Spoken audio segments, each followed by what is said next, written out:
Okay, can my internet please stop trying to screw me over? Whole week's worth of work, a weekend's worth of vacation. Can I just stream in peace, infinitum, please? Can I just stream in peace with no issues with my Ethernet, please and thank you?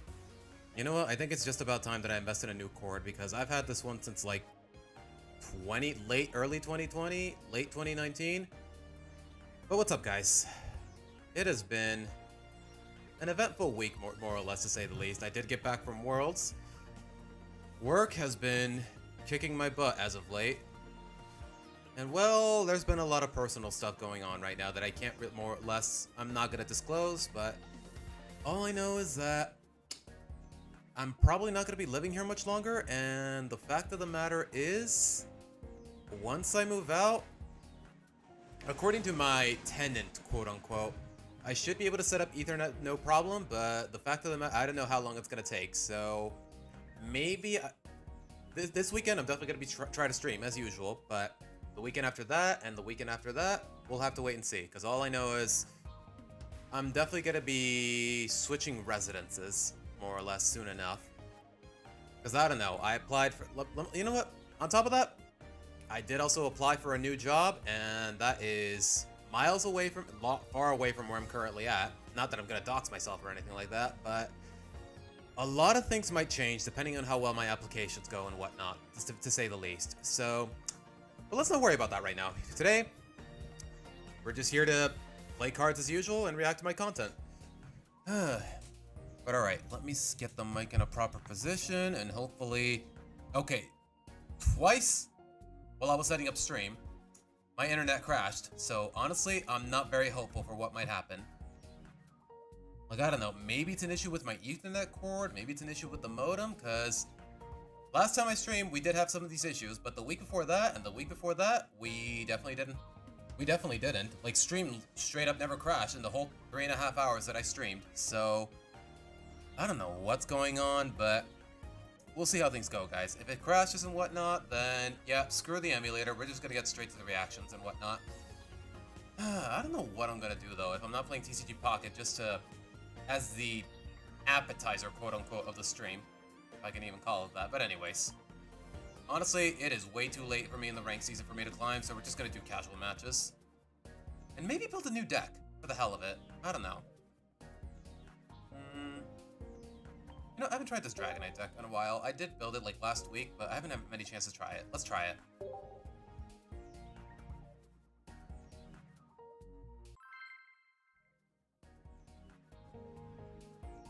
Alright, it is exactly 2 o'clock, and yeah, I don't see any reason to think that... I don't see any reason why I shouldn't stream all the way until, what, 6 o'clock? 5 p.m.? About 4 hours from now. I want to say 4 hours. Maybe a little less than that. I don't know. It's really hot today, guys. I can only wear a headset for so long before it starts getting to me. Physically and mentally, more or less. Still need 2 cards. You have 500 points, and I just need to get one so I can buy the other one. Well, good luck with that, Scorebunks. Okay, of course I'm leading with Pichu. Pichu, Dratini right off the bat? Okay. Wait, am I going first? Yes, thank you. Can you guys hear me well enough on the mic? You know what, let me check actually. You guys should be able to, but the game is a little too loud compared to me, so I'm gonna lower the volume.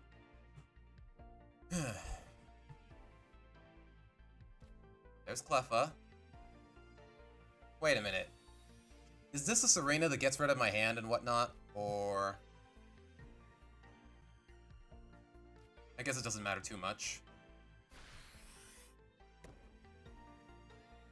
There's no way he's evolving on turn 1.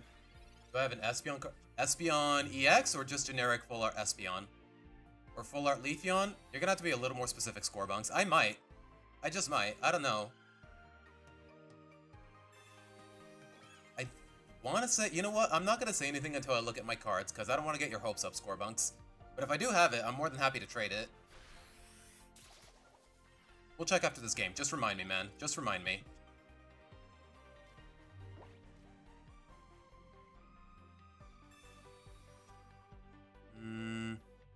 Okay, Zera didn't show up turn 1, so he's kind of useless. The one for the achievement? Okay, so Full Art Espeon or Leafeon. Non-EX, presumably. I'll check. I'll check in a bit. Hold on. Leaf Cape.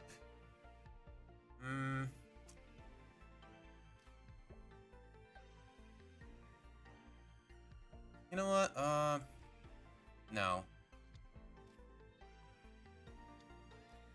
For now, I have a couple of EX duplicates I can give you. You know what? We'll work something out, Scorebunks. Just let me finish this game first.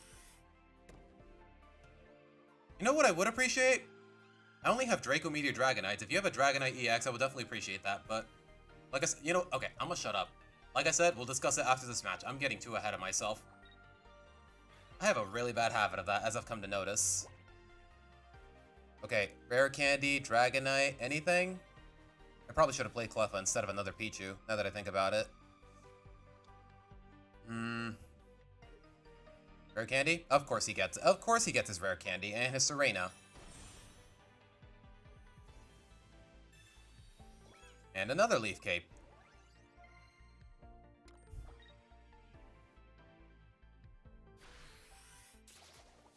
Alright, what card am I losing? Zera, no good to me anyways, if I'm being honest. But it is taking up space in my deck, so... you know what? I'll lead with a baby. Rare, I see Rare Candy, but I don't see Dragonite, so... What are we doing here, man? What are we doing here?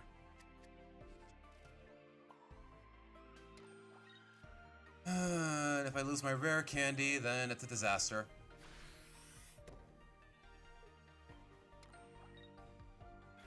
Come on, man. You know what? That's my fault. I should have led with Cleffa. But then again, if Serena kicks me down again, I might just lose the Dragonite if I pull it, so...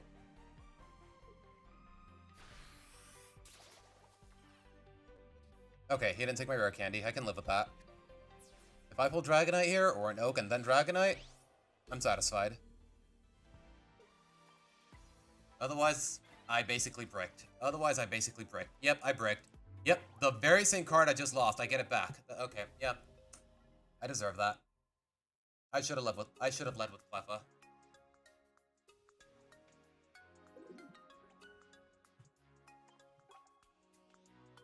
Okay, so far, no internet crashes.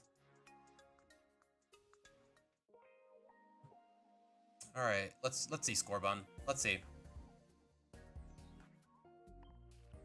Alright. Full Art Espeon or Full Art Leafeon? From whatchamacallit? Wait, I forgot. We have a search. I actually have never used a search engine on an emulator before. It starts lagging like crazy. I'll stop.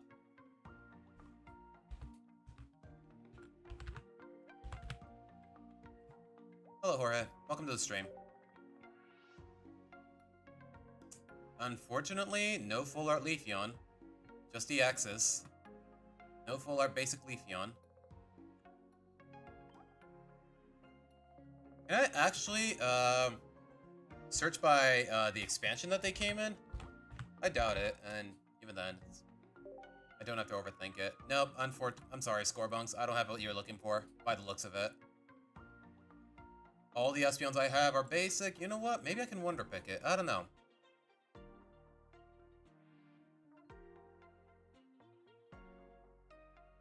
Oh god, did the internet crash again, or is the emulator just being laggy? Just being laggy, as per usual. Take your time, game. I got nowhere else to be.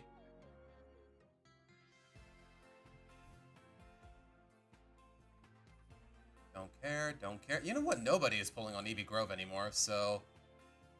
It's a long shot, but I'm gonna try anyways. Do I still want that Dragonite EX? Not that much. Not that much. Not to the point where... I'm not gonna lose any sleep over it, but thank you for the offer, Scorebun. I was only gonna accept it if I actually had what you needed, man, but otherwise, I'm not gonna lose sleep over it. Y'all see the next expansion, though? There's really nothing that catches my interest, to be honest. I don't know. Like, what are the odds I'm gonna get exactly what I want? Assuming there's anything I want in the first place. I'm down to get that Milotic. Like, free 60 healing just for evolving it? Like, I don't know. I'm down for that, but other than that, it's not much else I really care about. But alright, let's get back to the matches. Just in case my internet decides to be a jerk again. I am not playing ranked matches because I have lost enough elo for the season. I really have not gotten a chance to play ranked whatsoever this season. All of last week, I could have done it all of last weekend, but I was way too busy being at Worlds. Wait a minute, guys!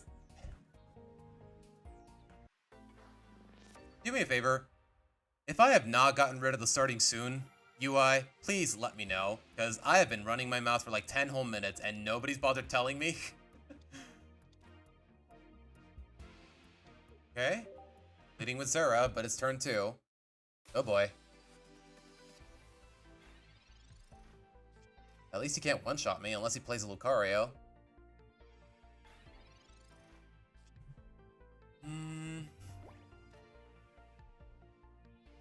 Alright, what else have we got?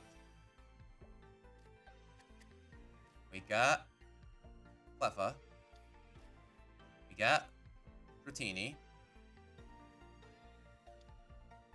We got another Pokeball. I may as well.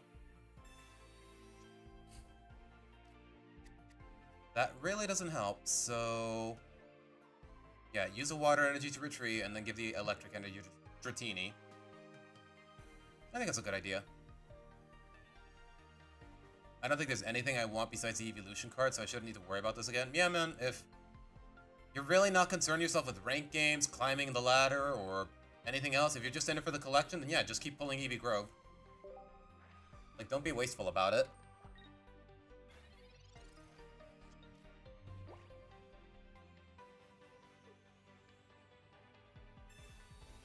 Alright. Ampy's gonna take recoil damage, but... what more than that? Even if he evolves, he can't KO me.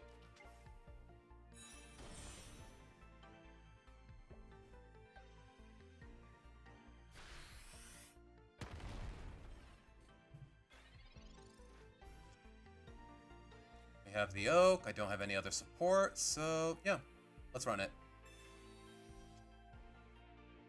There's a rare candy, there's a Pichu. Do I trust that Dragonite shows up eventually? Not really, if I'm being honest.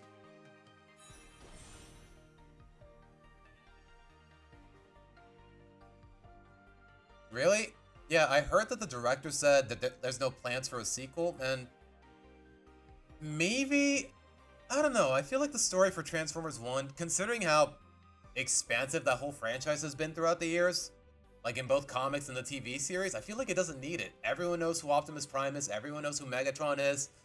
This is more or less just a really compelling origin story, and, you know, I'm comfortable with that. But honestly, Transformers 1, it definitely surprised me, because before that film, I generally did not give a crap about Transformers in any capacity.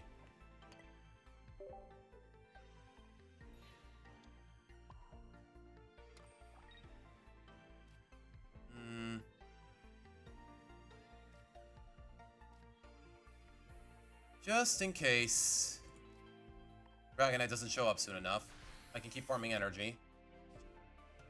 Other Zera. Yep, I figured. I am bricking way too hard, and it's only the second match.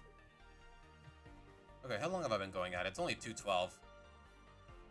I'll start at around 2:25, 2:30. We'll get to the reactions at around 2:25, 2:30. Also, by the way, honestly, guys, I did not expect anyone to thank you guys for paying attention to the community post, because honestly, that was completely unprecedented, so... I'm glad you guys are down to actually watch the Amazing Digital Circus with me, because... their latest episode dropped the day I went off to Anaheim, so... I really didn't get a chance to watch it, and I didn't want to spoil myself until I got home, and I wanted to make sure people wanted to watch it with me, because... let's be real, guys. Everything is more fun when you're not alone, to say the least. Know what I mean? Okay, still no Dragonite. Just gonna have to keep stalling, because otherwise, what are we doing, bro? Oh, right. Oh, crap, you're right. I forgot. Pichu... Crackly Toss. Pichu only gives energy to basics. Oh, gosh. Yeah, I am definitely not paying attention. My head is just not in the game today, is it? There goes the Zera. There goes my energy. Yep, I lost. Wah, wah. Okay, you know what? It's only been 2 matches. For all I know, it's anecdotal. For all I know, it's more or less an anecdote.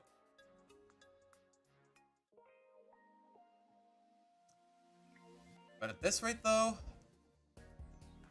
I'm not feeling too hopeful. But you know what? On the bright side, at least my internet hasn't crashed like it did the first couple minutes. But all right.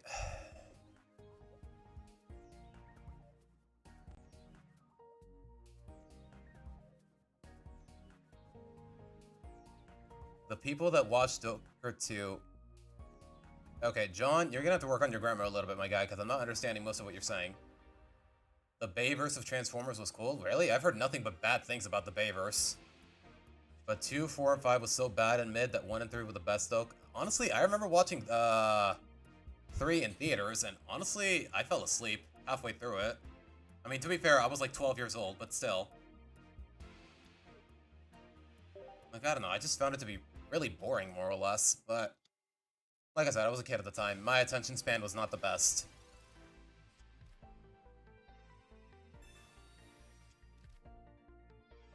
Hope they had a system where you get more points if you get a rare card, like Mega Man X does. The fact that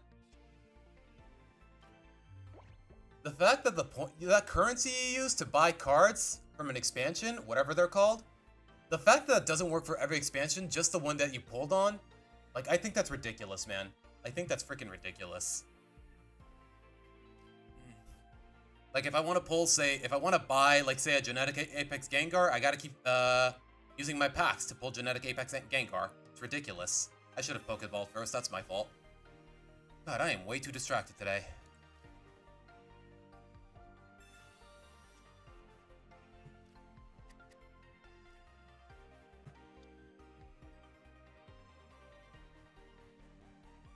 I don't have my rare candy yet, and Dragonite's already here, so, yep, let's do it.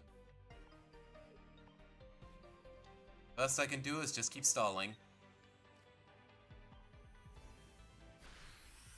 Wait a minute, I don't need rare candy. Dragonite's already here. That's good.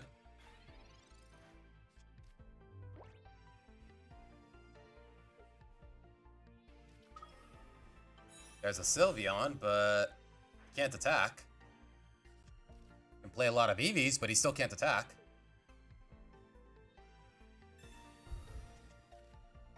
Okay, if a red card would be really nice on this deck, but hey, you can only do so much. Oh, come on! Speaking of freaking red card. Oh gosh. Still have Dragonite, but I don't have rare candy. And he surrendered. Okay, bro. Oh, okay.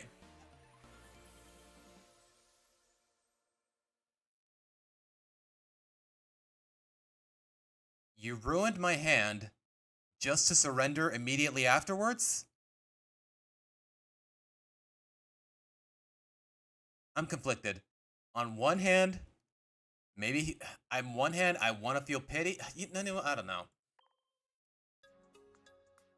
Screw you, dude. Screw you. Whatever your name was, screw you. Screw you, Papa? Poo-poo? Okay, is his name actually Poo-poo? Okay, hold on. You know what, guys? We can find this out for ourselves. I did study a bit of Japanese in high school, so let's see.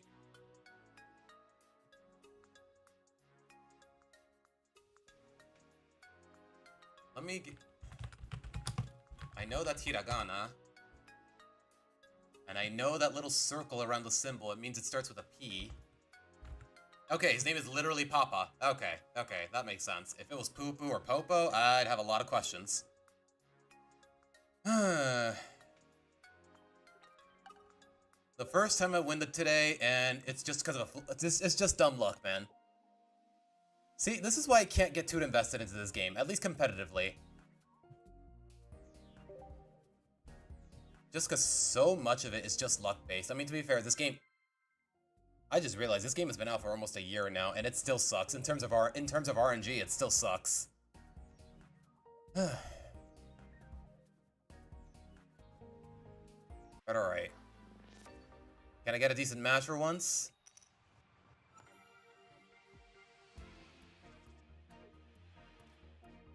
Leading with Cleffa. Okay. And I'm going first. Okay. Not bad.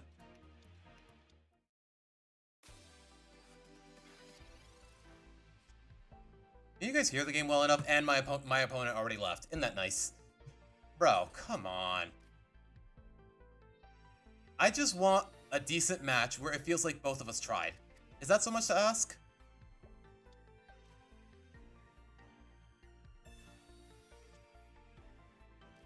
There's the Pichu. Maybe not yet. Like, Zera's not there to attack. He's just there to farm electric energy. No such luck all over again. Nothing in this game can be as extreme and unethical as no such luck. I'll tell you that much, my guy. God, it's such what an awful episode, man. I just can't look back at it in good conscience. Like, there are so many bad episodes of The Loud House that I just never want to watch again.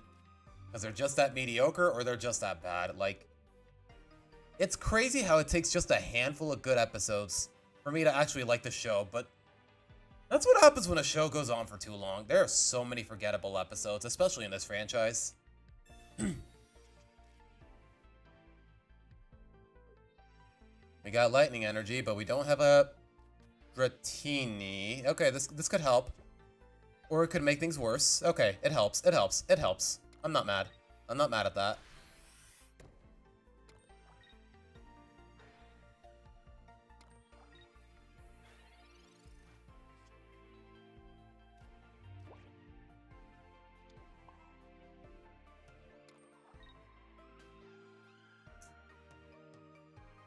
I guess the best I can do for now is just Twinkly Call again. Okay, we got Dragonair. We don't need the rare candy. I still need to farm energy, though.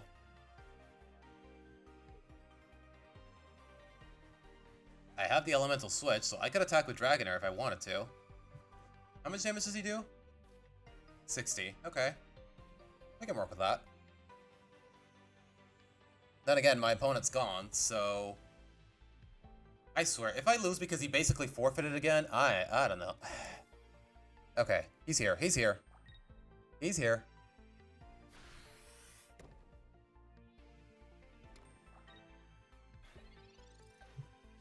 And he's gone again.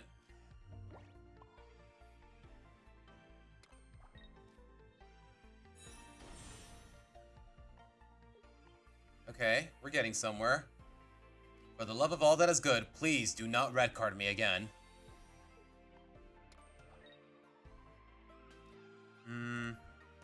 Honestly, yeah, let's play a giant cape. Why not?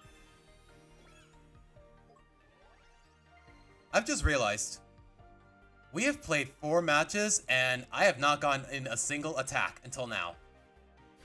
This game, bro.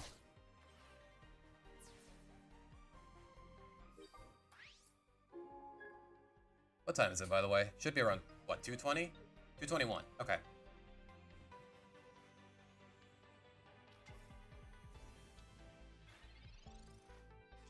You can hit for 50, but what more than that?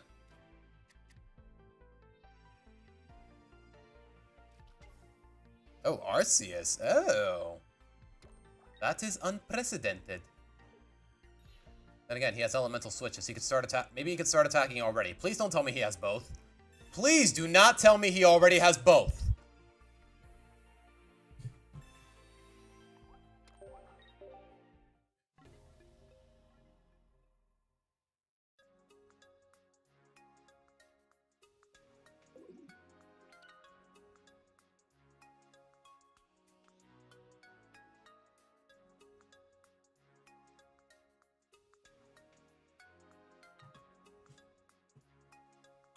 I hate this game. I hate this game.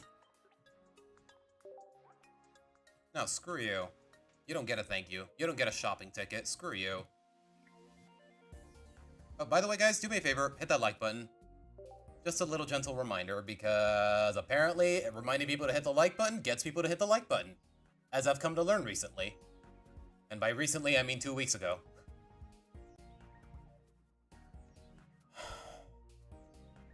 Gosh, man. Maybe I just need a better deck. You know what? Even if I had Dragonite EX there instead of the Draco Meteor, nothing would have changed. Got some elemental switches. Do I want to play both? Nah. Okay. Robot with Nihilego, I'm assuming. How do you pronounce Nihilego? I used to say Nihilego. Then I found out the word Nihil, it's based on the word Nihil. Like nihilism. But, I don't know. I've always been conflicted on the pronunciation. Honestly, that goes for a lot of Pokemon, now that I think about it. Like, if y'all saw the Worlds broadcast, they were saying, oh, it's pronounced Rayquaza. Oh, it's pronounced Illumise, and apparently it threw the internet in for a loop. Okay, it is my first turn, so if I get a Zera here, okay, good.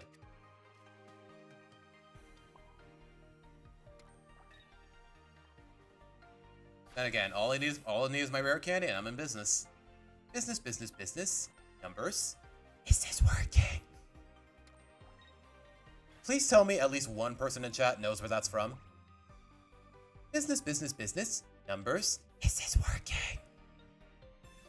Somebody, please. Like we were just talking about good movies from the past decade or so back in the day. Last week, last stream. Please tell me somebody knows where that's from. Okay, the Pichu's dead. Nice. And he already gets Crobat. Isn't that nice? Isn't that nice? Isn't that nice, chat? He gets his rare candy. He gets his Crobat. Meanwhile, where's my rare candy?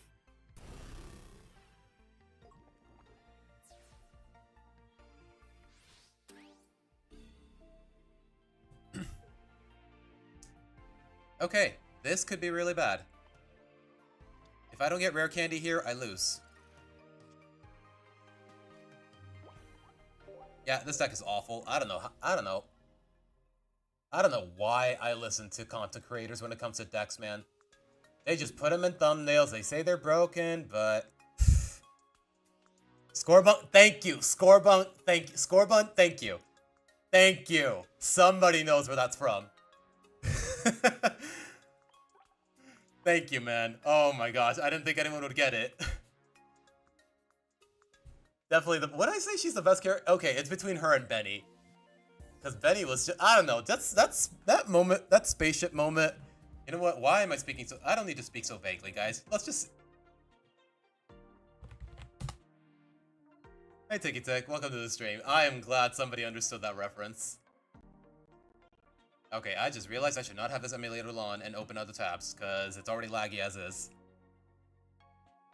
Yeah, the Lego movie is pretty much the only circumstance I can think of where the shameless marketing felt like a lot of fun. Where shameless marketing is actually a lot of fun, unlike in films like Space Jam. I love the first Space Jam, but I'm not going to deny the fact that it's a terrible movie. As for the sequel, it's just a terrible movie. Like, at the very least, even when I take off the nostalgia goggles, I can appreciate Space Jam for what it is. Even if it is just shameless commercialism. But the sequel? Yikes. I can't even appreciate that for whatever it might be. Alright. Last match, guys, before we get into it. I have done nothing but lose. I am on a really ugly losing streak, but hey, at the very least, I'm not playing ranked, so...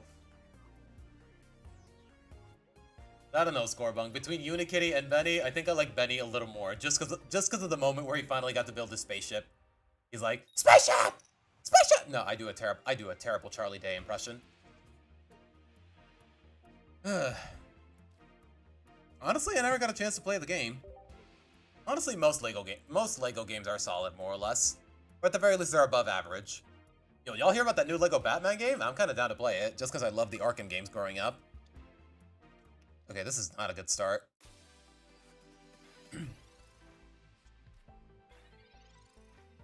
Just pulled a card and left it at that. Can I get my Pichu, please? Okay, it's something.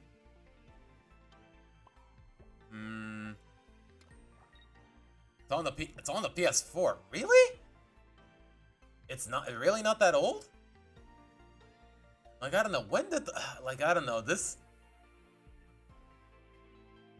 that film is from, like, what? Lego movie's from, like, what, 2013? Okay, it's from 2013. Okay, it's not as old as I thought. Still really old, but it's not as old as I thought. If it's available, if the licensed game is available on PS4.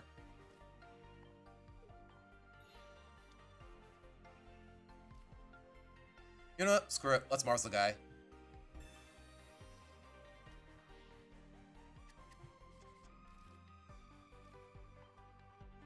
Alright, got my lightning energy. Got my rare candy. I got my Dragonite. It's just a matter of farming. And farming and farming. Yeah, the Ho-Ho won't be able to attack for another couple turns. So, more or less, I can take my time with this. Seriously, though, the fact that it's on PS4, but... That's the thing that's been bothering me about PlayStation nowadays. I know little to nothing about this current generation. Like, PS5, like, I cannot name more than 3 games for the life of me.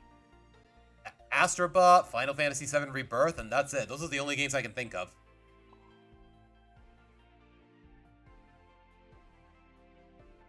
Arkham Trilogy is also on the PS4. Yeah, I have all the Arkham games except for Origins. And I can see why they left it out, more or less.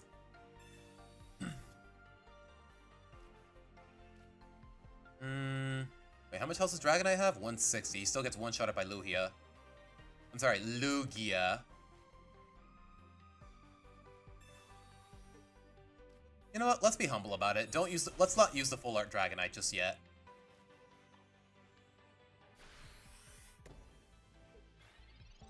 Oh crap! I forgot.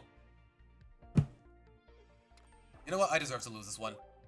I deserve to lose this one. I keep forgetting.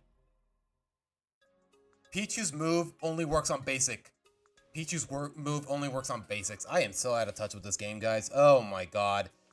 Okay, one more match, and then one more match just so I can atone, and then we'll get to the videos. That is embarrassing, guys. Oh my god. See what happens when you take a whole... See what happens when you take a whole weekend's worth of a vacation and then go straight to work? Like, seriously, guys. Friday, as soon as I got off work, I called in to leave work early, and I went straight to... And I immediately went to the airport to go to Anaheim. And then Monday morning, I woke up, got on the plane, went to the airport, got on the plane, and as soon as I landed, I went straight back to work. I didn't go home in the meantime. Wait, am I going first? Yeah, let's leave with Zara. You know what? Maybe I'm not unlucky. Maybe it's just a skill issue. What does this do? If this Pokemon was damaged by an attack during your opponent's last turn while it was in the active spot, this attack does 50 more damage. Only 50? Alright. I can live with that. Okay, remember. Only gets lightning energy as long as he remains... This little noodle boy... This is really good artwork, by the way. As long as the noodle boy remains unevolved. I didn't even realize they disclosed the height and the weight. This has always been on every card? Huh. The more you know. I guess I'll just leave it as is.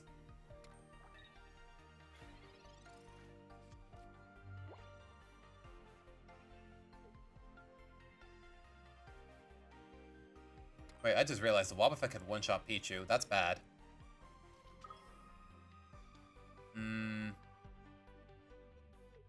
He cannot one-shot Zeraora though, even with the counter effect.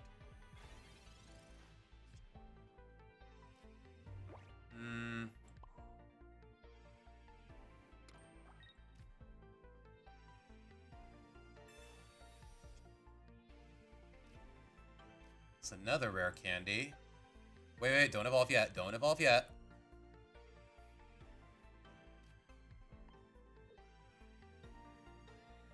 Pichu's not gonna make it, though.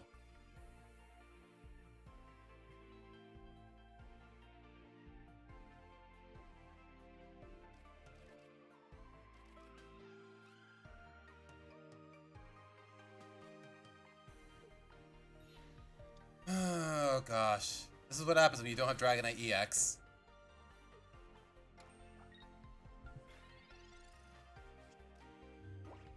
Pichu's dead. Maybe I should have been leading with Zera. I don't know. Or I should have put the Giant Cape on the Pichu. Okay, there is so much I could have done. There is so much I could have done here. I am just not in a position to be thinking about it. It is really hot today. It's really hard for me to be focused right now.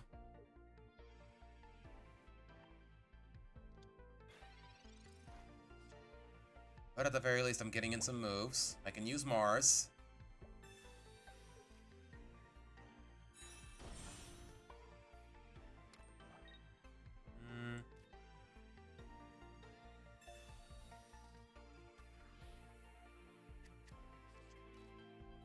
Wait, did he just happen to get disconnected, or did he leave because I played Mars? I want to say he left because I played Mars.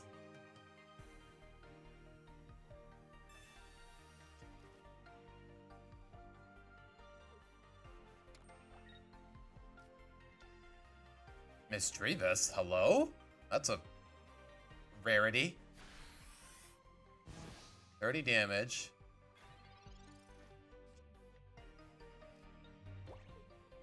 Wait, no, not you.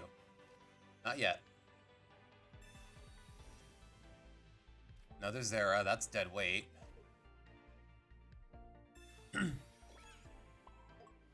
Alright. Time to drop some Dracos. As the kids say. Then again, so do the people my age. There goes the Mischievous.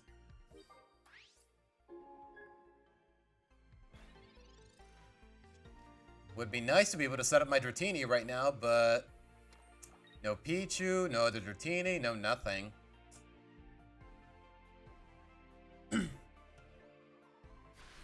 Just gotta hope for the best with this next Draco. If 2 of these 4 hits get on Giratina, I win. Plain and simple.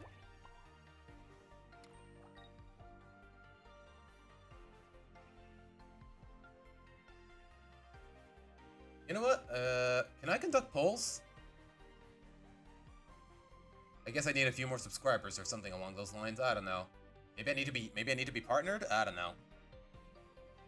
All right, let's see it. We either win this turn or we just get screwed. We win this. That could not have gone out more perfectly. Okay. I see you, game. I see you. Trying to butter me up. I see you. It's not gonna work, but I'm glad things worked out in my favor for once as far as this game is concerned. GG's, Taka. What are you, like a female taco, you know? Like, y'all have heard of taco, but get ready. Have y'all heard of Taka? Is that even a word in Spanish? I don't think it is. Not even like slang. But alright. We are done with this game. Maybe for good. I don't know. Maybe I should just... Like, the fact of the matter is, instead of emulating it and having all these technical issues, I could just buy an AV adapter from an app, from an electronics store for my cell phone, and then just play from there, here on stream, but... Hazard Hotel? You mean Has-Been Hotel? No, I have not heard a single good thing about it. All those, I forgot what their creator is called. Vivzy Pop, whatever she's called. I have heard nothing but bad things about all of her shows, man. But alright. Let's get our gifts. Do I have stamina to pull for a pack? I don't think I do. I don't. Yeah, not for another 5 hours. So, yeah, I think we can leave it at that. But alrighty, guys. Do I want to get straight to the video, or do I want to... Okay, go away. Don't mind that. Okay, that about covers it. But to be honest, guys, I kind of want to get to the comments first before we get to the video itself. But then again, we need the context of the video before we get to the comments. So, you know what? We'll get to about a good chunk of the video first, and then we'll get through the comments. But for now, let's take a bit of a break. I'm going to go get some water, maybe go to the bathroom, and I will be right back.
Okie dokie.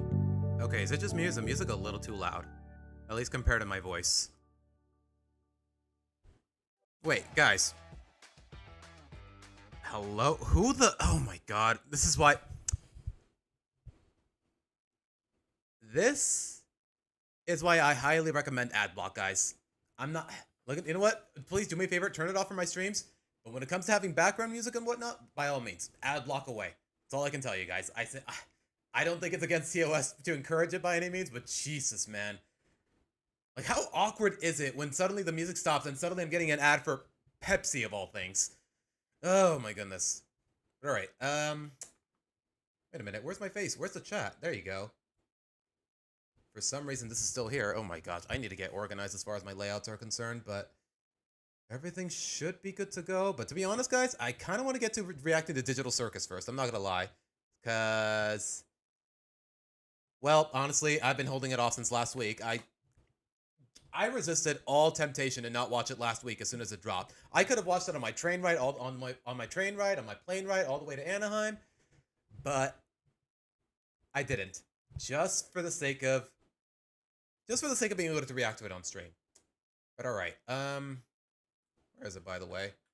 And honestly, ever since I saw the teaser at Comic-Con, I've just been wondering, who the hell are you? Why is it recommending me a bunch of reactors instead of the episode itself? Alright. How was my trip, Tails? I had a lot of fun, to say the least. Even with only a Sunday badge, I still had a lot of fun. Caught up with a lot of old friends. And I would share it with you guys, but at the same time, I don't want to dox myself, to say the least. There's a couple posts here and there on my Instagram, but as far as personal life is concerned, most of that is reserved to my private social media. But on Twitter, you can get a few clips. You can get a few bits here and there, to say the least. But alright. Okay, I will say this though, guys. I don't know how, just judging from all the reactors that are out there who pretty much react to the video uncut, more or less, I'd like to believe I can watch it without having to pause too frequently. But at the same time, I do want to pause frequently just to avoid copyright issues and whatnot. So, let's see.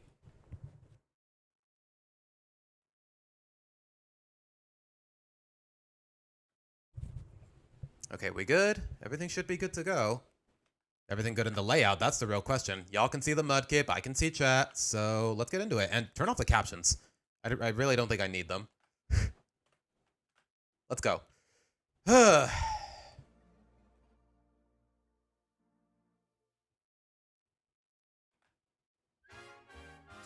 adventure is brought to you by the Favorite Character Awards. Stay tuned and find Who is my favorite character in the show, now that I think about it? out who will claim the ultimate prize.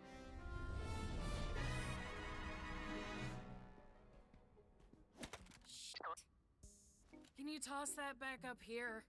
Making good use of your parts gimmick, huh? Oh, shut up. What are you doing? What is she doing at a... I'm hiding from Kane. I think I overheard him talking to Bubble about an in-house adventure, and I'm not gonna be part of it. Dude, lighten the what is it with Zubul and just, oh, I don't want to do this adventure, oh, I don't want to do this adventure. Like, girl, what is your issue? And you're just gonna hang out in a flower pot all day? Not like your room? Yeah, it's not like Kane has all-seeing eyes or anything, or he's not gonna find you. Kane's been checking up on my room lately. When I don't answer, he just starts singing Daisy Bell in front of my door.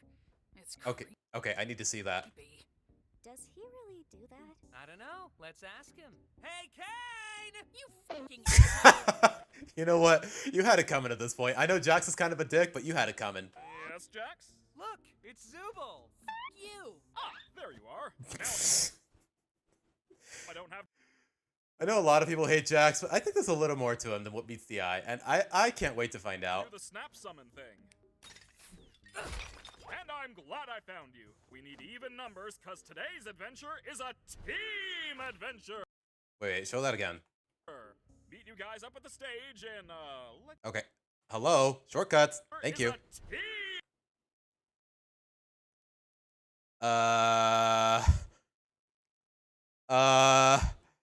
I have so... Never mind. That's a very uncomfortable visual, but whatever. Meet you guys up at the stage in, let's say 5.7 minutes. Great. Didn't even ask him about the singing thing. The what?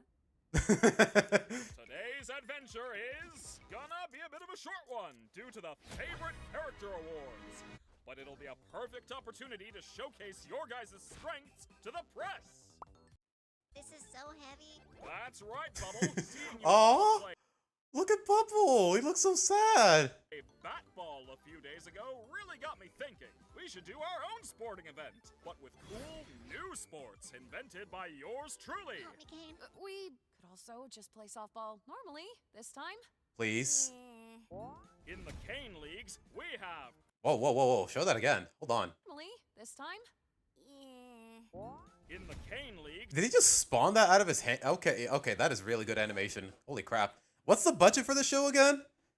Like, at what point can we stop calling it indie animation? Because honestly, I feel like the budget for this is through the roof. We have the 400-meter vertical skedaddle, bisection boogie egg ball, lateral hijinks, orange sport, ball run, Orange Sport. That's it? Just orange? Just orange? What the fuck? Okay. walk ball, run walk, and ball ball. These sports are surely going to... Yeah, sorry. No, I'm not gonna be on a team with that one. Zooble, why does all you do is complaining? I never know Why does all what you want. We had a whole This is writing, suggestion man. box for that. Yeah, Zubul and I constantly say we like more chill and relaxing adventures. Did you really not like my softball one? I'm not big into sports, sorry. The suggestion box Aww. I kind of feel bad for Ragatha. I kind of like the softball. just causes interpersonal drama, and me no likey. All right, you really want to know what I want? Oh no. I want the ability to have sex. Hey, yo! Hold on, hold on. I want. Oh no. I want the ability to have sex. Look at this dude's face. What the Okay, I know the show is like PG-13, but Jesus Christ, bro. That came so out of nowhere. No way. Are we finally having this conversation? Kane? Kane? Oh my god. Oh, hi, Zooble. Do you have any of that stupid sauce left? What were we talking about? Did he Oh, just- yeah, how teamwork Did he just overwrite his own... I don't know what just happened, but okay. is essential to making the dream work. Tell that to him. He's the one that fucks everything all the time. That's what I'm saying. At least he comes off as kind of funny, more or less. At least last episode. Before that, I did not give a shit about Jax. I think episode 3 hit a bit too close to home. What, the one with Kinger and Pomni? Yeah, honestly, it was a little too preachy with its messaging, but at the same time, I appreciate the character interactions. You are in a mood today, aren't you? Now, you know what they say about assuming. It makes an ass out of you and Ming. Ming? Who's Ming? Did Kane just say ass? That's true. Whenever someone tries swearing, they get censored immediately, but Kane just... Hold on, play that again. You. Aren't you? Now, you know what they say about assuming. It makes an ass Completely unfiltered. out of you and Ming. Then again, in some PG movies and shows, you are allowed to say ass at the very least. Ming? Did Kane just say ass? Oh, but Pomni got censored. Hi, I'm Ming, and I really don't appreciate what your assumptions are. What the fuck? You made a whole guy for that? It's evident now that there's quite a bit of tension between you all. So maybe what we actually need to do are trust exercises. Oh my gosh, poor Not Bubble. falling into Jax's arms, if that's what you mean. Don't worry, this will be a two-way trust exercise, where you'll each have to trust each other to not betray the other person. Yeah, that's not gonna end This is a well. private room where nobody can see or hear you once inside. And this is a loaded gun. What? Character A will take the gun into the private room and empty it out of all its ammunition, then come out and give it to character B. Character B will then take the gun and shoot themselves in the head. What? Trusting that character Are we making these guys Persona 3 themselves? Have I watched Corey Extension? I don't know a lot about him. Why'd you ask? A emptied it in the private room. Character A will also have to trust that character B won't turn the gun on them. So everyone is incentivized to follow the rules and trust each other. Why would character B so much as consider not shooting themselves? Sounds a little convoluted. You look convoluted! Jesus. Anyway, Jax, why don't you start? With him? Wait, what am I doing? I wasn't paying attention.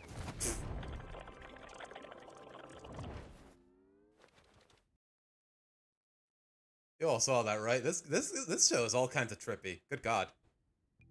Oh.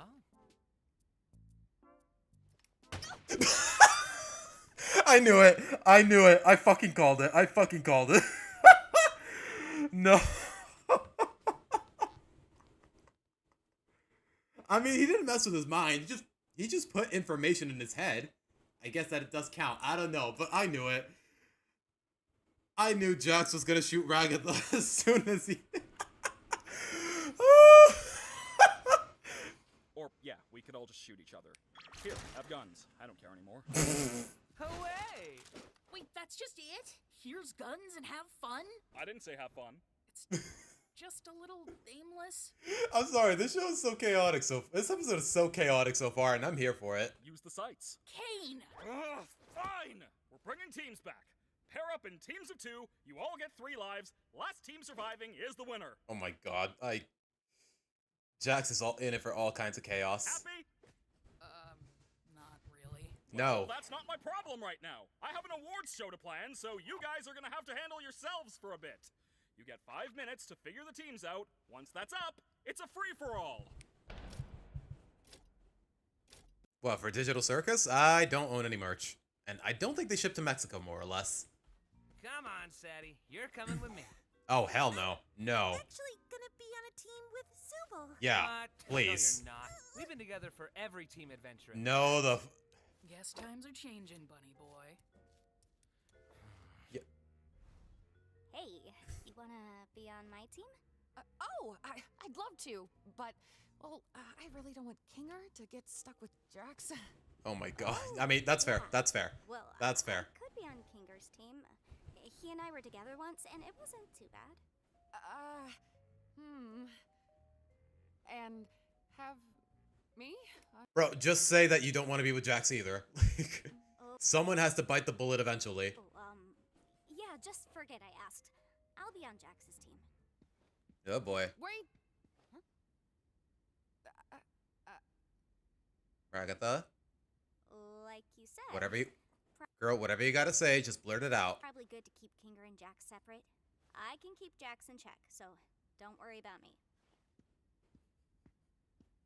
hey, Pomni? If you ever need to talk to somebody, or need help with anything, I'm here. I think the shoe's on the other foot, girl. That's all I'm saying. You have a partner yet? Well, look who it is. You sure you can handle me in all my glory? I've been through worse. She has. She's literally been dragged to the depths of hell. So I guess she has been through worse. Subal, do you want to hold on to this during today's game? Huh? Are we finally getting an episode where her comedy mask doesn't break? Don't really trust myself that much with it. And I also just really want to be able to fire a Tommy gun while laughing maniacally, and God damn! I don't want to break it before I get that chance. I'll keep it safe for you. Aw. I really like their dynamic.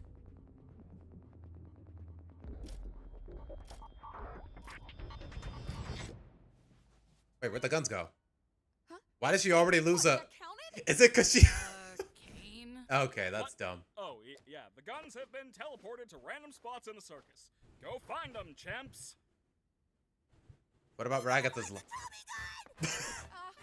Kane! I'm missing a life! There's no time! It'll be my pleasure murdering all of you. Okay, I know it's kind of sadistic, but I'd be down for this kind of adventure, assuming we're all still alive by the end. Literally. You're so lame. Kane? What is he even looking at? I thought he said he was planning a ceremony.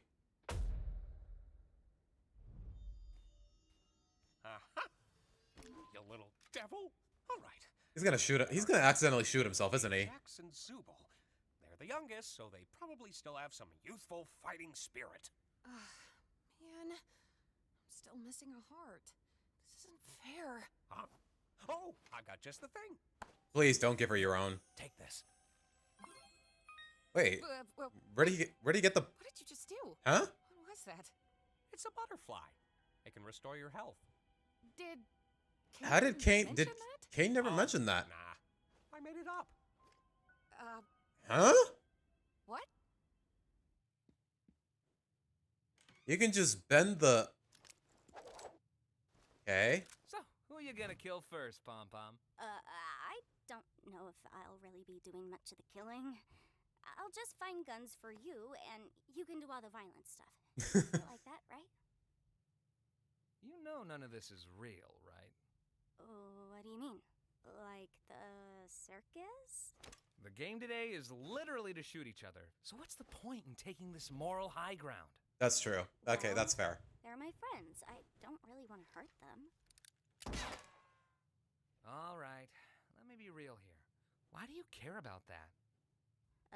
About not hurting my friends? Look, I mean, just because they're alive by the end doesn't change the fact that you're shooting them maliciously. But you know what? Should I expect Jax to have a grasp on basic morality? Not really. I know what it's like. One day you're somebody in the real world doing important things, and then the next you're just a weird little cartoon jester. Bunny, You Jester. want to hold on to that part of you that still thinks it's part of that world. But in the end, friendly, but she gets torn up every other adventure. Whether we like it or not, all we are now is a bunch of cartoon characters. So what's the point of pretending we're not? Yeah. Too real, man. I've been holding on to my job for well over a year now. And yeah, sometimes you do feel a little dehumanized. Just part of the system, part of the machine. Just do what you gotta do for as long as you have to. Then, the villain? Listen, I add a key dynamic. I see how far I can push things. I screw with people, and I break the fourth wall. You want to know why? Okay. It's 'cause it's funny. I do everything 'cause it's funny. 'Cause I'm the funny one. Has Jax legitimately lost his sanity? And I'm asking this literally. Has he lost his literal sanity? You'd think he would have abstracted by now, but I'm overthinking it. Yeah. Ragatha's the cheerful one, Gangle's the sad one, Kinger's the crazy one, Zubal's the grumpy one, and You did not need to flick her off. You did not need that middle finger there, bro. you are the one who hasn't figured that out yet. We all Oh, look at her all face. just became archetypes. I at least have the self-awareness to choose who I am. The funny one. Has he really come off as funny? So who do you want to be? No better chance than now to try something new. You want to go nuts? You want to finally work off those weeks of rage and anguish that have been building up inside you? I know you hate it here. Everyone does. We all hate it The here. silver lining is you can pretty much do whatever you want. The way you're aiming that gun. Yeah. Too realistic. Just Got- let loose. I guess you're right. You got nothing to lose. As far as this place is concerned. Wait, did my internet crash or is the stream just buffering? I'm guessing the stream is just buffering. Okay. Thank goodness. Ah, what the heck. Today, I'm just gonna be evil. How's that? Go for it. Yeah, Harder. those A little harder. Other fools better watch their tails because they're going to face the Okay. wrath of Pomni the Evil! Okay, we're getting there. We're getting there. I bought into it. It's kind of cringe. A little bit. Are we really gonna be shooting each other with these?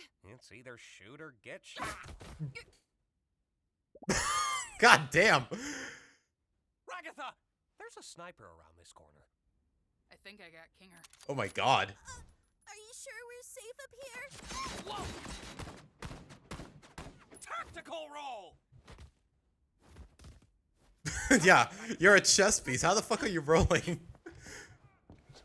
Looks like we've located the king and the ragdoll. Yeah. I mean, yeah, let's get him! Okay, Palmy's really getting into I it. don't even really know how to fire a gun. I don't know how much use I'd be in. Does that count as losing a life? You missed a spot. Oh my god. So cool. Ragatha, take cover! She's dead, bro. There you go. I'll take Rags. You go Kinger. Rightio, evil bro. I need a gun. Need a gun. Need a gun. What the fuck? There's duds? Come on, man. Oh my god. Bro, show me, play that shot again. Come on, man. That's a really fun shot.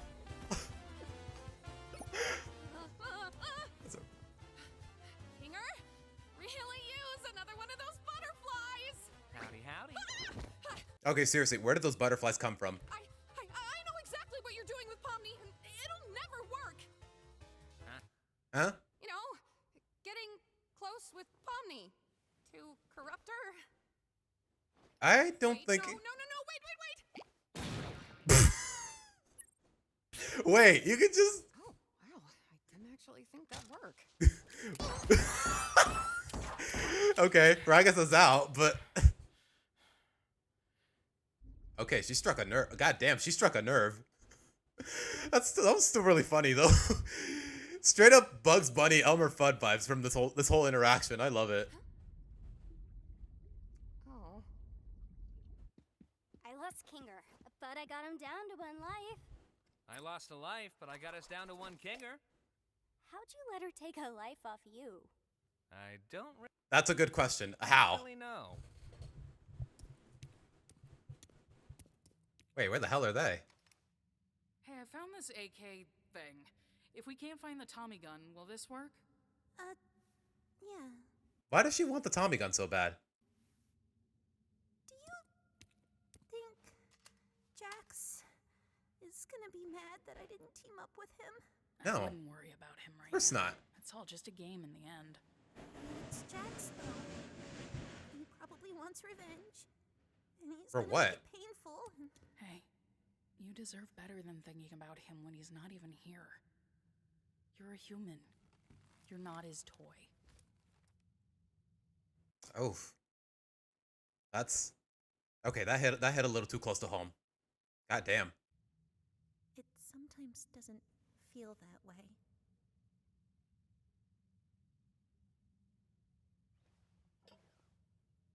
These Avatar gimmicks, huh?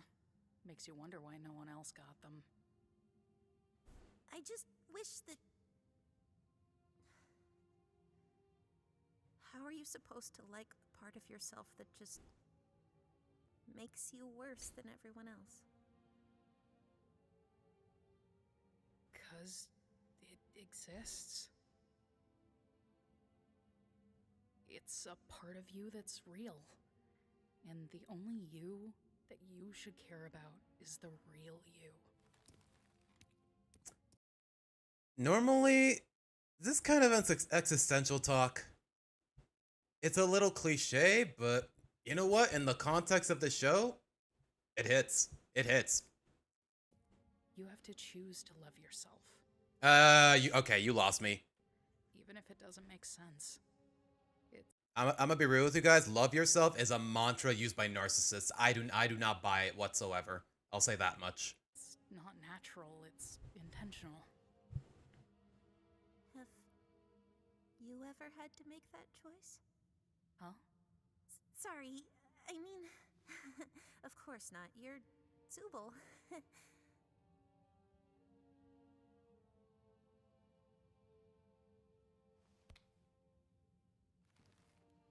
Whatever happens, I've got your back if you've got mine. Yeah. Now let's go kill Pomni and Jax. Okay, Tails, that's not what I meant either. Alright, It's a little more complicated than that. here's one. What's with the corn thing? What corn thing? Yeah. Why are you afraid of corn? Yeah, that's a good question. Don't say that you're not. You literally jumped out of your seat twice when you saw some. Not gonna let me out of this one. Pomni's asking the real questions. I don't know. It's got a bunch of little pods on it. Looks kind of like an egg sac or something. It's gross. Ew. My skin crawl. It's one way to interpret it. Do you have like a type of trypophobia? What's that? The fear of lots of little holes. Okay. How about pomegranates? Awful. I'm learning a lot about you today. So am I, if I'm being Let's honest. not forget, we're here to kill people. We still need to find out where Nutso went before we can rest easy. Hello? I'm right behind you, aren't I? Okay. You know what? I usually hate the whole he's right behind me, isn't he? Type joke, but you know what? This is a good spin on it. Play that again. Behind you. Before we can rest easy. I'm right behind you, aren't I? Okay, that was good.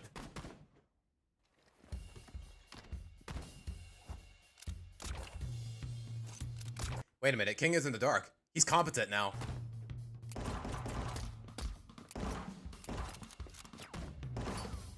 Okay, I am digging these visuals. There he is! Wait, how's he reloading?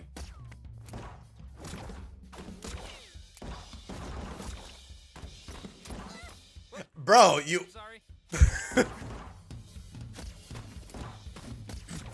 I hope you guys are ready for my Ricochet super move! He's gonna shoot himself, isn't he? Oh, here's the light.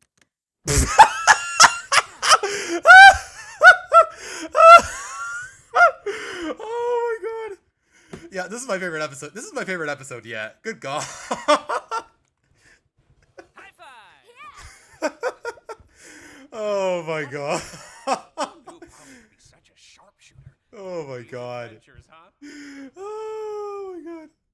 And look, even though we lost, at least we gave it our all, right? Ragatha? You good, homie? You feeling all right? Are you upset that we lost? Are you upset about something else? Ragatha? You want to talk about it?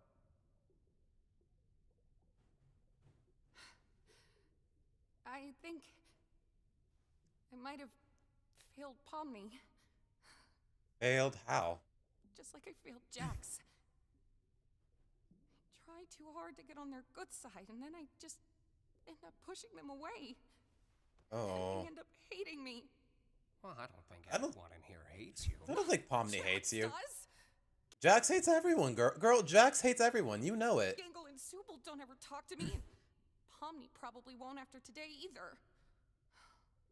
She came to me wanting to be on my team. I said no. Why did I do that? Maybe you just needed a break. It sounds to me like you put a lot of pressure on yourself to be there for everyone. and Yeah. when you're not. You Trying way too hard to yourself please up. everyone. You said you failed Pomni. Why do you feel that way?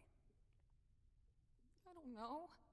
I guess because she thinks Jax is a bad influence? I don't know. I feel like every day we're drifting further apart. Like she's seen through all my tricks and doesn't trust me anymore. Uh-huh. Before I know it, she'll be a different person. Yeah. Honestly, if her assumptions are right, I don't blame Pomni for distancing herself more or less. When you try too hard to be friendly, you just come... Maybe I'm too cynical, but when you try too hard to be friendly, you just come off as disingenuous. Know what I mean? One who doesn't even want me around.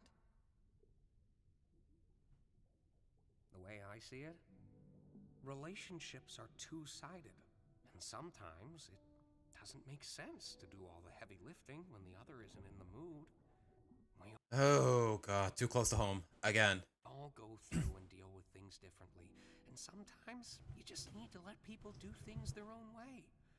As long as you're still there when they need you. I'm still here for her, but she doesn't care. Giving someone space Sorry, I got a little too personal there, guys. should never be the same as giving up on them. I don't even know what I want. I just want everyone to be happy.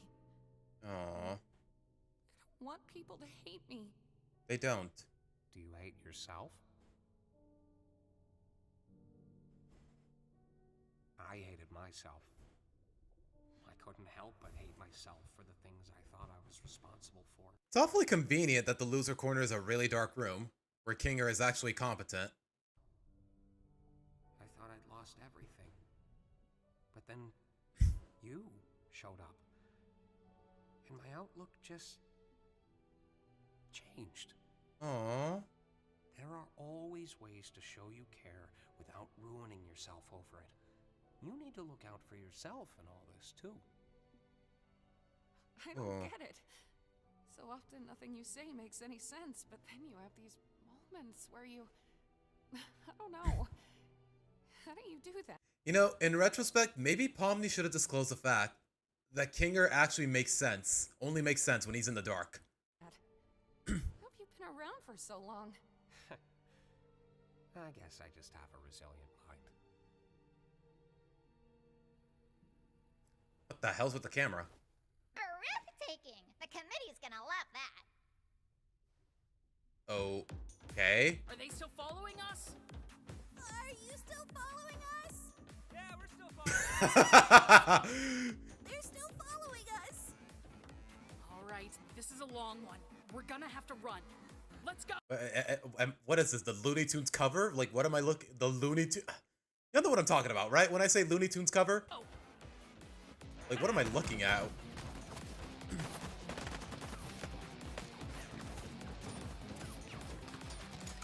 Bro, how do you even get a shot in on Gangle? How are you supposed to land a shot on the rivets? Like, do you have to go for the mask to kill her? Like, what's going on? Oh, we got so unlucky with the drops here. Uh-oh. There's the Tommy gun. There's the Tommy gun. Why'd you stop shooting? You out of ammo? Why'd you stop? You out of ammo? Pomni, got any ammo left? I have one in the cylinder and one sniper round, but no sniper rifle. Crap. There it goes. I knew it. Wait, hold on. Play that again. Play that again.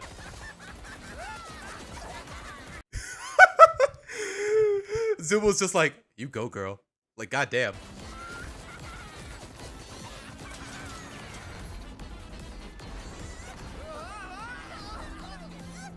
Wait, does it count as dying if you don't get shot? If it's not a shot that kills you?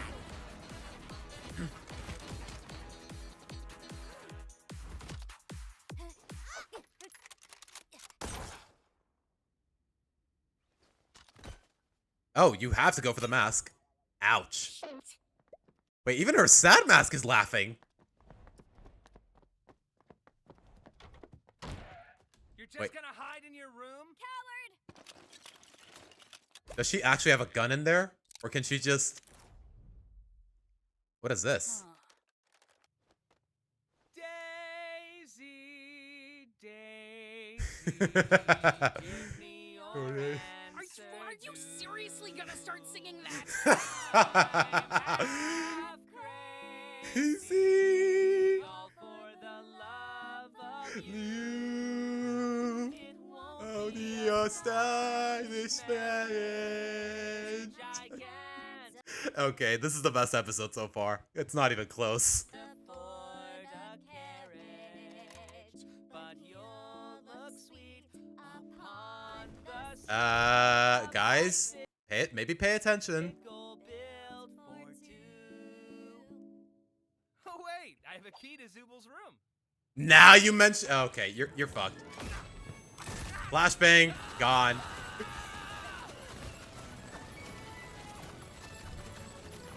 Okay, okay. I see you. Wait, so when Gangle died, did all of the inventory just go to Zubul? To her teammate? I guess that's how that works. They still have one life. Ow. I can get him. Wait! Trust me, partner. I got this.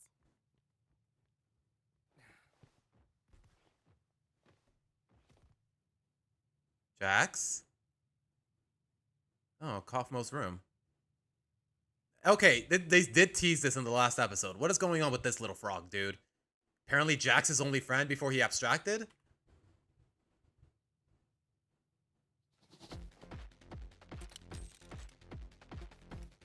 One shot.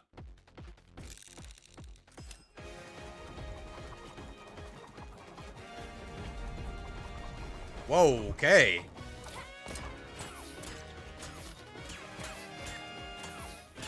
There is no way. There is no way. Ow. Well, shit, man. Guess that's the end of that. Wait, does Gengo have one more life? See you on the flip side. Ouch. Yeah, Gengo, we never saw Gengo in the loser card. Oh, there you go. There you go. We did it! We make such a good team. Aw. Oh. Well, to be fair, our competition wasn't anything crazy. Yeah, true. I Omni? suppose this is the part where one of us betrays the other. You're on the same team. Huh? Oh, yeah. You can betray me. Oh, I thought this was gonna be a mutual thing. Nah, go on. Do it. Do it. I don't Do it. really want to. Lame. Come on. I thought you were cool. We could just be winners as a team. We're not a team. Come on.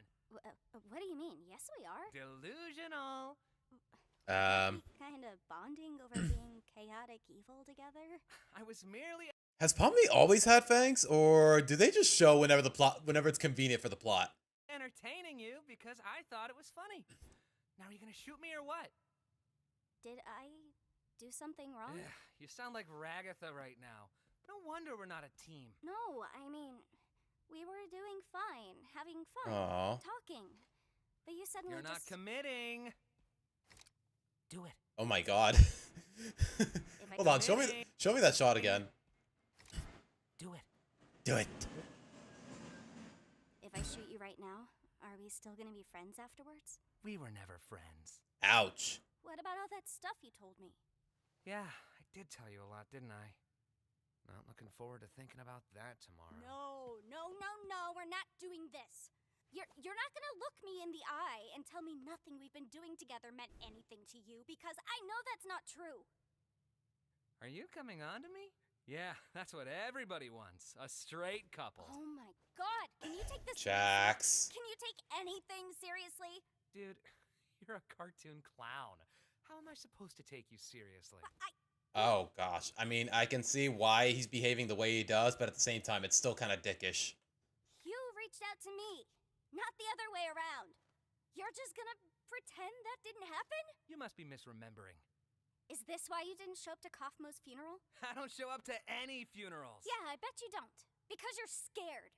You're scared you'll actually show a human emotion. I'm Yeah. scared I'll be bored to tears. Have you ever thought that this might be what causes people to abstract in the first place? That's a really good point. Oh my god! Are you seriously gonna blame me for something that everybody else did too? You didn't even know him! You don't even know what people are like before they abstract. They are not pleasant to be around. Ouch. Like at all! You... Oh gosh, is he? I'm sorry. I'm sure you are. Whew, man. This was all sorts of embarrassing, huh? So, you're gonna shoot me or what? What would you do if I abstracted tomorrow? I'd move on. Oh. Okay. Ouch. Ouch. Ouch. This hurts. This episode hurts. Still the best episode out of all of them so far, but oh. God, that hurts. And probably forget about you. Ouch. Okay. Okay? I understand. Oof. Omni? Jeez, you really can't take a joke, can you? It's all a joke to you, isn't it, my guy? You're not the funny one! I don't think that counts.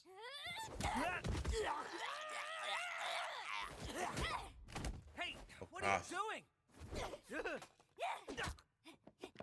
Okay, one thing that's always bothered me about the show is there's more often than not, there is a serious lack of background music when it comes to the emotional moments every now and again. Fight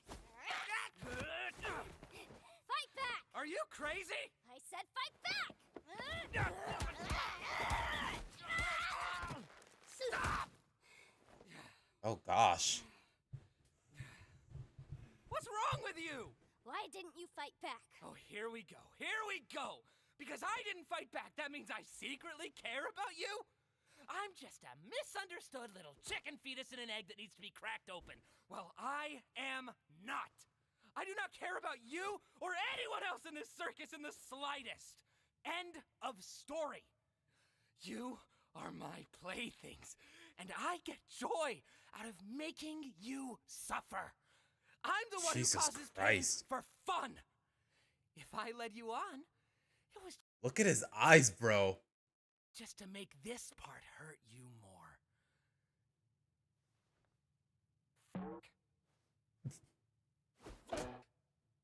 Is that the first time he's ever swore? There's nothing more to me. So please, just stop looking.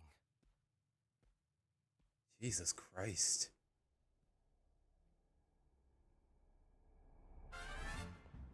Oh my god, we're still doing this? Oh my god.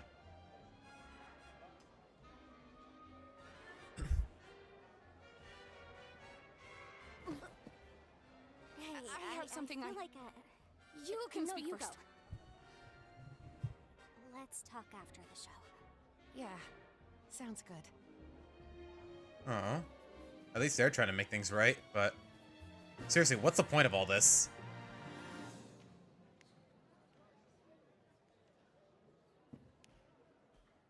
Wait. There's still a seat for you, Jax. Come on. Gotta learn to open up eventually. Okay, fine. Have it your way, man. Ladies and gentlemen, it's time for the Favorite Character Awards! Before anything starts, I'd like Wait, did actual people vote for this? Like on Twitter and whatnot? Or are they just making this up as they went? Did they just make this up as they went? to thank the committee for examining our nominees Oh my and God. voting on our winners. Shut Shut up. What's an award show without honorable mentions and subcategories? That's right, it's bad. Jax?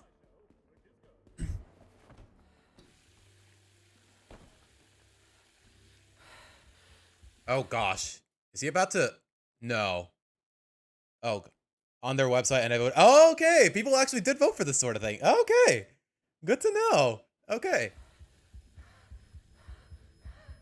Jax? Oh my god, no.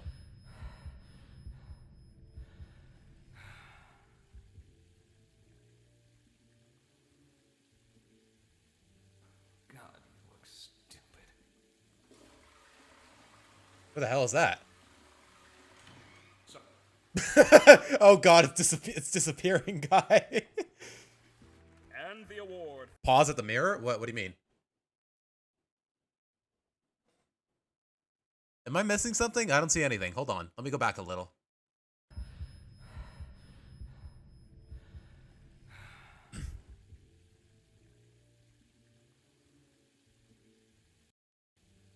God, you look stupid. Tails. Maybe, you know what? I feel like I'm missing it. If I missed it, just please tell me. I don't mind getting spoiled. so, That's still really funny. and the award for biggest sailor mouth goes to Zubul? Zubul. Of course. Did people really need to vote for that?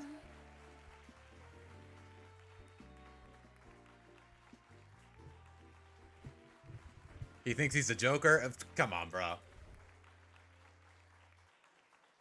All right, folks. It's now the moment you've all been waiting for. The award for favorite. Pause at the mirror and read the fog. Oh, okay. I didn't see that second message. Hold on.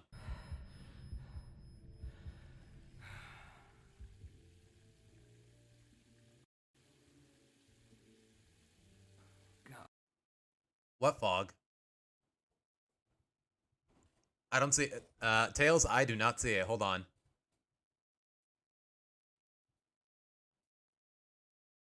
On the bathroom stall, it says "Relax, Felix," and a drawing of Kane. I don't see it. Wait, is it intentionally censored on YouTube, or? Okay, I don't see it, man. We'll get back to it, but for now, let's finish the episode. Favorite character! Bubble, give me a drum roll. And the award for favorite character goes to... Kinger? Why, it's me, everyone! Oh, fuck off. Oh, wait, No, it isn't. read that. Okay. It's me. Oh, what? You shouldn't have assumed you won the award. No. Stop. Stop. Ass you Ming. I hate this show. I hate this show. This show is great, but I fucking hate it. Oh my. You know what? Its humor is cheap, but at the very least, it owns up to it. It owns up to it. Both look foolish. Wait, is that just how it ends? Oh my god. Oh god. Oh my god. I hate this show. All right, let's see. Let's see, Tails. Let's see. Hold on. Hold on.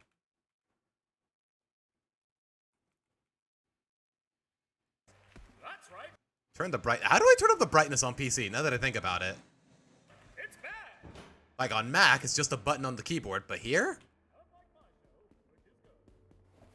Don't forget about the after credits. Okay, I'm gonna mute the after credits music just to avoid risking more copyright. There's post credits? Okay, good to know. Good to know.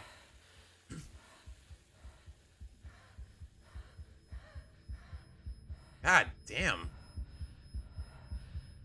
I think he was about to abstract.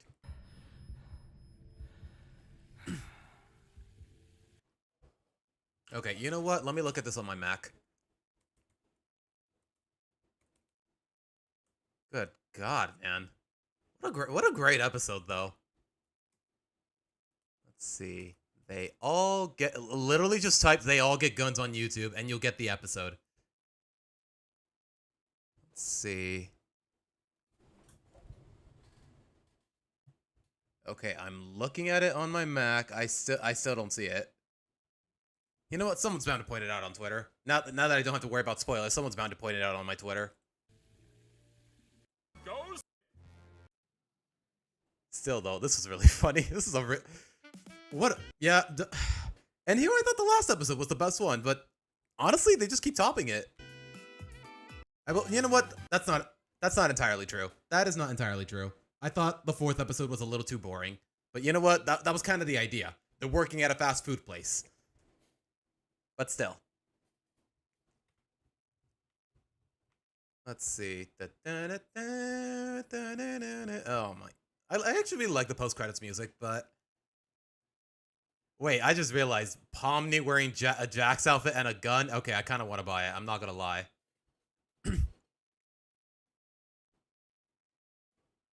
But alright, what else do we got? Wait. Hold on. Okay.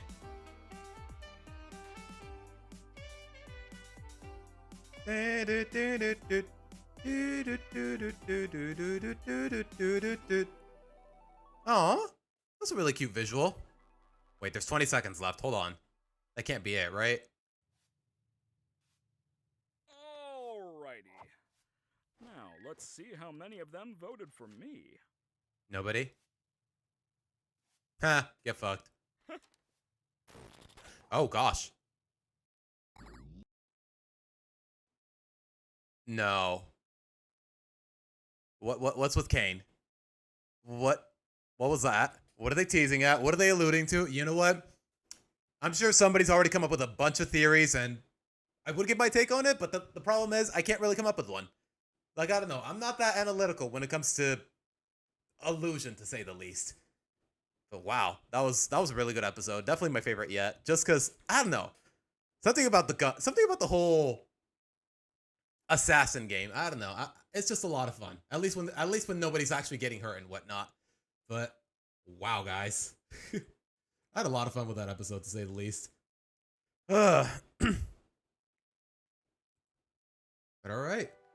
Okay, before we get to the Loud House video, though, can we talk about that for a moment? Like, I don't know. Like, it's crazy. Like, normally when people say, oh, support indie animation, oh, support non-mainstream animation, like, I don't know. I can just never get into the idea. Like, I'll watch an episode or two, but if the show's not that engaging, most of the time I don't care. But this is the one instance where indie animation has definitely won me over. Like, The Amazing Digital Circus, only 6 episodes so far in the span of what, like 1.5 years? And yeah, I'm invested. But the fact of the matter is, we're not gonna get another episode for what? For God knows how long. Like what, next Halloween? Oh my god, it's almost already Halloween again. And I still remember last year's Halloween special. What season 9's episodes have I watched, if any? All the way up until... You know what? I can actually show you guys. Hold on, can you guys see it on OBS? I always gotta make sure of that, because... y'all already know how inconsistent my PC is. The Loud House... Season 9. In the latest merch video, he crashes out at the end? Really? Like in a way that plays into the narrative, or just crashing out for the lulz? Never speak ill of the Ringmaster? I mean, all they did was not vote for him. Did they even get to vote? Like, wait, who was, did the players get to vote? Like, the actual characters get to vote? Or was it just the fans? Like, straight up, did not a single fan vote for Kane? Because I have a hard time believing that. All right, Tracy, I've seen Crystal Ballin. I actually kind of like this episode. The Most Dangerous Gamer. Yep, first, pretty much. I don't know. I just didn't like this episode. And I don't know how I feel about Kara yet. Like I said, just Ronnie Ann 2.0. Mary Dismas. Considering the way Nickelodeon's scheduling works, I'm probably not going to get to see this episode until December. And the same goes for Just Snow with it. Like, I don't know. It's dumb. Meet the Parents. I actually have seen it. Apartment Complex. I've seen it too. Pet Project and Cuff Break. Yeah. Prom Comp. Scene Stealer. Yeah, I've only seen those 6 episodes in total. Everything after that, I'm guessing it already aired in the US at some point. Or we have title cards. We have title cards, apparently. And the whole summer camp arc, which is apparently part of Season 10, but why is it here on Season 9? I don't know when that's going to air in Mexico. It already aired in the United States, from what people have told me. But alright. But yeah, as far as Season 9 is concerned, a lot of it really hasn't aired in the US. Which is a damn shame, because, I don't know, I guess I just want to watch it for the sake of watching it. But alright, guys. Seriously, though, oh my gosh. We went from one of the best animated shows of the decade to, I hate to say it, but one of the worst. But alright, let's get to the reactions, and I don't know, guys. Once I'm done with these reactions, should I leave the videos unlisted, or should I put them back in the public again? I think comments are going to stay paused because I think it encourages people to actually watch the entire video before they start with the accusations, more or less. One more thing about Digital Circus. I don't know why John from The Cold Ones Out is in the merchandise in the video. I have no idea who that is, my guy. Have I seen Smiling Friends? No, I've been meaning to, but I never got the chance, just because I don't have Adult Swim here in Mexico, and is it available on any streaming platforms? I don't think it is. But you know what? I'll look into it soon enough. Because I've heard nothing but good things about that show, more or less. But alright, the volume good, I can see chat. The Mudkip is still there. Alright, let's get into it. Last Loud House video I've made, and maybe the last. I do have a couple ideas for maybe one more, but I don't know, guys. Like, what can I say about the show that hasn't already been said? At the risk of sounding a... Is it on HBO Max? Is that available in Mexico? I want to say it is. We'll see. Maybe I'll cash in a month. Like, I don't know. My rent is really cheap, so my rent is more or less really cheap. So maybe I'll cash in a month of HBO Max or whatever the platform is called nowadays, because I know they're going through a lot of mergers here and there. Little corny, I gotta say, guys. In all the time I've stuck my nose into animation as a culture, and if we're judging by video length, I've never had a series ignite so much genuine curiosity or passion in me like The Loud House has. This is still true. Over 3 hours, I've made over 3 hours worth of content for this TV show. Just me talking about this show, more or less. And maybe it's owed to the fact that the show's been going on for so long. Season 10 is already underway. Keep in mind, guys. Oh my god, the neighbor kid is crying and it's getting on my nerves. Ugh. The most important question is, do I feel burnt out or do I just don't care? I more or less feel burnt out. Yeah, it's definitely burnout. It's not that I don't care. I still like a lot of these characters. I'm still try to be invested where I can, but most of their episodes nowadays are just filler. And you know what? We'll get to it in this video. Why I got so many gripes with this episode, with this show in general. For better or worse. Amidst all the stigmas, morbidity, and then there's the whole issues with the fandom. These awful writing and whatnot. I've never dealt with a TV show that just sparks so much to think about. At least for me. Even at the risk of being associated with certain ideas. You're not affiliated with me. Yeah. Seriously, my biggest concern before I more or less got invested in the show was people thinking, oh gosh, he likes the Loud House. He must be a pervert of some kind. Like, that was definitely my biggest concern. Don't do what Nickelodeon does. Give up while you're ahead. Please don't beat a dead horse. Yeah, I won't get into it more than what I have to. I'm surprised I'm still trying to understand as much of this show as I can. For such a simplistic slice-of-life kid show, sometimes it melts my heart in the best of ways. Case in point, white hair. If it weren't for this episode, I would not give a shit. That's much of a shit about this show in any capacity. Like, white hair is peak cinema. But more frequently, it shows me exactly what not to do as an aspiring writer. And then there's episodes like No Such Luck. It's not like with other popular shows where I understand exactly why people love it. Gravity Falls never missed. Or exactly why people hate it. Steven Universe missed God knows how many times, and yet it's still, let me put it this way, it's still Tumblr's crowning achievement. And I mean that in the worst of ways. Here, it's kind of a mixed bag, especially when you disregard all of their fandoms. Yeah, do you guys seriously believe this is the only popular fandom crawling with perverts? That is a very good rhetorical question, and I completely forgot about it until now.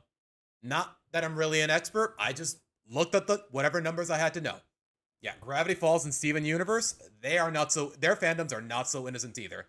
They just do a better job of keeping it to themselves, at the very least. So, I figured maybe I could clear my head and talk about the show at least one more time. With that being said, maybe there will be more in the future if people like the videos, comment, and subscribe to the channel. Please and thank you. Don't forget to like and subscribe, guys. It's really the only thing keeping this channel going. Also, do me a favor, like the stream too. I'm sorry that I have to keep reminding you guys, but as I've come to learn, at least from last stream to say the least, the more frequently I tell people to like and subscribe, the more likely they will. Or at least just with the likes. Well guys, now that all of Season 8 has officially aired in the US, yeah, I did publish this video, I want to say July 26th, in the middle of the afternoon. Like, I wanted to get this video out pretty much right after what was left of Season 8 finished airing in the United States, because I know that's where most of my audience is. So, just to avoid not spoiling anyone, and even then, all of these episodes all of the Europe road trip, basically what was left of Season 8, it already aired 3 months ago, here in Mexico. So, it was really easy for me to get the footage on Paramount Plus and everything. Although, from where I'm standing, it took its sweet time. Seriously, I even watched it in English. What was the holdup? Yeah. Like, what gives? Straight up. Cable box? English option? Boom. Loud House in English, regardless of the episode, more or less. But for whatever reason, like the dubbing is complete. Like, why does the localization take so long when the only issue is editing the language? English, motherfucker! Do you speak it? I am really proud of that edit, though. Seriously, Play that again. I even watched it in English. What was the holdup? English, motherfucker! Do you speak it? You know what? Let me raise the volume a little bit, just for the hell of it. Do more, man, or don't. We'll see. We'll see. I got a couple ideas, and they're gonna take a while, but we'll see. I thought I'd take at least one more look at what's going on with the Loud House since the last time I spoke about it, and see if anything's changed for the better. I have doubts, but I want to give my thoughts on several episodes anyway. And no, this is not necessarily another excuse to address the problems in the show, or especially the ones in the fandom. Yeah. Full disclosure, I did not make this video because I was thinking, oh my gosh, I just want to shit on the show even more. I just wanted to give my opinions, more or less, both positive and negative, which I more or less do throughout the whole video. Not that I disagree with most of it, but the internet has said more than enough about that. How many Loud House videos out there on YouTube are like, oh, the fandom is so disgusting. Oh, this comic is so disturbing. Like, most of the time I agree with it, but at the same time, it is genuinely, and I don't mean to discredit it by any means, but it is so overdone, man. Like, somebody, please, try to be relatively optimistic about this franchise for a change, to say the least. You should have seen Twitter on its 9th anniversary. Yeah. Loud House is 9 years old, and all people had to say is, oh, the fandom is gross. Oh, the show's not that good, which in some ways I agree, but jeez, lighten up, man. Blah, blah, blah, incest, blah, blah, blah, milking, blah, blah, blah, slop, failed spin-offs. Alright, I get it! Look, I'm not exactly here to judge the show on the stigmas and abominations of the internet, or the problems behind the scenes. Or in some cases in front of them. What the fuck?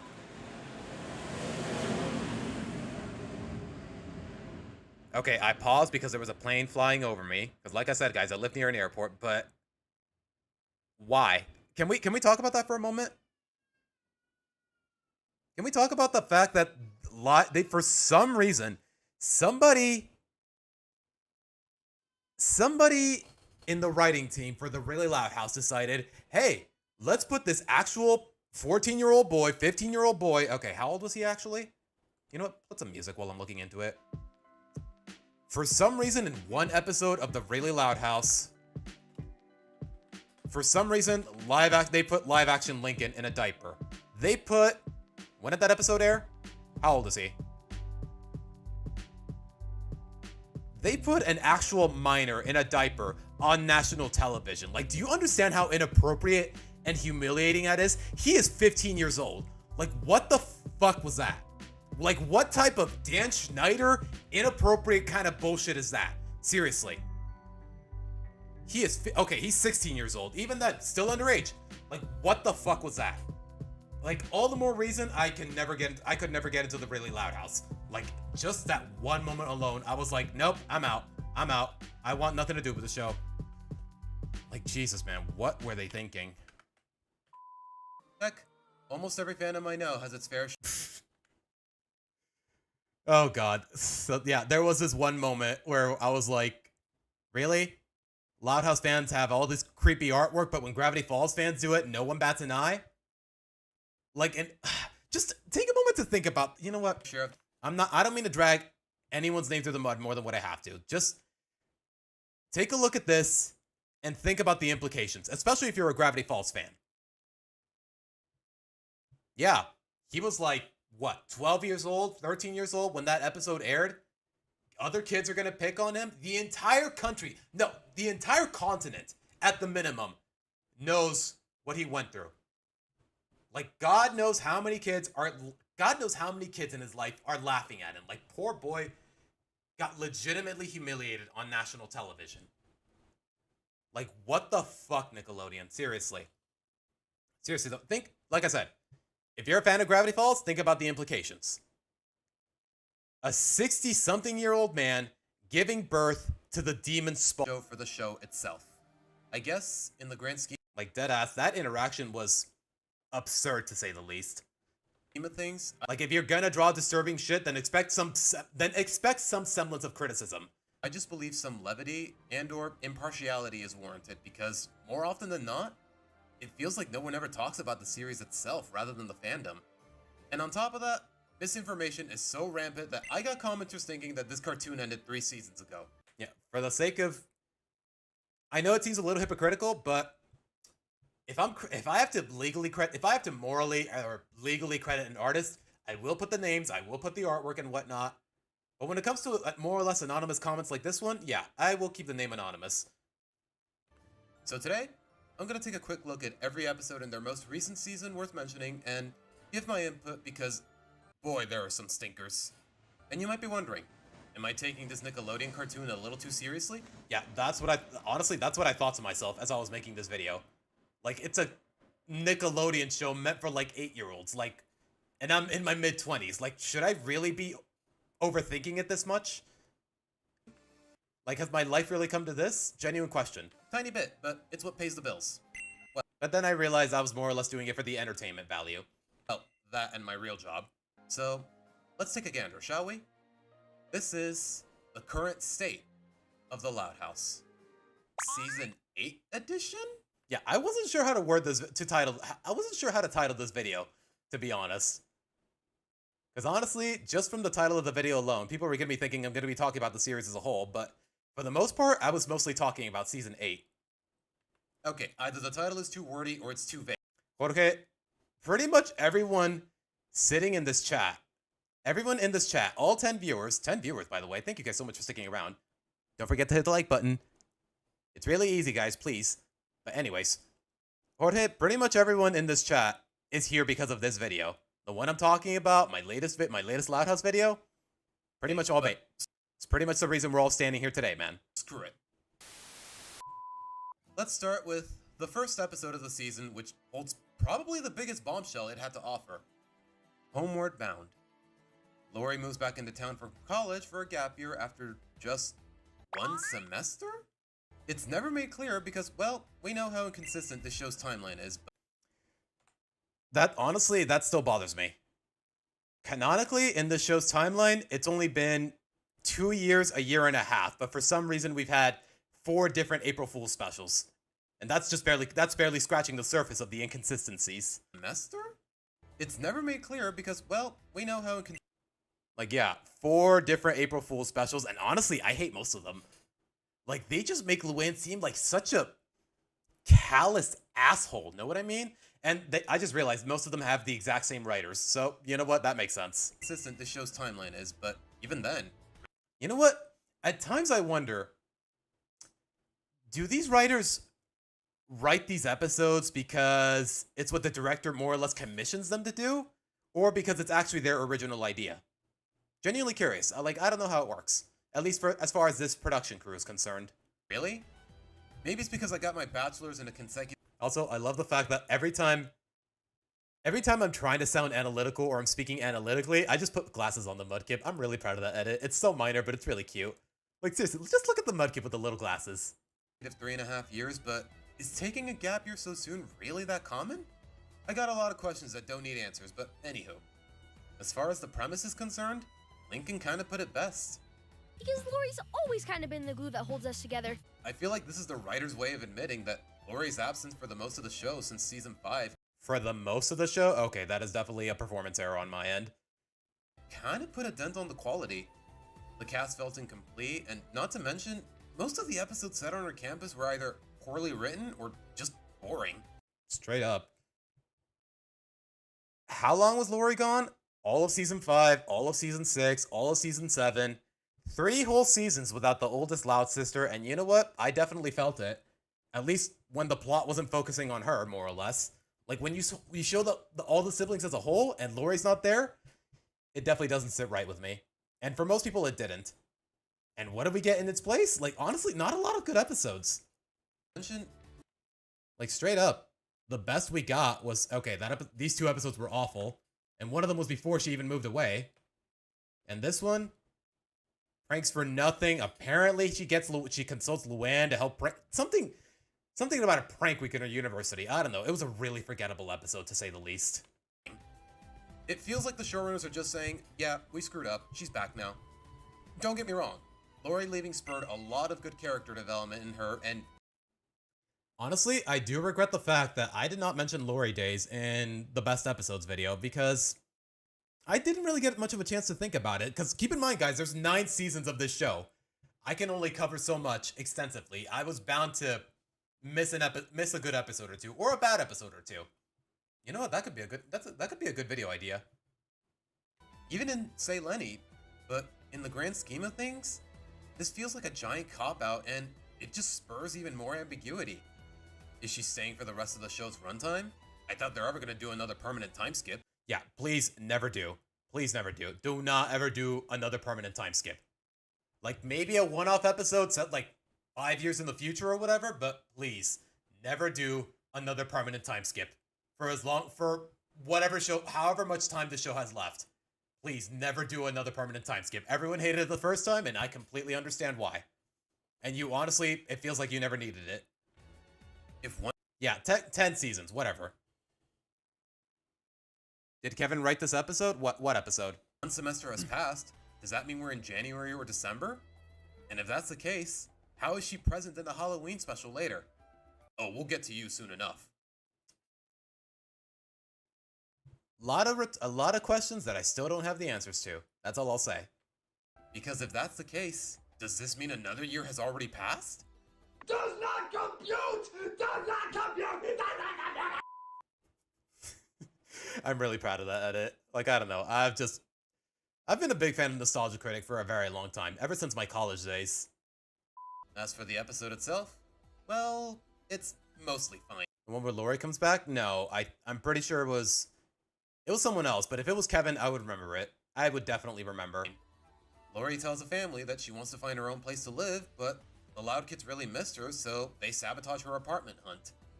Lori decides to live at home again. Aw, I just realized, look at Lily chewing on the rattle. That's a cute detail. But in the meantime, the narrative just... Okay, what does it say when the characters in the background have more of my attention than the actual dialogue? Just tries to hammer in the fact that she's not happy there. Some of it makes sense, but some of it is narratively problematic. Problem 1. Lenny snores and sleep talks. But how did Lori not already know this? You shared a room with her for most of your life. Yeah, that straight up did not make any sense. Like, Lori's back home, like, you've been roommates for God knows how long, and when you're back from college, suddenly, Lenny snores. Suddenly, you don't have room in your bed. Like, what? Did she form these habits in the 4 months Lori was gone? We don't know either. Even if there was an explanation, even if I believe the explanation, there just isn't one. Problem 2. The Wi-Fi is inconsistent, but is there any reason to think it was any different back then? Problem 3. Yeah, good question. Again, I don't mean to toot my own horn, but this is a really good question. Like, why? You still have 10 siblings. They're still all hogging the Wi-Fi. Like, how was this any different before you moved out, before you left for college? Like, this episode just doesn't make any sense. Consistent, but is there any reason to think it was any different back then? Problem 3. Lori gets attacked by Lisa's new security system. A system that conveniently went unnoticed until now. Also, another plot hole. Nothing suggests that any of this should be a surprise, to the point where I'm not really sold on Lori's unhappiness in that aspect. And it gets even more unreasonable. That's why Lori gets grounded in the time-traveling episode. She gets grounded there. She should. What do you mean? What do you mean, Tracy? If it makes you feel any better, you're not the only one doing this? I guess. Lenny mistakenly disables Lori's alarm clock since the latter said she needed to sleep well for a job interview. Okay, that alone, Lenny has a job at the mall. I think she knows as much as, at the very least, her coworkers, that she needs to show up on time. So, and Lori said, "Oh, I need to sleep well for my job interview." I guess Lori should have mentioned the time, but even then, I don't think Lenny's this dumb. At least not I don't think Lenny is this stupid. At the very least, not anymore. Like, I know her stupidity is kind of inconsistent, and I understand why, because it's stupidity. It's the concept of stupidity. Like, you don't have to take it too seriously, but at the same time, these writers just love using it as a scapegoat just for bad writing. Causing Lori to oversleep, but she tries to go anyways? You're already 3 hours late. Why even bother showing up? That's true. Like back in my college days, if I overslept and I was already late to class, I was already like a half hour late to class, like why even bother showing up?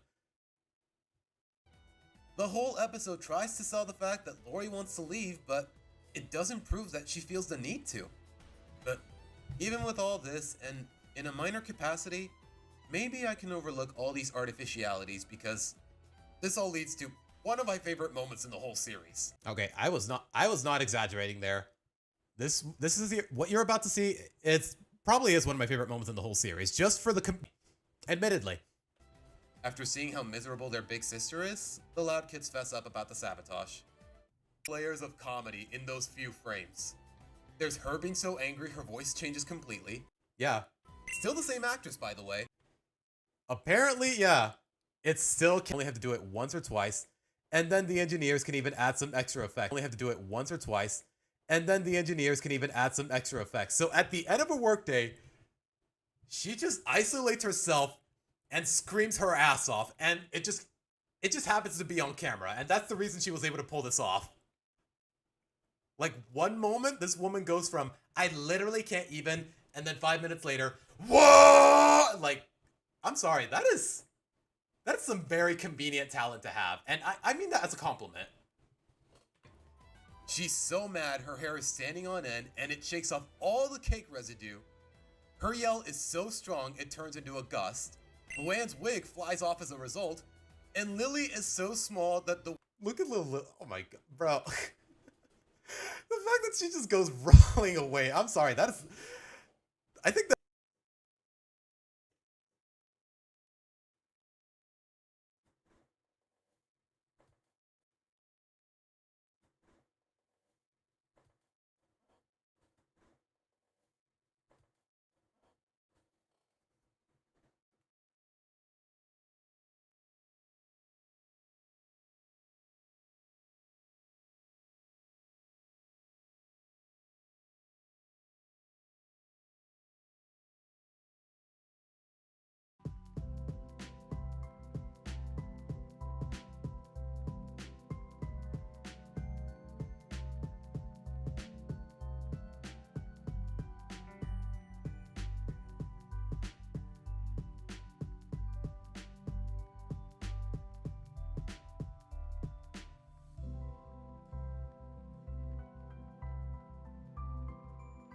we should be back now. Okay, I'm guessing I accidentally... Okay, in that particular instance, I feel like I just accidentally tripped over the Ethernet cord. Because it's standing right in front of me. Like, I don't know, guys. My setup is a little convoluted, but we should be fine. No frame drops. Stream had a hiccup, but it did not get canceled completely. Good, because I do not want to make another VOD for this. Not after this much time into the stream. But alright, we should be good to go. I swear, man, people just don't give the show enough credit when it comes to the good stuff. But anyways, Lori's angry, but she's unsurprised that her... And just like that, 5 people leave the stream. Just because my internet had a hiccup. Oh my goodness, man. Why? Oh my god, 4 and... Oh gosh. I don't mean to hyperfixate on numbers, guys, but... Okay, you know what? I need to get a different ISP, because just like that, one little hiccup, boom, 6 viewers gone. Anyways, that is very demoralizing. Her family missed her so much that they took these measures. So she calms down and they volunteer to help her with her apartment hunt to make up for it. Ultimately, Lori ends up finding a place right next door that she can afford thanks to, funnily enough, what she did back on campus. He said I can pay him in golf lessons. Is it just me, or is that a little too convenient? But you know what? I'll let it slide. Her family can see their big sister whenever they want. She has her own... Okay, I'm not gonna lie though, that apartment looks really cozy. I know it's a garage that got I know it's a garage turned into a makeshift apartment, but honestly, I would pay money to... I don't care how small my apartment is, as I look out of bed, as long as I got a kitchen and a TV. Most of the time, I'm probably gonna... Things will work out. Like, I don't know. I don't care how small my apartment is. Space. Like, I would be down to live in a place like that. It respects continuity. She can afford the rent despite her unemployment. And all is well that ends well. So imagine how much this episode frustrated me. Oh my god, man. Like I'm telling you, time and again, this show's continuity just decides to give the middle finger to every semblance of consistency, more or less. Turns out, Lori has to pay actual money for rent, and we never learn why. Whatever happened to, oh, he said I could pay him in golf lessons. Like, did he graduate your golf class, or what, like, they never explain it. He said I can pay him in golf lessons. So that was a fucking lie. It was a freaking lie, apparently. And get this, that place where Lori bombed the interview? Apparently Luann works there and can get her hired, no problem. Again, way too convenient. Since when? Where was this info when Lori first came back? And even then, doesn't Luann have like 4 other jobs already? Party business, babysitter, flipping signs with her boyfriend, amusement park performer. Yeah. You know what? Luann is not the only character with this problem where they can't just stick her to one job for the sake of the narrative. Because Bobby had the same problem too. You remember? Before he moved to Great Lake City, he was a pizza delivery guy, he worked as a lifeguard, he worked at a boutique, something like that. But all I know is he had a lot of jobs. But even then, like, I don't know, something about these characters, they just feel a lot less human. Before, but geez, man, this lore has enough plot holes. But wait, is it still buffing? What do you mean, John? Is it still buffering? No way.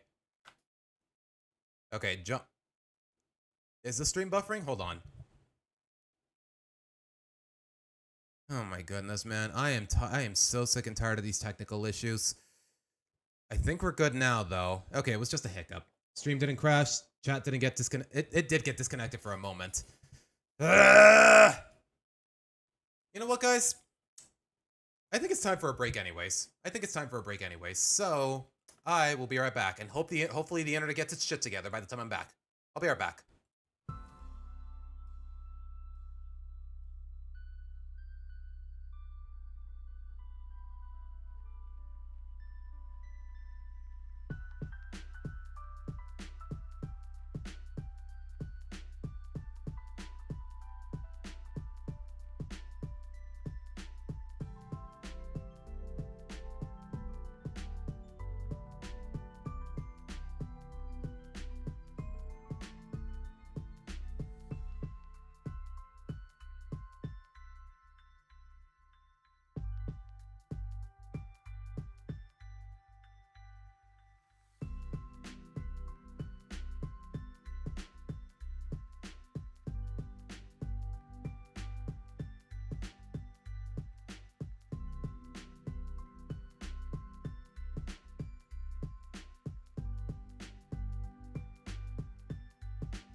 Okay.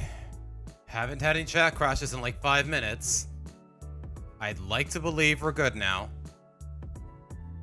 Do you want to agree with me, internet? Or you just gonna keep screwing with me? Yep. Lost even more viewers just because I needed to test the waters, more or less. And if that is the case, you know what? How long have I been streaming for? Been streaming for well about, I want to say 2 hours? Yeah, 2 hours and 20 minutes. Guys, can we just call it here? Do we just want to call it here and continue tomorrow? Or do I don't know, man.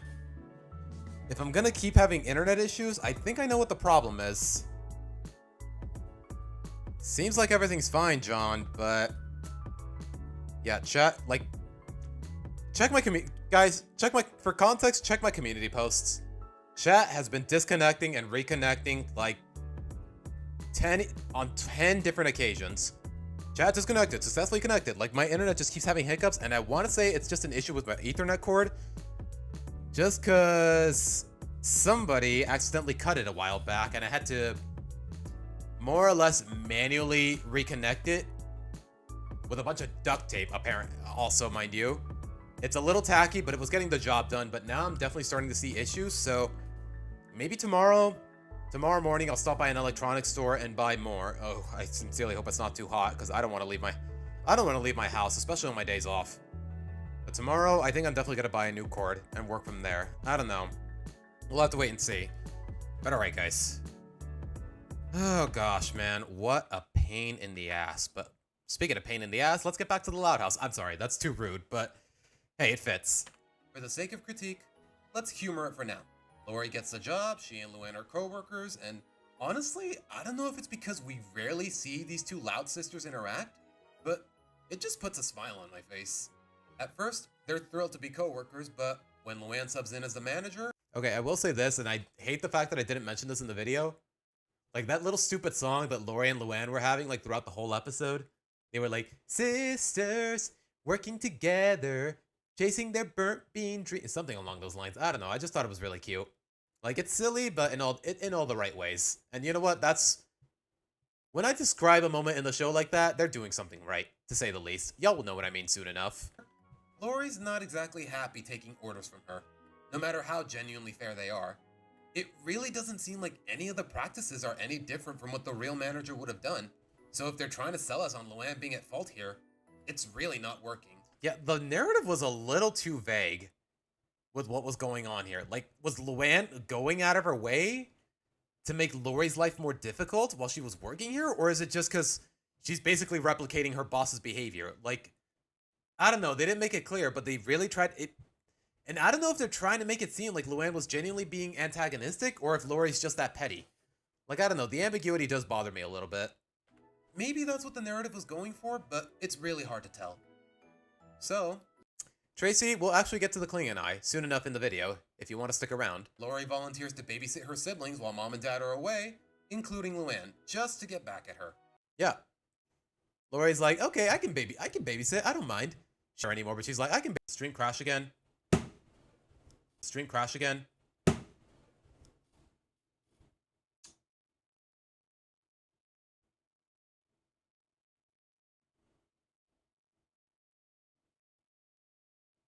We should be back, but oh my goodness, man. How long was I running my mouth there before the stream crashed? Like, can we please, Infinitum, for God's sake, just knock it off. I just paid 700 pesos in phone and internet bills. That's about, what, $40 a month? Like, I'm already crunching it with my rent and whatnot. Like, $40 a month just for good phone and just for a good home line and for internet. And you can't even be consistent for 5 minutes. God, man, this is also frustrating. But we should be good now. We should be good now. Chat, if you're in it, just refresh. From a writing standpoint, I don't think this is a bad move. Okay, what was I saying before I was rudely interrupted? But is it? Yeah, like I said, I was really proud of this edit with just Patrick and SpongeBob with their thinking poses and the... Like, if y'all know SpongeBob, y'all will know freeform jazz. Like, this moment, I just literally just look up freeform jazz on YouTube and you'll probably find this moment. Like, it's just really funny. It makes no sense, but it's just funny. It's the right amount of silly, like I keep saying. From a writing standpoint, I don't think this is a bad move. Just because Lori is the adult of the Loud siblings doesn't mean she's incapable of pettiness and immaturity. And I know firsthand that goes for a lot of adults in my life. Yeah.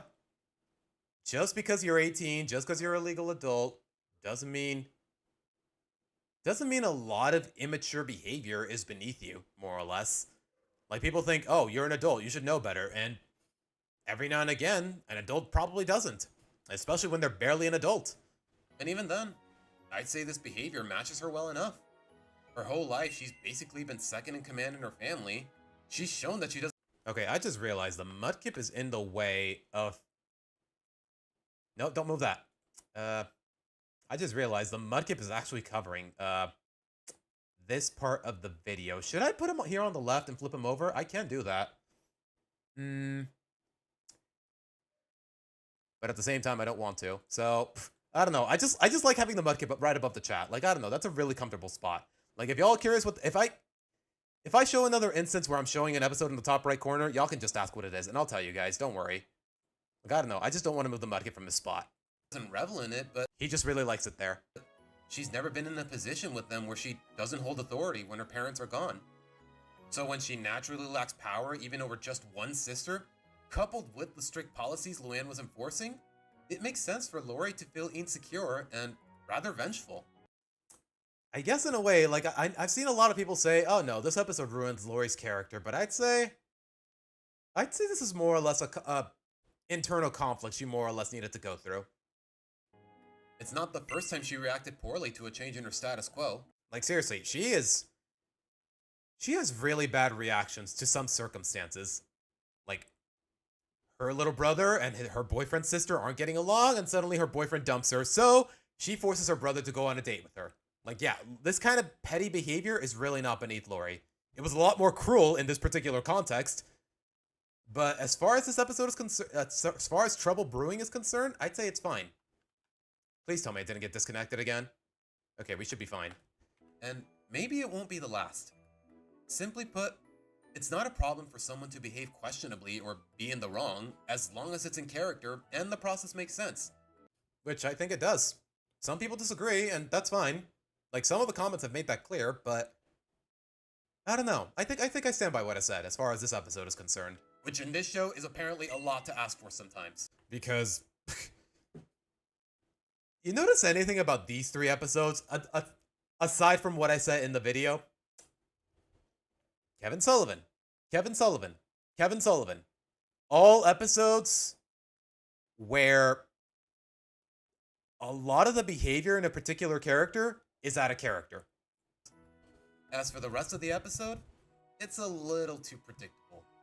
I think we all know where this is going, so let's just skip to the end. Luang gets back. I'm really proud of the edit. Lori, they keep fighting until they need to put their differences aside. Like, yeah, we know how it goes. They keep fighting. They're like, oh no, they need us. We need to team up and put our differences aside. Like, I can't think of any specific examples, but it definitely feels like a cliche, because it is. And that's that. All in all, the premise is contrived and forced, the conclusion is predictable, but hey, it made for decent, yet arguably unfinished character development on Lori's end. As for the rest of the season, come to think of it, hold on. She never did apologize to Lincoln for forcing her to go on a date with Ronnie Ann, now that I think about it. And that's an episode from season 1, by the way. So, what are we doing? What are we doing, man? Like, I'm telling you, man, this show is a very quiet. Nobody cares about Nana Gale, and it was already baffling as is that she has this many episodes. Yeah, also written. Oh my god, bro. I'm telling you, man, sometimes these showrunners don't get their priorities straight when it comes to the whatever characters they think we care about. And Nana Gale is definitely not on that list. Don't even get me started on Flip's Raccoon. Also written by Kevin Sullivan. Oh my goodness, man. Miss, it's just been miss after miss with this writer, man. Who are you people? Stealing Thunder.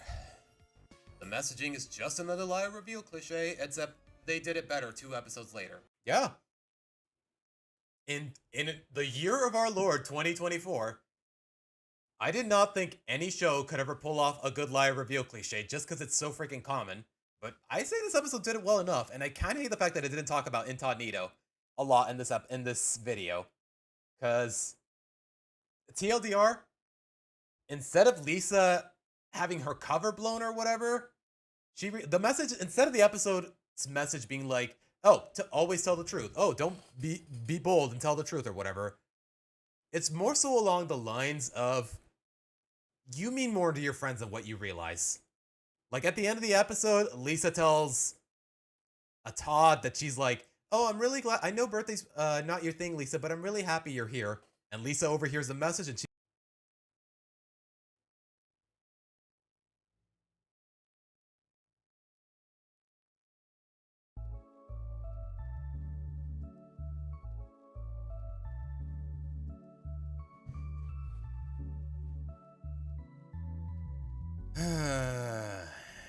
we good now? We good?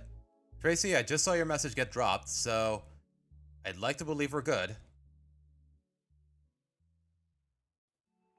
Okay, we should be good now. Can I get back to it? Can I, please, just mind my own business in peace? Please, and thank you. My goodness, man. Whoever does that Robot Todd voice is really good at it. Yeah, I'd say so too. Brian Stepanek. He was in Sweet Life of Zack and Cody. He's the voice of Lynn Sr. and the voice of Todd here. And I might be alone in this, but I am so fucking sick of David Steele. How many more forgettable ass bootleg James Bond episodes are the showrunners gonna keep shoving down our throats? Deadass. What was even the inspiration for this random ass James Bond parody? I legitimately have to ask. What was the point of it? Like, why? Where did it come from? Like, I don't get it. Like, it just came out of nowhere and suddenly it's a plot device for like, what, 20 different episodes and it's the focus of a whole movie? Like, what are we doing, man? It's forced, it's uninspired, it's boring, it's predictable, and it shows a lack of commitment because remember when Lincoln's biggest nerd craze was that one superhero detective and what, in the footage I used? It's a lot of it's a lot of varied episodes, Tracy, so I don't know for sure. Last bootleg James Bond episode. That's from season 7, Bag, Borrow, and Steal. So are the showrunners gonna keep shoving down our throats? It's forced, it's uninspired. I think that's from Lincoln's birthday. I forgot what the episode was called. It's boring, it's predictable, and it shows a lack of commitment because remember when Lincoln's biggest nerd craze was that one superhero detective and F's in the chat for A-Savvy, guys. F's in the chat, because I don't know why the hell they got rid of it. Like, I get it. You had a half-hour special dedicated to the concept. It didn't work out, but that was no reason to abandon it. Like, rest in peace, man. It made for a lot of great episodes, one of which emphasized his ride-or-die devotion to it. When's the last time that was a plot point? Exactly. 5 seasons later, we have never touched A-Savvy ever again. Like, why? What a shame, bro. I'm not saying it was anything revolutionary, but at least that felt fun and original. Which says a lot for a superhero franchise. Which it does. It totally does. Like, even with how much of a cliche superhero movies are, like, straight up, when's the last time we went a whole year without a superhero movie releasing in theaters?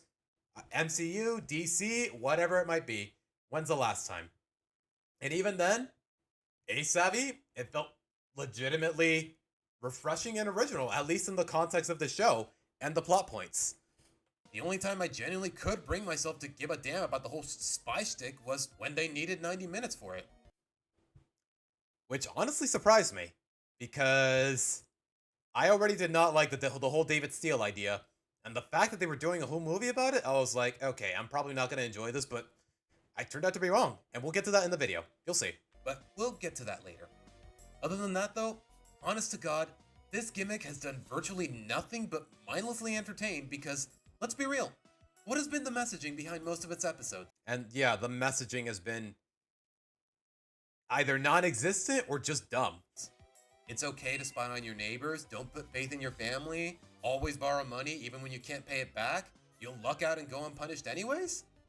We're in 2025. Who even asked for these dead on arrival parodies? I get that some episodes are just in it for the interactions between characters, and I understand that. Some of the best animated shows I know run on that almost entirely. Like, seriously, I'd say it's almost the definition of an industry plant. But when this show tries that more often than not, like, compared to, like, David Steele cannot hold a candle to Ace Savvy.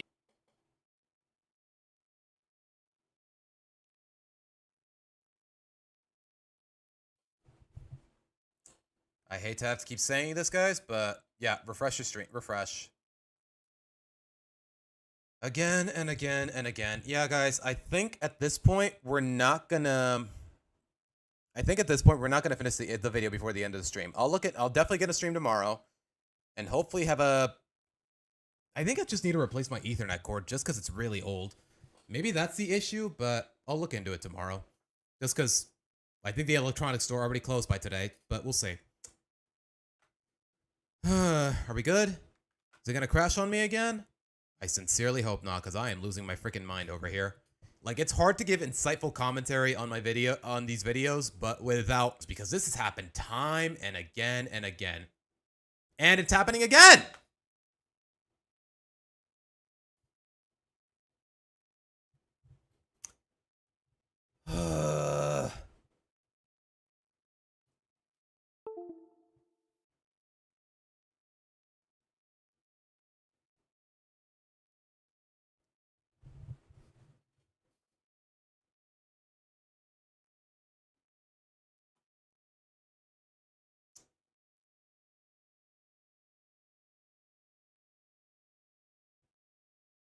Okay, it is definitely not an issue with my RAM because...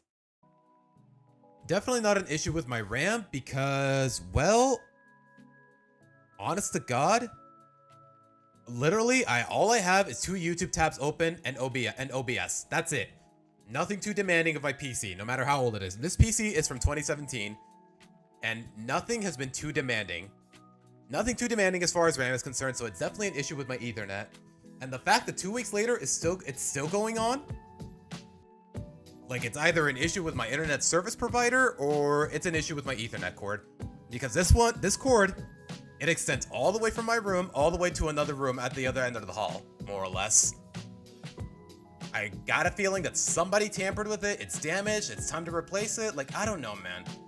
It's just crash after crash after crash every 5 freaking minutes. And it's weird because none of this was happening when we reacted to Digital Circus. So what the heck is going on? But you know what? There's still 10 of you in chat. So at the very least, I want to end on a somewhat neutral note rather than a negative one, to say the least. Just saw you were streaming. Wanted to ask how come all my videos are now my Loud House videos? Because, well, let me put it this way. Some people, they have been a little too disrespectful as far as those videos are concerned. And I mean that in the worst of ways. So until I can clear the air and react to all of them on stream, I'll republish them. Or maybe they'll stay unlisted. We'll have to wait and see. I just want people to gain some perspective through these live streams. It's part of the reason I'm hosting them in the first place. Just for the sake of the spirit of discussion. And honestly, I am sick of people smearing my name through the mud as far as these videos are concerned. That's more or less why they're staying unlisted for now. But anyways, how you doing, Rockin' D? Welcome to the stream. All right, are we good now? They pulled it off, ironically, with the subject, but other than that, they just don't. Just my 2 cents, though. Can it really be this easy to make a good... Dare I say, John, do you really want me to end it? Yeah, there's still 8 of you in chat, guys. I don't think I want to end it just yet. You know what? How about this? We're about, what, 3 hours into the stream? Okay, 2 hours and 41. We'll end it at the 3-hour mark in about 20 minutes. How about that?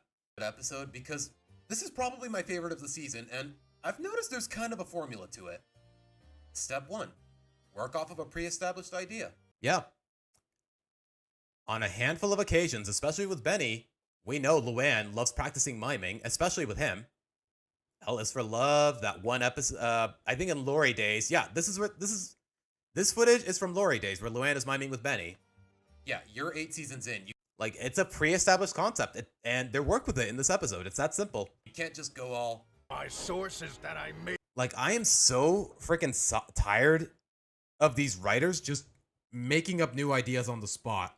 Like, I don't know, maybe it's just the burnout from the series, the fact that it's been going on for so long, but when they make up, like, a new idea on the spot, like a whole road trip throughout Europe, a whole summer camp arc. Like, okay, you know what? I'm not giving the summer camp arc enough credit because, one, it hasn't aired in my country yet, and two, I think it's set on Camp Mastodon, which the camp that their grandfather owns or whatever. So maybe I'll like it, maybe I don't. All I know is it hasn't aired in my country yet, so I can't have an opinion there just yet. Get it the fuck up. Step 2, build on that idea. Step 3, keep everyone in character. Step 4, make good jokes. Step 5, teach a good lesson for the kids. Come to think of it, no wonder I really like this episode too. Like I said, Incognito, still a really good episode. Can't be that easy. It's that easy. It's really that easy.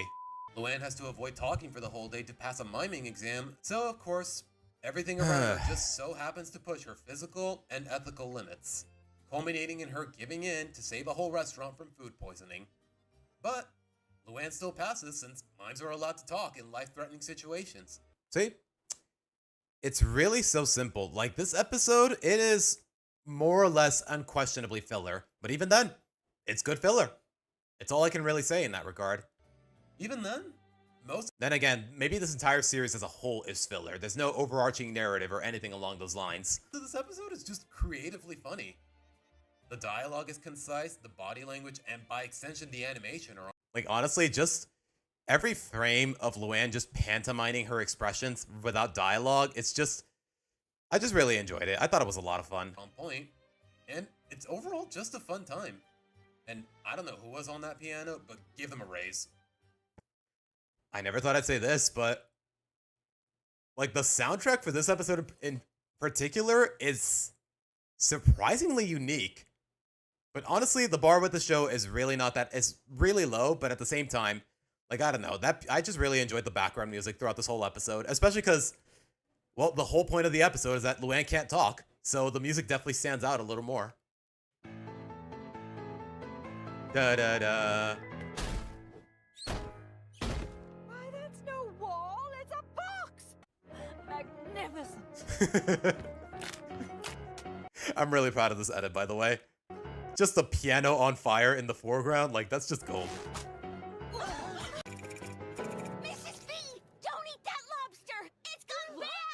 My only complaint is that maybe Luann's boyfriend should have played a bigger role here since... yeah, honestly, maybe... like, I don't know. This episode is my favorite of the season, but at the same time, it does have a bit of wasted potential. Like, Benny, Luann's boyfriend, also pining for the varsity mime team or whatever it's called. Like, just to see them interact with each other without being able to talk, like, I honestly would have enjoyed. I feel like that would have been a lot of fun, and it could have been a little romantic. Not that I'm expecting much out of it in that regard, but still. He's gunning for the same achievement. It would have been really sweet to watch them support each other here. Speaking of wasted appearances, though. Okay, this is a point in the video where I definitely do get a little controversial. Careless whisper. Not even a third into the video, and I'm already getting controversial. A new girl that Lincoln and friends hang out with holding misguided intentions that result in an apology and an acceptance of friendship. Where have I seen that before? Maybe it was just me, but I could smell the redundancy from a mile away as far as this episode is concerned. Well, at least in this case, they didn't set her up romantically and let it amount to nothing. That still bothers me, by the way. The whole allegory with the bunnies and white hair, and you mean to tell me we never explored a romance between Lincoln and Stella? Like, that still peeves me to this day. But this just ironically defeats their purpose for Stella's introduction. Yeah, so much for your girl diversity token, Savino and crew. And apparently a lot of people forget that. The only reason they primarily cared about introducing a character like Stella, even spectacularly, although at this point it seems unintentional, is because all they cared about was, oh, Ronnie Ann is gone? Lincoln needs a new girl of color in his friend group. Like, that's ultimately all they cared about. And it just... well, we'll get into the video as to why that pisses me off. But at the same time, What do you think how the voice actors feel when they have to do the same show for a past 10 years? Honestly, they're paying their bills. They probably don't have much to complain about. Thanks, and sorry to hear about the disrespectful comments. I think I might know where those feelings may have come from. Like with the comments regarding representation. Could have expressed more respectfully. Yeah, plain and simple. I don't know. Like, okay, Lincoln got recast like 5 different times, but the rest of the sisters, they still have the same actors. Luna, still voiced by Kira Buckland. Lori, still voiced by Catherine Tabor.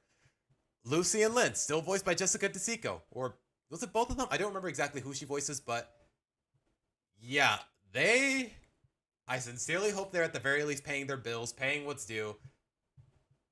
Like, honestly, I'm not going to hold it against you. As bad as the show gets sometimes, if you got bills to pay, I'm not going to hold this against you. Or just, like, I sincerely wish I had that kind of tenure in the film industry, to say the least. Crew, as if that alone wasn't shallow as this. Well, look who just became redundant. Like, suddenly, with Kara's introduction, Stella just falls even farther into irrelevance, even though her introduction is, like I've said time and time again, the best episode of the whole series. God, it was bad enough that they set up Lincoln and Stella through his character growth in what I consider the best episode in the series. I don't know what is wrong with my voice in this delivery. I will say that much. Like, what is going on? Only for them to just scrap it all together. For a character that drove so much real development in Lincoln, albeit indirectly sometimes, they have a really bad... Okay, Rock and D, I would agree there, but at the same time, Lola, Lana, and Lily are voiced by a 50-something-year-old woman. And I don't mean 50-something derogatorily. I mean that in a completely respectful way, because Grey DeLisle, probably the greatest voice actress of our time, to say the least. Like, I don't know, she just has so much range and so much talent. Definitely my favorite voice actress in the industry.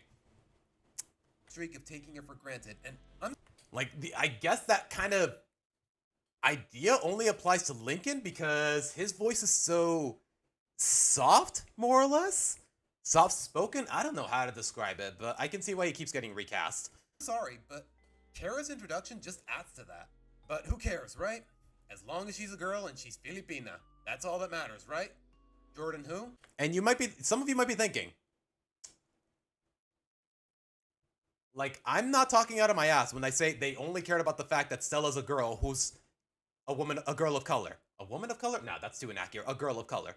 Because throughout a chunk of season 2, specifically after Ronnie Ann moved away and before they introduced Stella, they were giving girl Jordan several appearances beforehand. Even her hanging out with Lincoln's friend group, more or less. Who cares if we... Okay, for some reason it's not letting me rewind. Filipina, that's all that matters, right? Jordan who? Yeah, girl Jordan, she had a handful of appearances in that time span. And for some reason, I'm guessing someone in one of the executives was like, nope, she's not good enough. She has to be a girl of color. Like, they just decided to bench her or scrap her completely. Like, when's the last time girl Jordan had a minor appearance in the show? Because it's not very frequent. Like, it's so aggravating how easily they take their own characters for granted before they even get a chance to shine. All for the sake of, in some instances, just the sake of representation. That's why I really detest the concept. And I know in the fandom, Girl Jordan is more or less a relatively popular character. Obviously not as popular as, say, Ronnie Ann or Stella, but geez, man, give her a chance to shine a little bit. I'm just saying. Who cares if we literally don't know this character's name?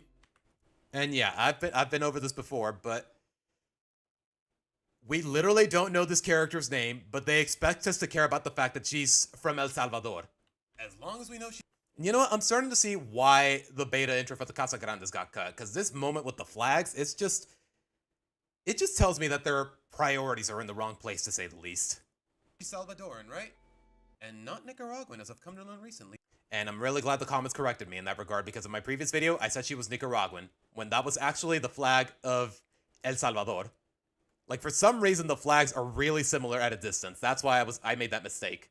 Thank you, comment section. Who cares if this episode and its continuation completely derail Luna's character?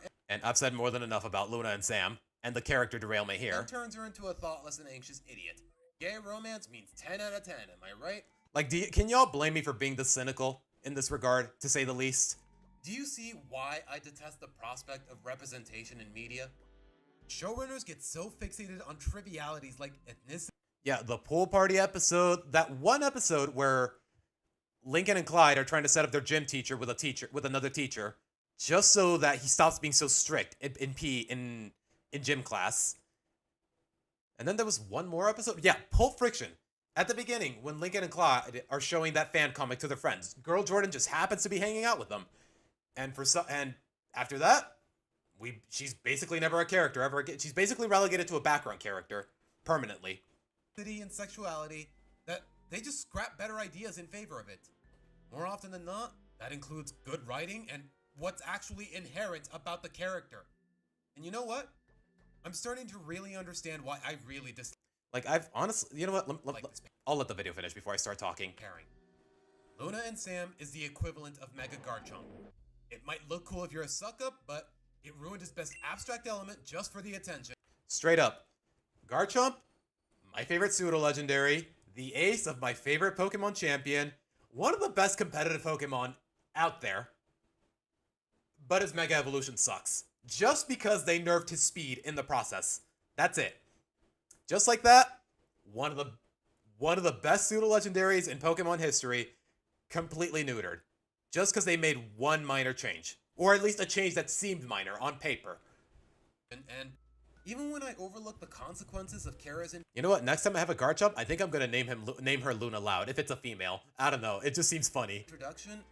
Wasn't this cast already cluttered as is anyways? With how often some of Lincoln's friends get the short end of the stick in screen time? It might... Okay. I need to clarify a little bit here because the way I delivered these lines, it feels a little vague, at least from my perspective. Like, how often, as far as Lincoln's friend group is concerned, how often do we see, like, say, Rusty, Clyde, Liam... Okay, Clyde definitely gets a handful of episodes, but Rusty, Zach, Liam, and Stella, how often have they had their own episodes, or episodes where they more or less just interact with one other member of the group, rather than just jumbling them up as a whole, more or less? Like, individual screen time or we explore a dynamic between two of these characters in said friend group, rather than just them as a whole.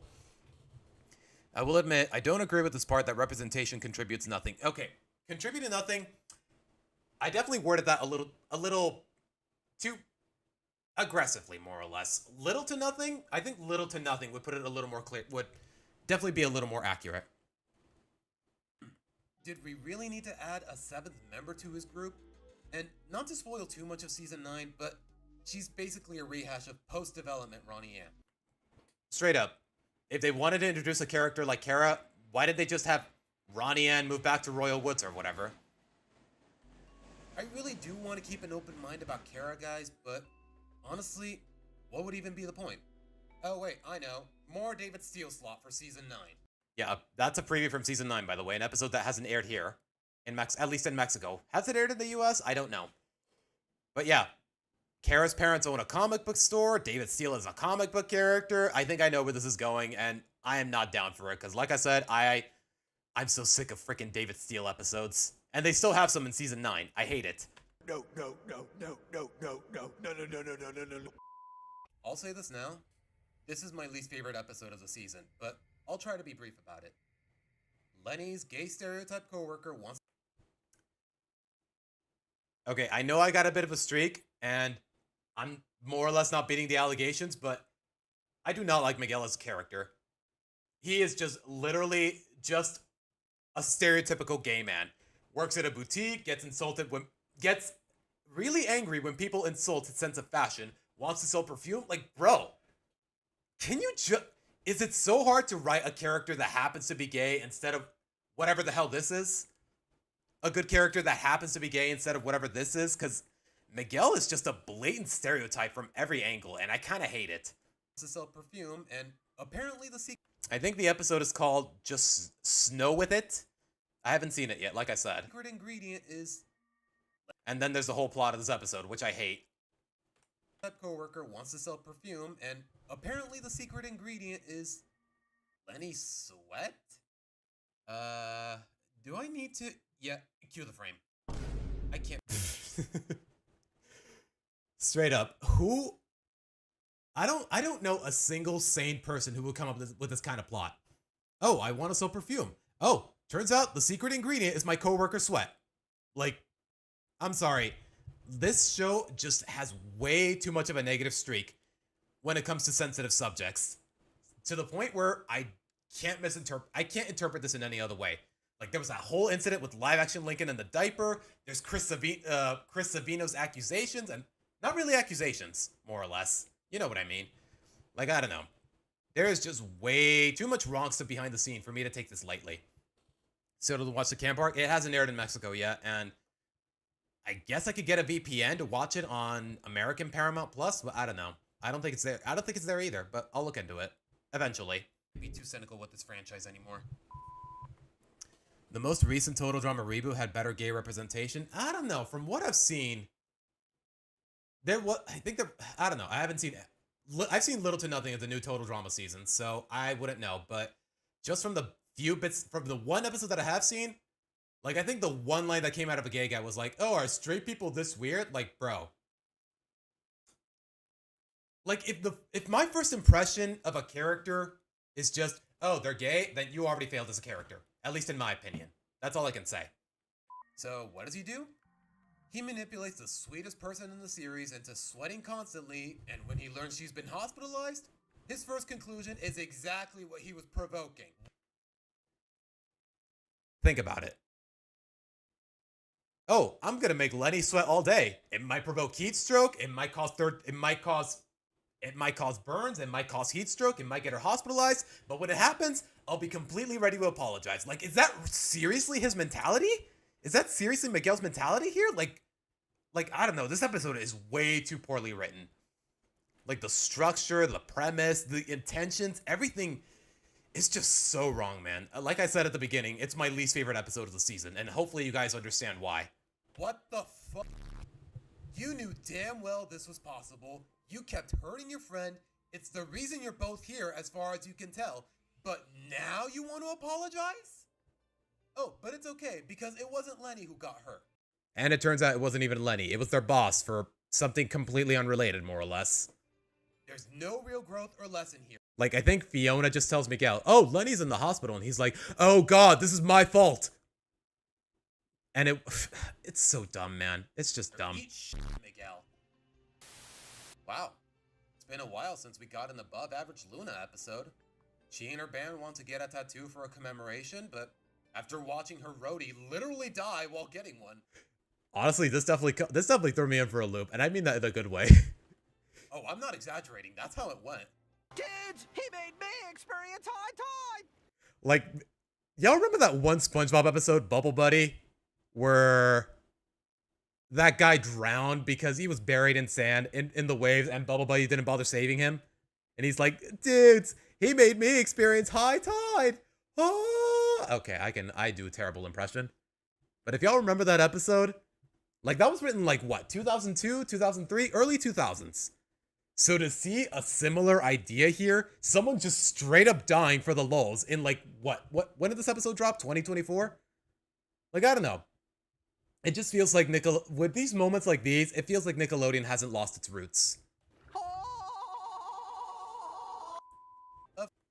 Let me hear that again. I'm sorry. I just love that one moment in SpongeBob. Oh, I'm not exaggerating. That's how it went. Kids, he made me experience high tide!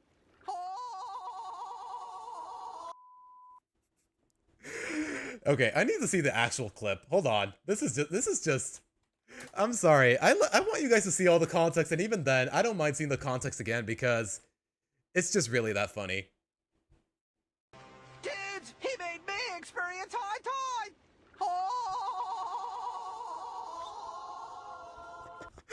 Just the line delivery alone on that episode. That's gold, man. That is gold. Bro, seasons 1 through 3 of SpongeBob still undefeated, even to this day. Of course, she's too scared, tries to build up the courage, and fails. So, she gets a fake one, eventually fesses up, and her bandmates admit they were faking it too. Honestly, I didn't think I would enjoy Luna and all the slapstick since most of her episodes hold such solid messaging and character development. And then there's this— Hold on. as far as this episode is concerned, there's not really a lot of character development or any nuance of that kind. Most of it, I'd say, is just good slapstick. And to see Luna of all characters in it, just, like I said, a lot of her episodes, they just focus on on development. Like, they're more emotional than most, more or less. So, honestly, just the contrast alone really sold me on this episode. And on top of that, it's still really funny, as I've hopefully already made clear. What was the episode where SpongeBob and Patrick think they killed Squidward and they think Squidward's a ghost? I think it was called Squidward the Unfriendly Ghost? Hold on, something along those lines. You know what? Let's look into it, Tracy. Because I'm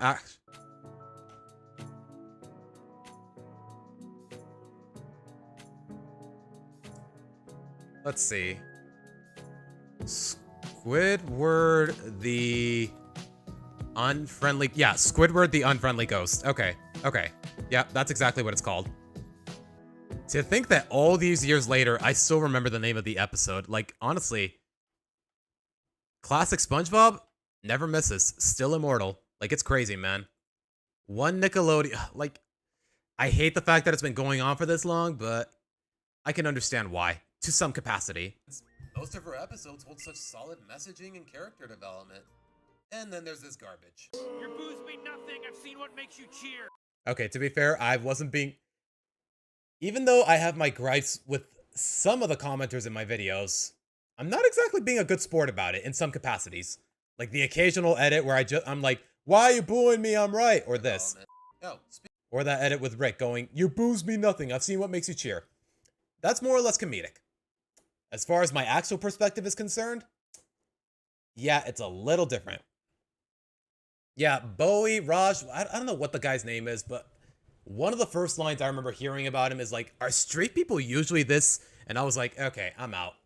And even then, it was like the 6th episode of the season of the new Total Drama season, and it just happened to be casually airing on Cartoon Network. And honestly, I didn't want to be spoiled on the elimination, so I was like, okay, I'm gonna click away, and hopefully at some point in the future, I'll get to watch this episode in order, more or less. Speaking of which, and for like the 100th time, Sam is dead weight in this episode. Once again, you could cut her and her lines out of the episode, and it wouldn't make a difference. I'm not even kidding. I looked up the transcript for this episode. I read every line Sam had, and I was like, this line contributes absolutely nothing to the plot. If I didn't know any better, I'd say they broke up off screen, and normally I'd condemn that. Like, honestly, if I did not know any better, if this was the first ever Loud House episode I watched, I would not be under the impression that Luna and Sam are girlfriends whatsoever. If I didn't know any better, I'd say they broke up off screen, and normally I'd condemn that, but this pairing is so poorly written, it's the one instance where I would actually encourage it. Bro, I will say this though. Marco, and if y'all seen Star vs. Forces of Evil, y'all know that shipping essentially ruined that entire show. Like, I get it. Star and Marco are meant to be together by the end of the plot. You don't have to keep hammering it in. But the fact that Star got with Tom, Marco got with Kelly, Marco got with Jackie, Marco got with whomever, and they, for one, Marco and Jackie ended on such sad terms, and so did Star and Tom. It made for good character development, but at the same time, these characters are just getting shafted. Like, and Marco and Kelly, they broke up off screen. They didn't even mention how they broke up. Wasn't really made clear that they got together, more or less. But this pairing is so poorly written, it's the one instance where I would actually encourage it. Straight up, if I didn't know any better, I'd say if this was the only episode I've ever seen of The Loud House, I would not think that Luna and Sam are girlfriends. Like, that's how empty this relationship feels. So I'm like, hey, if you broke up off screen, I wouldn't even know. I wouldn't know the difference from that perspective. Imagine getting a whole graphic. And then there's this whole mess. My God, man. Straight up, I did not even know. You know what? I'm going to be speaking for a while, so let's turn on the music. I did not even know, until I was editing this video, I did not know that most of this graphic novel is literally is like 90% repeated stories from other comic iterations, other graphic novels of the Loud House. Straight up. Like, this is how you show this is your tribute to Pride Month? Just a bunch of repeated storylines? Literally only 3 or 4 segments in this entire thing are actually original stories. instead of going the extra mile for Pride Month for whatever they think that's worth, they just, like, this cover straight up, it's not telling me, look kids, it's Luna and Sam. It's telling me, look kids, it's our gay lead and our gay love interest. Straight up. It's really so simple, at least for me. If all I can think about in a character is the fact that they're gay, then you failed as a character. Plain and simple. When Sam is so lacking in personality, when her personality is that generic, like, it just tells me what the writer's priorities are. And I'm sorry, I cannot abide by that. I don't care what kind of agenda you have. I don't care what kind of quota you have. If your only excuse is representation matters, then you have no business. You are a terrible writer. I can tell you that much. And you know what? I've made that clear with Kevin Sullivan and the like. Novel just for being gay and still having no personality. That's like, seriously, throughout this whole... Imagine getting a whole graphic novel just for being gay and still having... Like, this is one of the original segments from the comic. It was like, oh, my phone's totally busted. I'm just staring at it to cope. Okay. How did your phone break? Why would you bring it with you? If you broke it before you got here, why would you even bring it with you? How did it break? We don't know. It just feels so absurdly contrived, and it really doesn't flesh out Sam's personality just when you think about it for a couple seconds. No personality. Just to name an example. That's embarrassing. But look, guys, they're kissing and blushing. That means they're totally into each other, right? Straight up. They've done... Sam and Luna, they've kissed on the cheek, like, what, on 3 different occasions throughout the whole canon?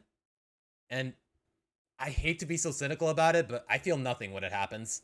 I legitimately feel nothing. Like, the emotions are not earned whatsoever. Funny how the couple with no chemistry gets pandered to no end, but the ones that have it all don't even get to start. Oh my gosh. Lynn and Liam? 2 whole episodes where it's just them alone. Like, I don't expect them to get together eventually or anything along those lines, but the fact that they just completely abandoned, like if y'all seen the you know what, I'm gonna be talking for a while. Let's turn on the music. Like, if it was just a brief pause, I would definitely keep the music off, but just think about it. Lynn's biggest issue, the last time she got into a relationship, was that, more or less, she was way too distracted, way too hyper-focused on her athletic achievements to pay any real attention to her boyfriend. And more or less, she was a little too abrasive, a little too stuck up for her to be able to give her boyfriend the respect he deserves. The respect he deserves. In that case, it was Dexter. So when she accomplishes the opposite with Liam, so passively, like, I was like, oh damn, okay, I totally ship these two. I don't expect them to get together soon enough, but at the same time, like, I don't know, wait, was that an ad or was that the actual music? That was an ad. I sincerely hope I don't get copyright claim for that. Like, Lynn and Liam, like, I did not expect them to get together at the end of Lynn and Order.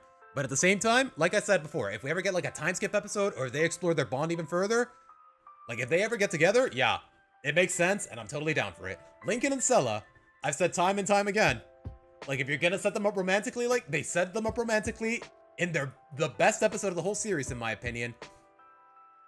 Fuck that. Let's make all the guys crush on Sella. Let's trivialize Lincoln's feeling. Let's trivialize his character growth and just friendzone Stella permanently. Clyde and Chloe. They got together at the end of the Valentine's dance, and we never see Chloe again after the end of the episode. They dance, they laugh, they have a lot in common, but fuck it. Lenny and Scott. We never see Scott ever again after the end of the Loud House movie. God.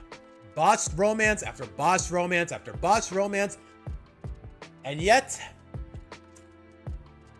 there is a glaringly botched romance right in front of them, but no. They have to stay together at all costs, right? Like, can we show any respect for an honest narrative? Like, is that seriously so much to ask? But alright. That's all I gotta say. The fandom may be partly to blame for making Luna and Sam's sexuality such a huge factor, but I do get why it still connects with a community who don't get a voice as often in kids media. The past decade, I'd say they've gotten more than enough. You know what? For context, I don't want to be too vague about it. Let me show you some context. Wait a minute, I'm going to my channel. Why am I clicking youtube.com? Just for a bit of context.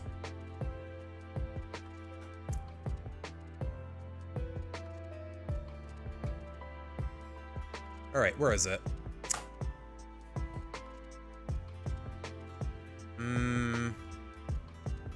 Oh my gosh, it is really hard to move my mouse with just one hand. Then again, I always do. I don't know. Problem is, I'm holding the mic on my left hand. On my right hand, so I gotta move it out of the way. Hold on.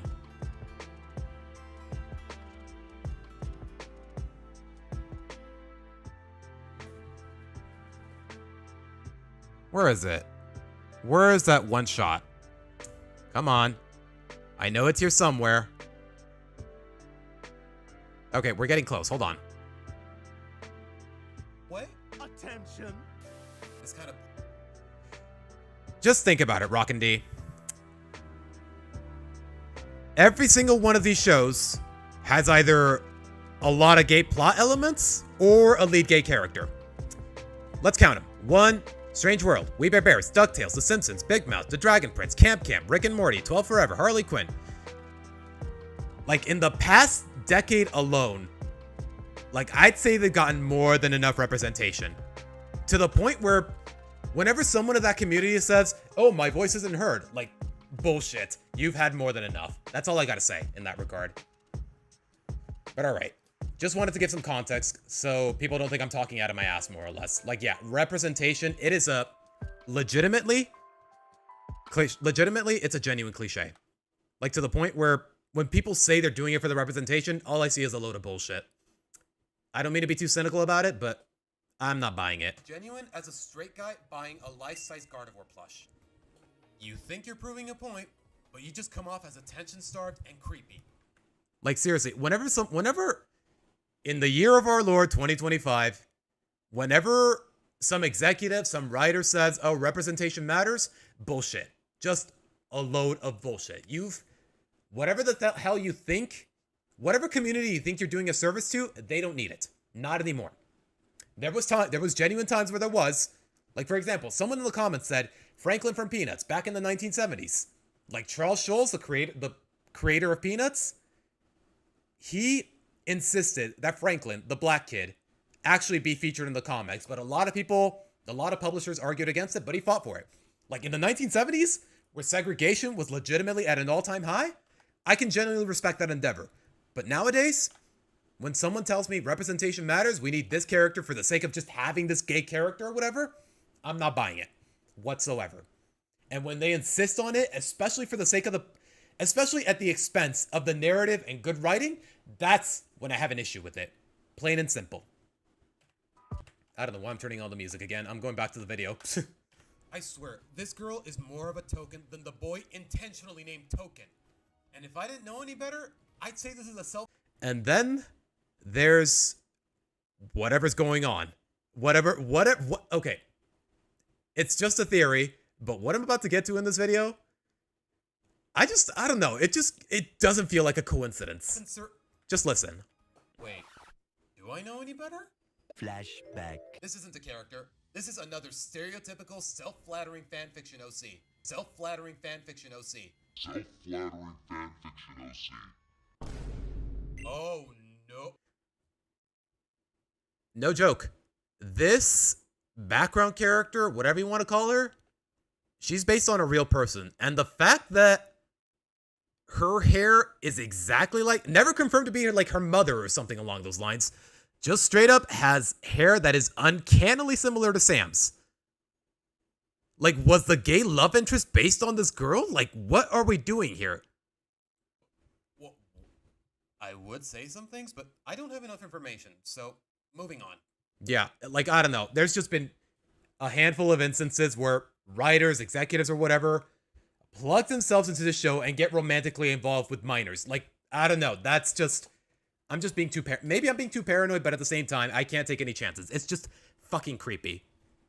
Gay or not, it's legitimately creepy. I know I got a bit of a soft spot for Lily, but... Okay, Tracy, if you're still there, we're at the Klingon Eye. And apparently it was written by Michelle Hansman. What else has she written?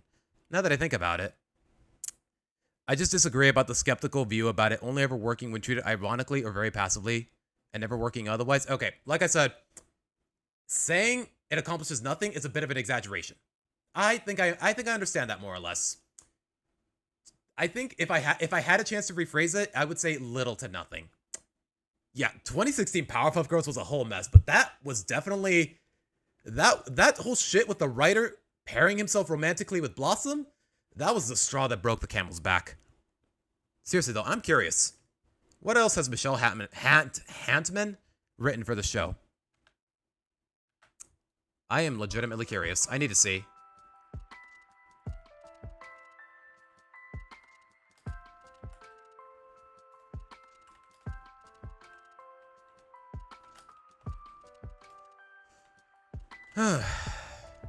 Not gonna lie, guys, I'm a little tired. Wait, this is the Spanish wiki. Hold on. Master of Delusion, Mountain Hard Pass. Okay, you know what? That's the one episode of the road trip I did. The road trip I thought it was fine. Music to My Fears. Okay, that's not a good episode. Uncut Gems, forgettable. Welcome to the Doll Heist. Okay, that one wasn't so bad. The one where Lily has to get Lola's plushie back. Sales Forced. I don't even remember. And then there's the Klinga guy. Yeah. Okay, she's more or less a new writer. Episodes you just can't hate. She's still as adorable and wholesome. Yeah, like I said, I don't have enough information to jump to any conclusion, so I just left it at that. Like, I don't know, that coincidence was just way too uncanny for me to take this lightly. Because, let's be real, guys, this show has a history of being very inappropriate with minors. Then again, that goes for Nickelodeon as a whole. As ever, when she starts getting attached to Lana, like any baby with an older sibling. Aww, just the way she hugs her. Only for Lana to try to avoid her and to start missing her when she gets attached to Lola instead. It would have been a little better if they showed that Lana enjoyed her company at any point, but... Like, straight up. Nowhere in the episode, Lana is like, you know what, I'm happy to have Lily around, until after she's trying to get rid of her. Like, I don't know. Like, it just makes Lana seem a little codependent, more ironically, even though she's the older one, she comes off as codependent. Just from that lack of emotion alone. Emotions still go through, and my heart still melts in the ending. Even if Lily did gross me out a little at the start. Okay, now let's get to the elephants in the room. Close Encounters of the Nerd Kind. Second time they ever did a 1 hour special, and they blew it. They more or less blew it. Like, maybe it's a blessing in disguise that I don't get to see this episode outside of Halloween, unless I go out of my way to pick it myself directly out of Paramount Plus. But as far as public television is concerned, yeah, never gonna see this episode again unless it's Halloween season. Assuming I don't change the channel, but you know what I mean. The second time the series has ever done an hour-long episode, and it's for Halloween? 2 for 2 with 1 hour specials, and they both are some of the most... Well, I know a lot of people don't like Schooled. As for this episode, I just couldn't get into it. It's just dumb. I don't know what gives, but hey, you have my attention. To start... Also, Frost, hello. Welcome to the stream. I don't think I said hello, but then again, you didn't either. There's a couple of things I liked. Darcy makes another appearance, and well... I don't know if I'm being biased or if I have a soft spot for the character, but Darcy, at the very least, promotes a lot of character development in Lisa, and it makes sense. She's her best friend, so I'm just down for the fact that she got a handful of appearances this season. In Toddnedo, here, and I think that's it, actually, but still. I just can't hate this moment. Trick or treat, I'm Darcy. Get it? Because she's a pirate? Normally I hate puns like that, but you know what? It's coming from a 5-year-old. I'll let it slide. Lucy feels like she's losing her touch when she can't scare anyone through the family haunted house. Something she usually excels in, as we come to know. Yeah. Lucy has shown time and again how talented she is at scaring people, albeit intentionally or unintentionally, especially during Halloween season. So if they explore this a little... You know what? I'll just let the video talk. I'm gonna shut up. And I really wish this was focused on more throughout the episode, because it might have made for some decent emotional storytelling, but for some reason, that's not really the main plot. Like, for the first 5 minutes, we're like, oh no, Lucy, really? Like, we don't understand, they really don't bother exploring Lucy's feelings or what she's going through throughout this process. Just, oh hey, time to scare someone else. We gotta try harder. That's it. And then we just go to the whole alien subplot, which is, like I said, it's really dumb. But that being said, the main plot is kinda dumb. About 20 minutes into the episode, I couldn't help but to start asking myself, what the fuck is going on? Suddenly, Lincoln and his friends are really into the Star Trek ripoff. And yes, some comments have told me, apparently it's a ripoff of Guardians of the Galaxy. However, how do I explain this? You know what? And they like Stella here, she just looks too much like Uhura from Star Trek, the 2009 version. So I feel like they were trying to mix and match more or less. But yeah, it's more so Guardians of the Galaxy rather than Star Trek. And I'm glad someone in the comments corrected me, but still. it so much that they're dressed up as its Please excuse me for jumping to the wrong conclusion, more or less. characters. Suddenly, aliens are kidnapping people. Oh, yeah, aliens are real now, by the way. Like, where the hell did the aliens come from? Like, I get that Zach and his family are paranoid about aliens, more or less, but I think it was a lot more fun when it was just make-believe, which is saying something, because Zach and his family are probably the least as interesting characters in the whole series, more or less, or some of them, to say the least. Like, I don't know.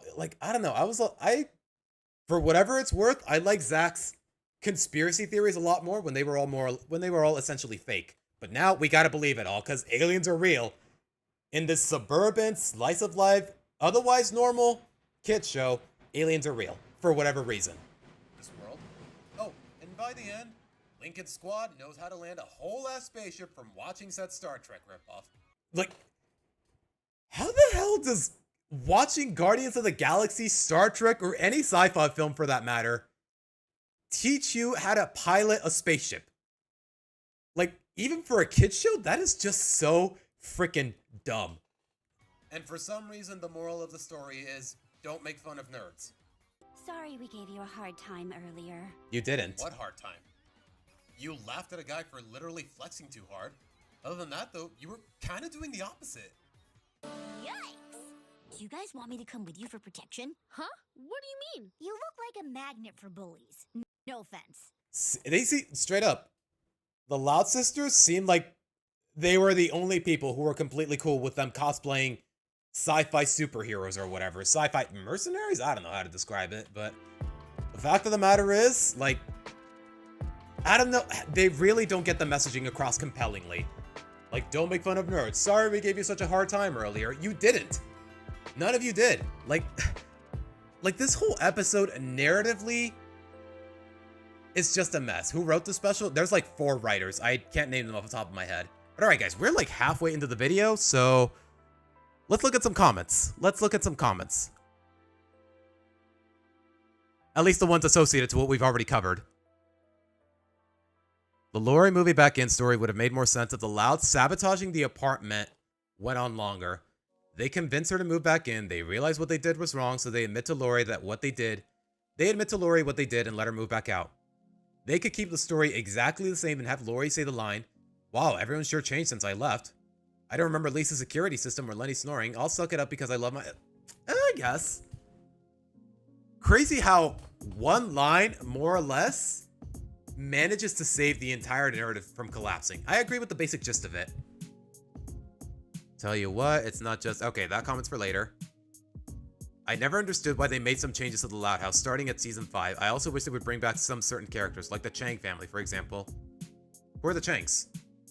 Is that Sid? Sid Chang. Yeah, it's definitely Sid from the Casa Grandes. Yeah, are we ever going to see Sid again?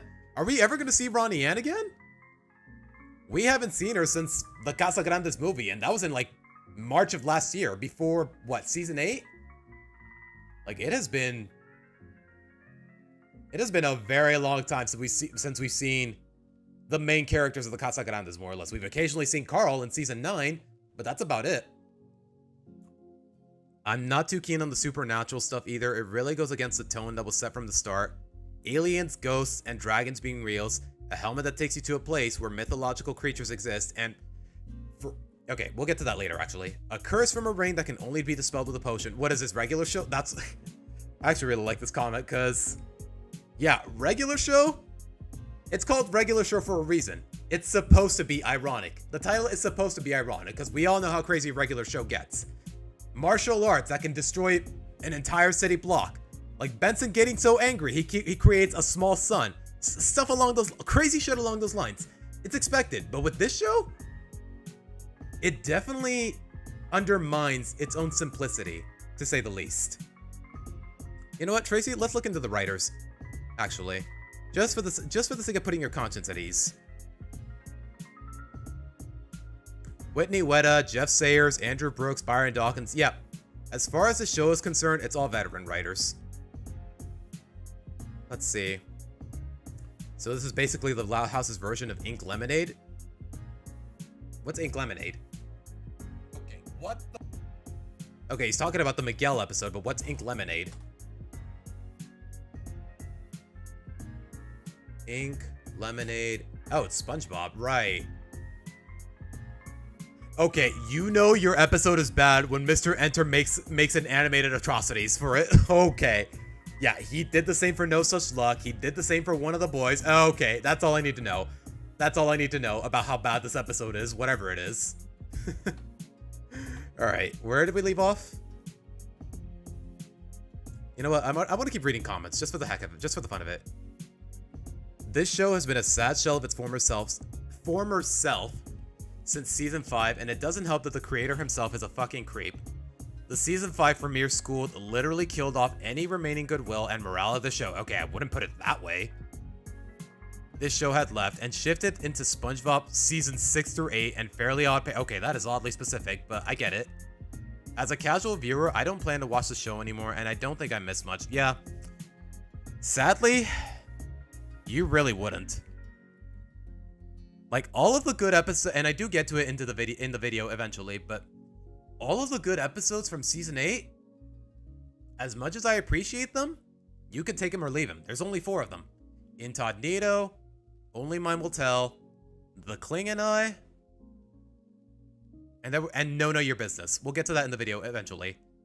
But only 4, a whole season. More or less 26 different plot lines, and I only liked 4 of them. And even then, I don't know if I like them because they're actually that good, or if the bar is just that low. Either way, it's genuinely disheartening, because this show used to have a lot more going for it. Honestly, The Loud House is kind of alright. I'm not as obsessed with it as I used to since... Okay, I'm guessing that's a typo.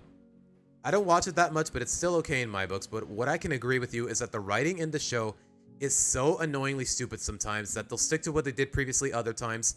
They end up ignoring what they do previously and end up making things so inconsistent. And you are not alone about the Lincoln and Stella thing. It's still to this day just baffles.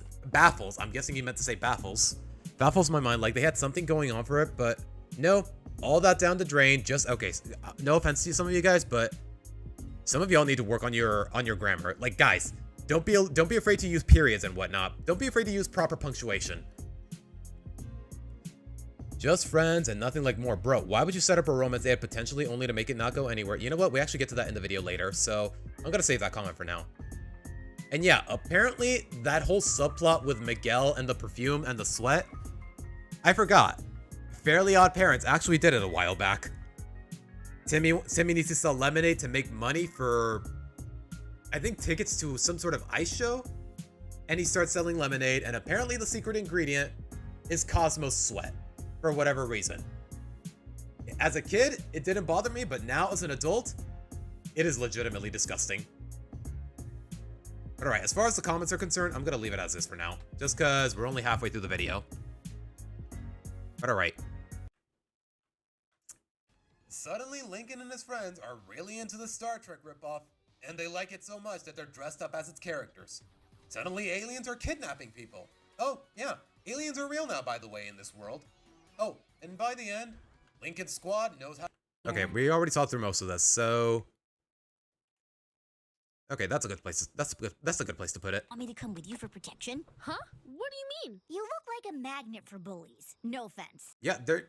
Not once did the sisters really make fun of them directly for what they're doing. They just laughed at Rusty for being a little silly. So, what? If SpongeBob played enough Mario Kart, does that mean he's entitled to... By the way, it's still really crazy that SpongeBob is actually a character in the upcoming Sonic racing game. It's so dumb, but you know what? I'm here for it. A driver's license now? I'm gonna be real with you guys, a lot of this episode doesn't make any sense or feels appropriate for a simplistic show like this. Hold on, I gotta sneeze, guys. Hold on. Oh gosh. Wait, that was a cough, not a sneeze. Still though. And again, they keep pushing these supernatural gimmicks and topping it off with writing that makes no sense most of the time anyways. Like, honestly, would the supernatural gimmicks bother me as much if it was well written? Maybe. Maybe. Just maybe. I really don't know what to make of it after that. Very rarely does it work, and even then, this show still doesn't need it.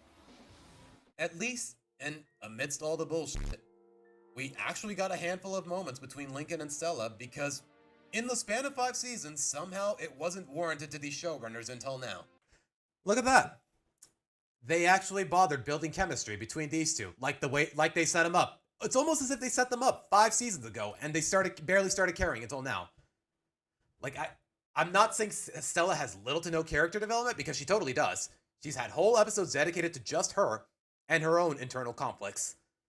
But it honestly doesn't feel like enough, just because her introduction was just so good. I wonder why. Yeah, who cares about building a real bond between characters when you can just scrap that for redundancy? Yeah, screw Liam. Let's just do it all over again with Henrik. Or pretend it was always there for brownie points when it clearly wasn't. And don't get me started on Luna and Sam again. Oh, this conversation isn't over, but it'll have to wait. Gotta say though, I really like this background music. Sometimes, I said time and again, I'm really proud of my choices in background music, and this is one of those instances. I'm gonna be real with you guys, I didn't like a single episode of the Europe road trip except for one. But I won't say which one until we get to it.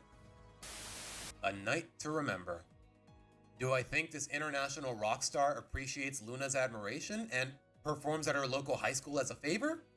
Maybe not, but that's its own issue. Yeah. Also, one of the very few more or less Luna-centric episodes that I don't like, and ironically has little to nothing to do with Sam. Do I think he would pay for a trip to London for her family of 13, of all people, for a knighting ceremony? No! Yeah. I get it. Luna's interacted with Mick on more than one occasion. He knows she's a big fan of her and he appreciates that, but paying for a whole trip to London for 13 people just for your fan? Yeah, no, I call bullshit. Not even You're not that tight with her, bro. You are not that tight with her, and she knows it. close, and that's just the first of this episode's problems. Not to mention the rest of this. Myrtle's boss is on a I'ma shut up. mission at the event, and oh, great. Lincoln's back on his secret agent high horse because it's not like it almost got his whole family killed last time or anything. I see. Here is some. Is that boba tea? Thank you. Okay, I'm not gonna lie, guys. There is a boba tea spot right around the corner from here. I kind of want to get some, but no. I will say this though. My throat is getting a little dry from all this talking, so I'm gonna take a break. I'll be right back.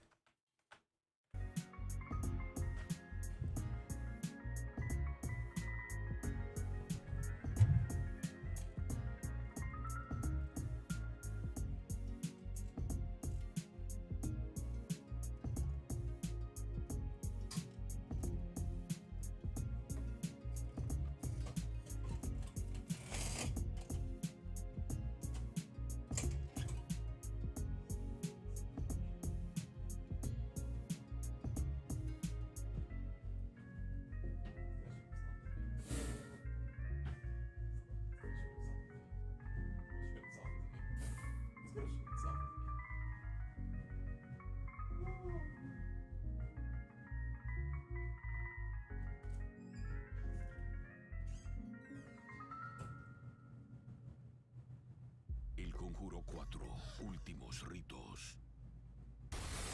Solo en cines.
Okay.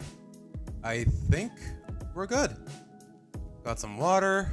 Got a little refreshed. I'm sorry for the quick hiatus, guys. It's just that I was out of water. It's really hot today, so as logic would have it, I went out of my way to get more. So let's see. Is everything looking good? Oh gosh.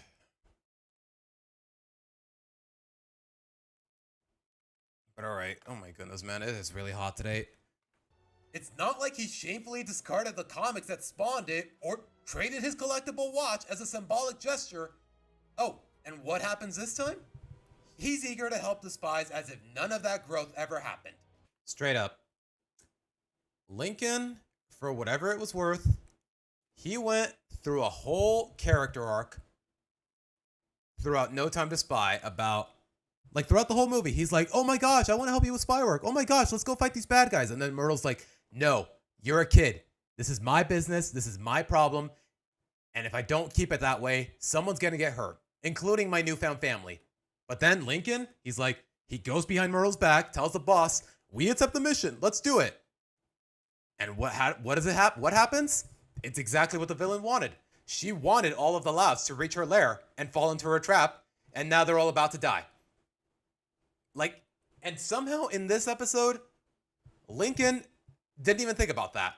Oh, hey, it didn't occur to him to think, okay, the last time I was too eager to help a bunch of spies, I almost got my whole family killed. Maybe I should think about it before I try this again. But here we are with this episode. It's just dumb, man. Oh, and how do things go repetitively wrong this time? He gets a celebrity kidnapped. Okay. For some reason, I didn't notice it, but I accidentally left my mouse there as I was recording this footage. That's my bad. Most people won't notice it, but I will. And that's part of the reason I'm making these videos, these reactions, these streams, more or less.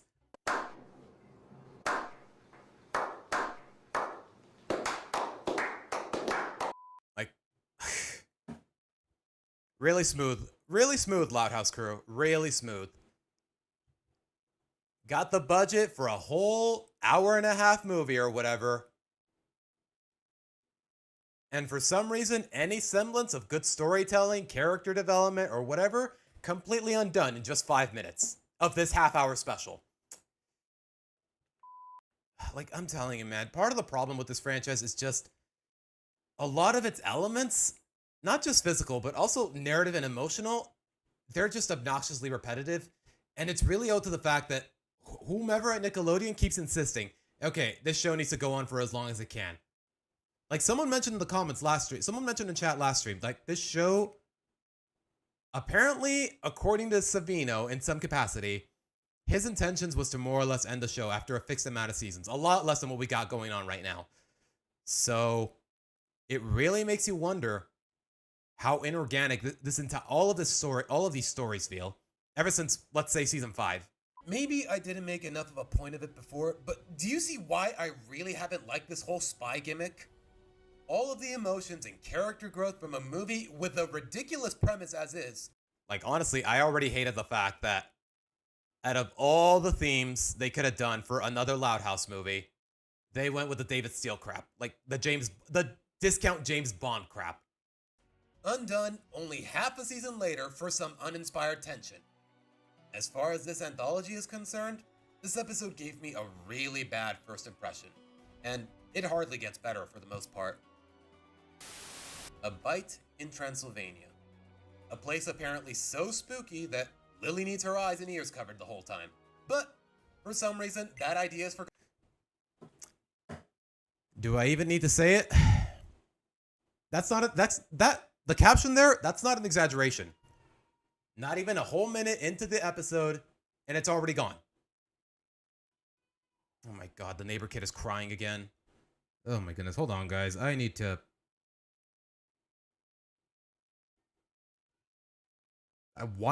that's, okay, I'm conflicted guys. I want to close my window so I don't have to hear this stupid kid, but at the same time, it's really hot today. I don't think I'll be able to survive 5 minutes with my window closed. Windows open, the fan's on, and I'm still sweating like crazy. Like, I don't know, it's just really hot today. But like I said, speaking of crying babies, that Lily needs her eyes and ears covered. Like, it would have been really funny if Lily's eyes and ears were actually covered throughout the whole episode, and she would actually have a legitimate reason to have no speaking lines throughout the whole episode. And it honestly would have been really funny if every time we see a shot of the family, Lily's still there, minding her own business with the sunglasses and the earmuffs. It would have been really funny to just watch her chilling with that stupid little face, with that little smile on her face. Like, imagine if at the end of the episode, Lily was like, "What'd I miss?" Like, honestly, that would have been so cute. That would have been so cute and so funny, but no.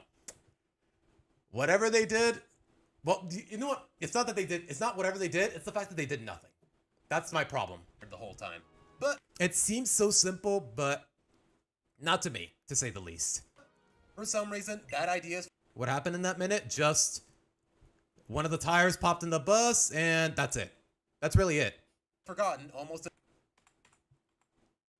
Like, the next shot we see Lily is the same one I just showed, and the earmuffs and the sunglasses are gone. Lily needs her eyes and ears covered the whole time.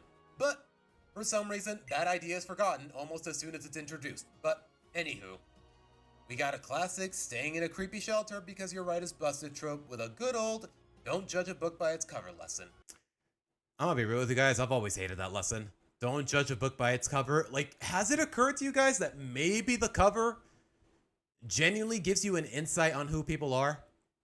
Like, it's one thing when they're behaving when they're brooding or reserved, but when it looks like they haven't showered or put on deodorant, or if their hair is messed up to say the least, like, that can give you a lot of insight on someone's character.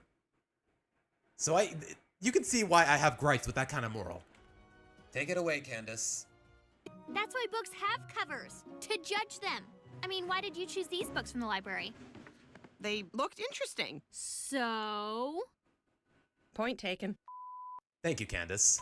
Even if the moral was consistent, what's the point of teaching it when they literally say it out loud 3 minutes in? You always tell us not to judge a book by its cover. Keep in mind, that's before they even go into the haunted house. Like, I'm sorry, not the haunted house, the vampire's quote-unquote castle or whatever. She straight up says, don't judge a book by its cover. Like, the whole point of a message, at least a moral one more or less, especially in a kid's show, is to spread the ideas throughout the episode. And then maybe, depending on the context, like if it's a preschool show, I would understand. But this show is more or less for older kids in some capacity.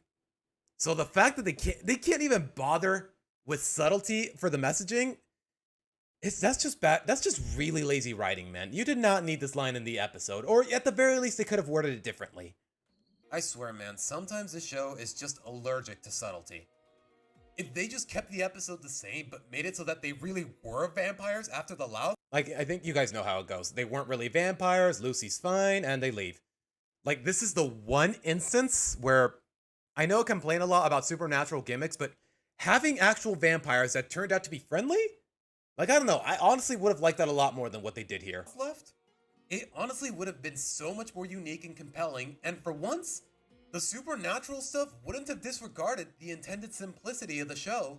But no, it's just an innocent pair of pale-ass Romanians. Alpining away. Oh boy, this road trip does not get better, does it? It doesn't. I already know that, but still. Huh. A love interest for Lynn that was comfortable with who she is from the start, manages to keep up with her physically, and helps her with her moral shortcomings just by being himself. Wait, who's Henrik? I was talking about Liam. See what I meant when I said it's redundant? Well, look who just became redundant. But sure, screw real chemistry. Let's do that all over again because these showrunners have no good faith in their ideas. Like, honestly, I would not be so keen on Lynn and Liam as a ship if it weren't for the fact that they got more than one episode. They got more than one episode revolving around their dynamic. The one where Lynn needs a pitcher for her baseball team, and the other one where Lynn becomes a hall monitor and Liam is assigned as her partner.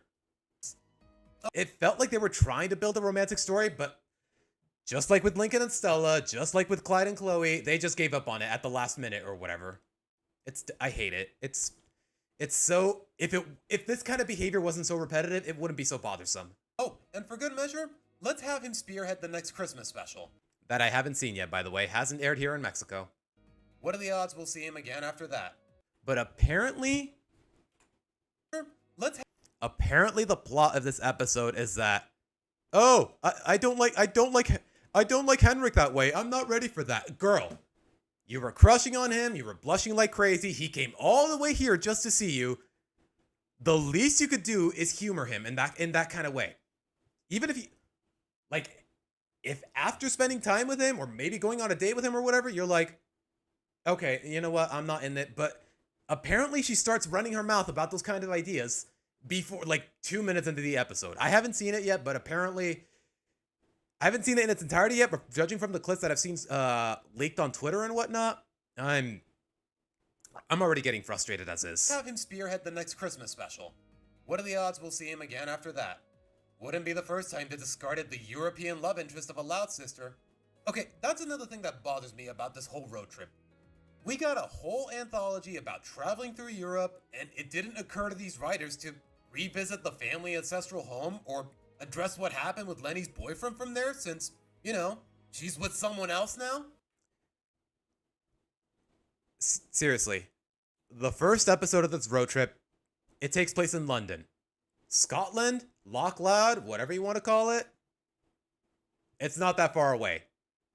Like, it didn't occur to these writers to say, hey, let's go revisit. Let's see how Angus is doing. Let's see how Scott is doing. Let's see how our family ancestral home is doing. How's Leela? How's Morag? Like, are we just supposed to pretend that the Loud House movie isn't canon? Because it certainly hasn't felt that way. It certainly has felt that way.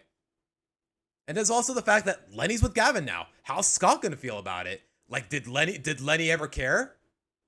But of course, none of that. Honestly, if there's any romantic drama that was worth tackling here, it wasn't Lynn's, but what do I know? Even with all this wasted potential though, somehow, we're still not at my least favorite episode of the bunch. Yeah, Lenny's had like, what, 3 different boyfriends in the span of the whole show? Scott, Gavin, that one guy in the summer camp arc that I haven't seen yet. I don't know his name. Grease is the word. Guys, that's all I'm gonna say here. That's all I'm gonna say here. You can jump your, if you know me well enough, you can jump to your own conclusions. More supernatural gimmicks with a half-assed moral, complemented with a bunch of random junk that nobody asked for. Bro, I swear, this episode is the embodiment of that one Moon Knight meme. Yeah, man. Slice of life cartoon? Fuck it. Let's add sirens, let's add minotaurs, let's add cyclops, let's let all this random crap that doesn't really play into a good message anyways. If it turned out to all be a dream, maybe I could respect it for embracing so many silly ideas, but like, seriously, it's so simple. Just pass it off as a legitimate fantasy rather than something that's actually canon, more or less. It's so easy to just circumvent it. Did Kevin do any of season 9? I think he did 1 episode. But no, we got a helm that takes Lincoln back in time. The first person he comes across looks exactly like his best friend. Yeah, it did. Yeah, keep in mind, guys. I understand if they made some sort of mistake, but they specifically worded it as, oh, you're in something something BC. You traveled back in time. Like, they couldn't just say it's a parallel dimension or anything along those lines. The fact that this guy looks exactly like Clyde, it's not Clyde, by the way, still wouldn't make any sense, but at the very least, it would be, this story would be a little less ridiculous. Somehow. And he has to undergo several dangers from Greek mythology. Where's that from? The comic? I don't know. I just looked up I just looked up Moon Knight meme random bullshit. I don't know where that comic is from, Tracy. Sorry. A dream, maybe I could respect it for embracing so many silly ideas. Like, treat fantasy like actual fantasy. Like, just let's slice. It's not. Is it so much to ask for the slice of life show to maintain a spirit of realism? But no. We got a helm that takes Lincoln back in time. The first person he comes across looks exactly like his best friend, somehow, and he has to undergo several dangers from Greek mythology to make it back. Teaching him to appreciate history. Wait, what? Everything he just dealt. Yeah. Somehow the whole message of the episode is, oh, you should appreciate your history, but nothing he dealt with while traveling through time was actually real. They just pretended it was, more or less. With is literal myths, but I guess that's real in this world too, because God forbid the slice of life show be remotely realistic. Either that or reality itself. Is this worse than Time Trap? I don't think... Hot take, Tracy, but I don't think Time Trap is too bad of an episode. So yeah, it's definitely worse than Time Trap. Had to lie to our protagonist just to get the plot's message across. Okay, all of this came out of nowhere. It's trying way too hard to stand out, and none of it makes any sense. Who wrote this episode? Not gonna lie, I'm a little proud of that joke. I was like, who wrote this episode? Oh, right, Kevin Sullivan. Wait, really? Like, straight up, as soon as I finished watching Grease is the Word, I was like, this episode was dumb. Who wrote it? And I looked it up and I was like, of course it's Kevin Sullivan. That too? I should not be surprised. Don't get me wrong, guys. Kevin Sullivan is capable of writing a decent episode.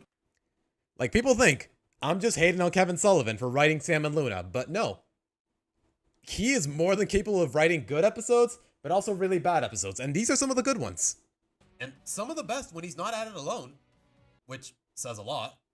But when he misses, well, let me put it this way. He feels like the kind of guy who would brag about killing the hostage. I swear. Legitimately, just judging from how badly Sam and Luna was treated, at least in terms of the narrative, it just tells me that, and also that whole opening letter in the graphic novel of Sam and Luna, which I'm about to show here in the video, it just feels like I could smell the hubris from a mile away. Like, he doesn't care about consistency in the narrative. He doesn't care about character development. He just cares about having gay characters for the sake of having them. Like, here, he's bragging about, oh, I am so proud of the fact that I introduced the McBrides. I am so glad I introduced his representation when it wasn't even his idea. Chris Savino straight up admitted in that one Q&A I linked in the description of this video that somebody asked him, whose idea was it to introduce Clyde Sads? And he straight up says it was him. Kevin wrote it, but ultimately, it was Chris's idea. So why the hell is Kevin taking the credit for it? Like, it wouldn't surprise me hypothetically, it wouldn't surprise me if Kevin was writing the McBrides and Chris Savino was breathing down his neck throughout the whole process. Like, it wouldn't surprise me. Like, how much you want to bet Kevin was willing to treat the McBrides the same way he treated Luna and Sam? It off as sentimental. I think there's a huge underlying issue in this franchise that I can connect to this dude's work. But first, let's get to the one episode of the road trip I actually liked. I know it's gonna sound crazy, but I think the most tame of these episodes is by far the best one. Of the road trip, not of the whole season. I really like this episode, but it's not my favorite of the season. Okay, maybe it is. I don't know. I haven't really thought about it that much. The family travels to Naples to try the world's greatest pizza and hopefully get the recipe. The owner of it in question sends them on a wild greatest pizza and hopefully get the recipe. That whole pizza fantasy that they're in, like, it's so silly, but in a good way. The owner of it in question. Like, seriously, if y'all have ever tried authentic Italian pizza compared to, like, say, Little Caesars or whatever your local takeout pizza place is, like, you will definitely feel a whiplash of taste and quality, to say the least. Also, this one moment where all the kids are like, please give us the recipe, we could do this all day, and their parents are like, oh, it's true. Like, honestly, it just really sells me on this family unit and their dynamic, more or less. Question sends them on a wild goose chase in hopes that they quit on the idea because the recipe is a family secret. Okay, at this point, if the internet doesn't screw me over, guys, I think we might just finish the video before the end of the stream. We'll see. Yeah, we are 4 hours into the stream. I started streaming at 2 o'clock. If you ignore all the crashes and all the breaks, then yeah, we've been at it for almost 4 hours. Of course. A chase involving a meatball-flinging guardsman, an unstable cow, and an active volcano. On paper, it seems simple enough, all things considered. Well, at least by this franchise's bizarre standards. How outlandish has your show become when an active volcano feels tame in comparison? Like, what has this show become, man? But other than that, yeah, this episode, it's simplistic in all the best ways. But just take a moment to think about some of the... I tried a frozen pizza with tomato sauce, mozzarella, and basil. It was delicious. Okay. I'm not gonna lie, oven-baked pizza, not bad. But authentic Italian pizza, like, you just can't top it. The ideas presented in the episode. Why are they traveling to Italy? Well, what's the one food this family is known for loving to a fault? Honey, there's pizza at stake here. Season 2. Legitimately, just from the keep in mind, we're in season 8, and this context is from season 2. Like, it's crazy how they actually remembered their own continuity. This family loves pizza to a fault. They sign up for a rating contest in the hopes of winning free pizza, and when Lola screws up and refuses to read a book, everyone is on her ass. In the worst, in some arguably negative ways, but they're ways nonetheless. Like, it's just really subtle, but really massive continuity. And I can respect that. Look, free pizza! Who tipped them off about it? The Italian owner of the pizza arcade Lincoln frequents. Who is actually Italian, by the way. It was established in the previous season. Gus of Gus's Games and Grub, he's a Italian-born American or an Italian immigrant. Something along those lines, but we know for a fact he's Italian. Just judging from a couple episodes. I'm not talking out of my ass, by the way. And yes, they do clarify in the episode that Gus is the one who tipped him off about the world's greatest pizza. How and why did Lynn tank the meatballs of all people? Well, what's the one food she loves most and eats frequently throughout the series? Oh, too many meatball subs. I think this clip is from season 9, but at the same time, how many times has Lynn had meatball subs throughout the seasons? I hate the fact that I couldn't find footage from earlier seasons, but at the same time, the idea, it still stands. Rather than still making crazy shit up or betraying growth 8 seasons in. Yeah. There wasn't any disregard for character development. They didn't have to make up any supernatural or crazy stuff on the spot. It's just slice of life. Get it? Or in this case, a slice of pizza. They worked with what's been there. Wait, you guys heard the airplane? Okay. Yeah, I have my window wide open because it's really hot today. And like I've said before, I live near an airport. Sorry about that, guys. And it adds up. And even then, the episode's funny. It's all so stupid, but in all the right ways. Okay, how did the caption phrase that? How did the captions phrase that sentence? Because... And even then, the episode's funny.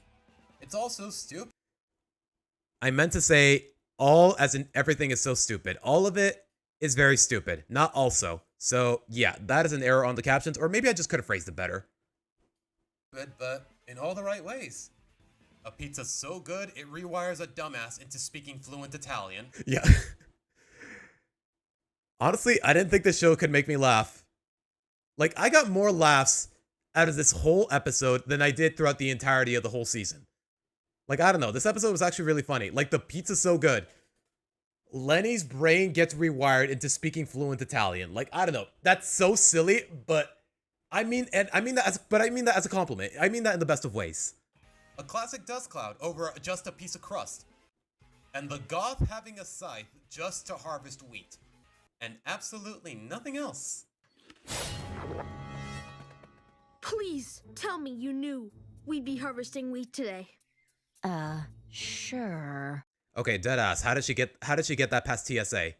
They are flying from the other side of the world. How did she get that past? Never mind.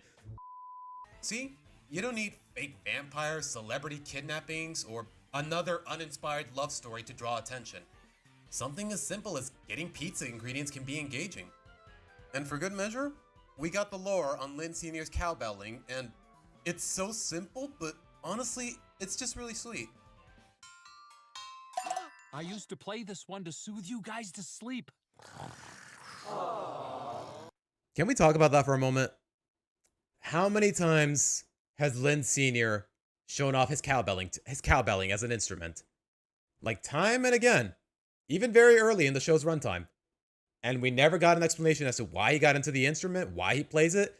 Then it turns out he used to use it as a lullaby for all of his kids. And honestly, that is fucking adorable. Like, honestly, this episode, man, in the span of just, how long was this moment? 15 seconds tops? It's so simple, but it's just perfectly sweet. Like, it's so easy to get so much emotion in just a matter of seconds. And it seems so easy to pull it off, but for some reason, this show doesn't do it most of the time.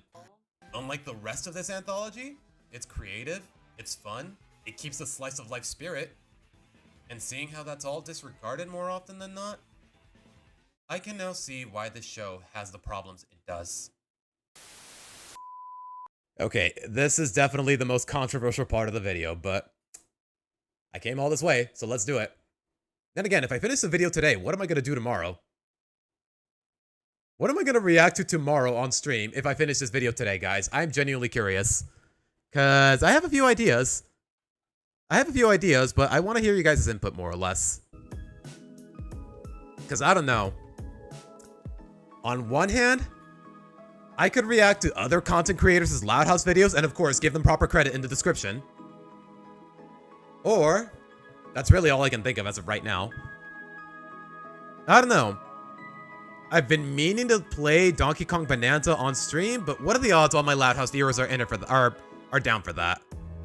Like, I don't know, just a few possibilities to say the least. Like, I don't know what I'm gonna do once this video is done because this is the last Loud House video I've made.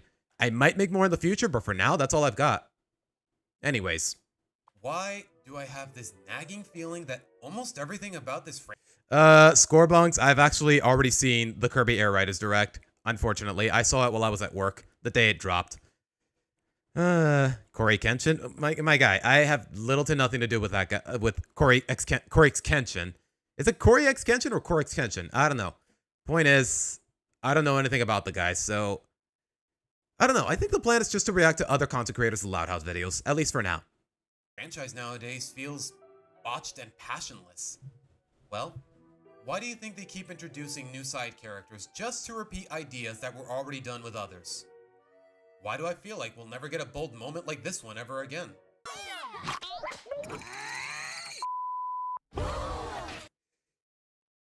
Straight up, guys, this show, it used to have balls. I don't know what better way to put it. This show used to have balls. That one moment where Lily dropped the F-bomb, it's so brief, but it just tells me that it gave me the feeling that the show was meant to be special. But then all those controversies happened. We know what went down. Do I really need to repeat myself? Why do you think Lincoln hopped back on the whole spy train without even thinking about the consequences from last time? Why do you think live-action Lincoln was crushing on yet another new girl, even though he canonically already did that? Like, I don't get it, man. Live-action Stella completely scrapped after, like, what, 2 episodes because her actress had to leave for whatever reason? They didn't bother recasting her, but more or less, since she's there, I have to assume that the backstory stayed the same. He was crushing on her. He gets all that character development. He meets her on the bus. But whatever. Let's do that all over again with another new girl. And don't even get me started on Charlie. Why do you think Sam and Luna knew nothing about each other before the first date, even though they were supposedly good friends beforehand? Keep in mind. Each other before the first date, even though they were. Keep in mind. Okay, I need to freeze on. I need to pause on that shot. This is Sam's first ever appearance.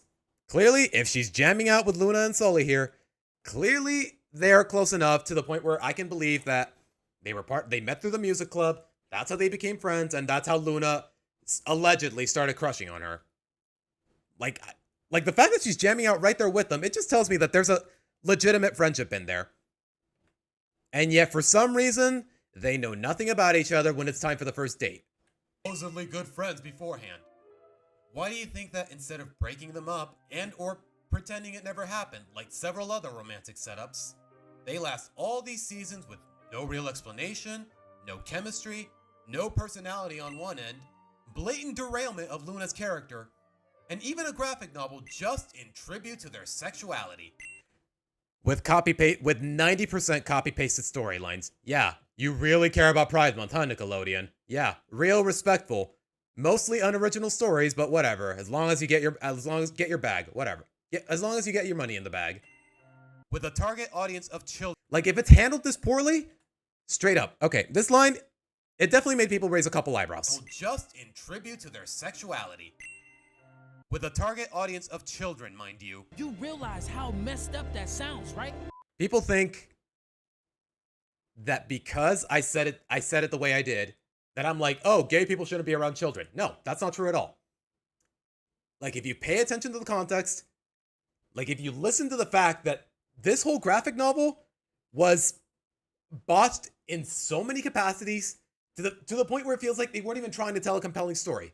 Like I said, this cover It's not telling me, look kids, it's Luna and Sam. It's telling me, look kids, it's our gay lead and our gay love interest. You know, because gay.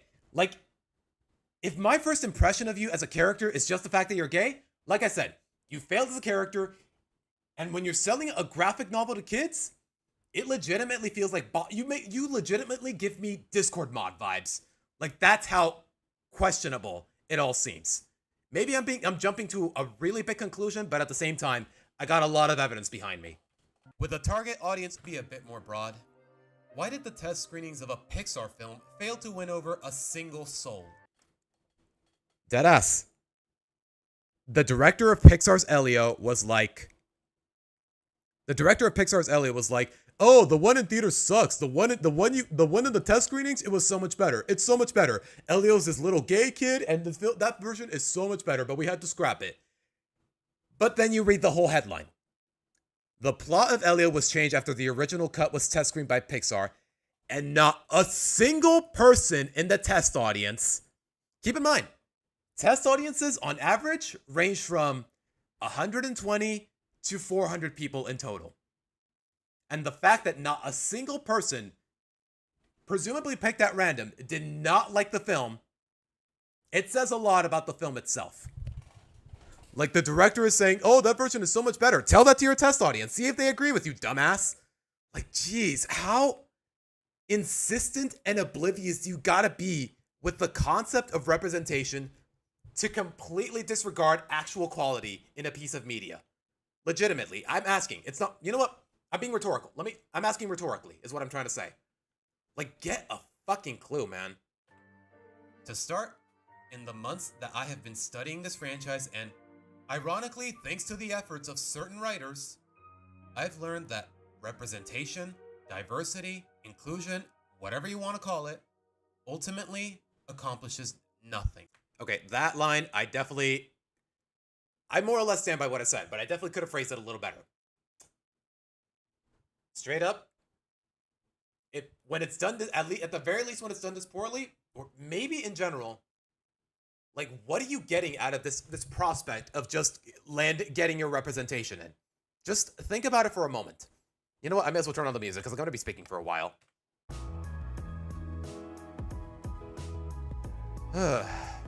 Like, just think about it for a moment. Would the McBrides lose any sense of character if one of them was a woman? His writer might tell you that. Kevin Sullivan, he might tell you that. Oh, one of them would totally be different. One of them was a woman. But the last time he tried gender bending, if you guys remember correctly, it did not go well. Remember, guys, Kevin Sullivan wrote One of the Boys. One of the worst episodes in the entire series, and everyone hated it for all the right reasons. Rather than preserving their personalities, he just wrote them all off as stereotypes. Seriously, the last time Kevin Sullivan tried gender bending, everyone hated it for all the right reasons. And I'm not done. Just think about it. Would Ronnie Ann be any less compelling of a character, which I think she legitimately was? Would Ronnie Ann lose any semblance of character? You know what? Let me start over. Let me rephrase that. Do people think Ronnie Ann wouldn't have been given her own spin-off series if she wasn't Mexican? Trick question. And I'll show you guys why.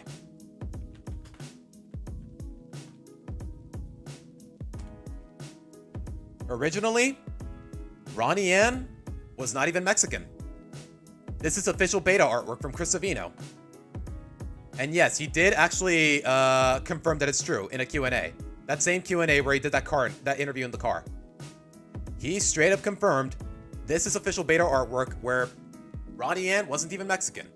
But then, at some point during development, some of the writers were like, oh wait, we already wrote off Bobby as Mexican. And the plan was always to make Ronnie Ann his brother. So, they just race swap Ronnie Ann for the hell of it. She was never initially, she was never meant to be Mexican. And if I'm being honest, I say this as a native Mexican myself, it really doesn't contribute to her character in any capacity. And a lot of the plot lines that revolved around the ethnicity, they just really suck. Most of them suck. The Casa Grandes movie sucked. That episode about the telenovelas was kind of cringe.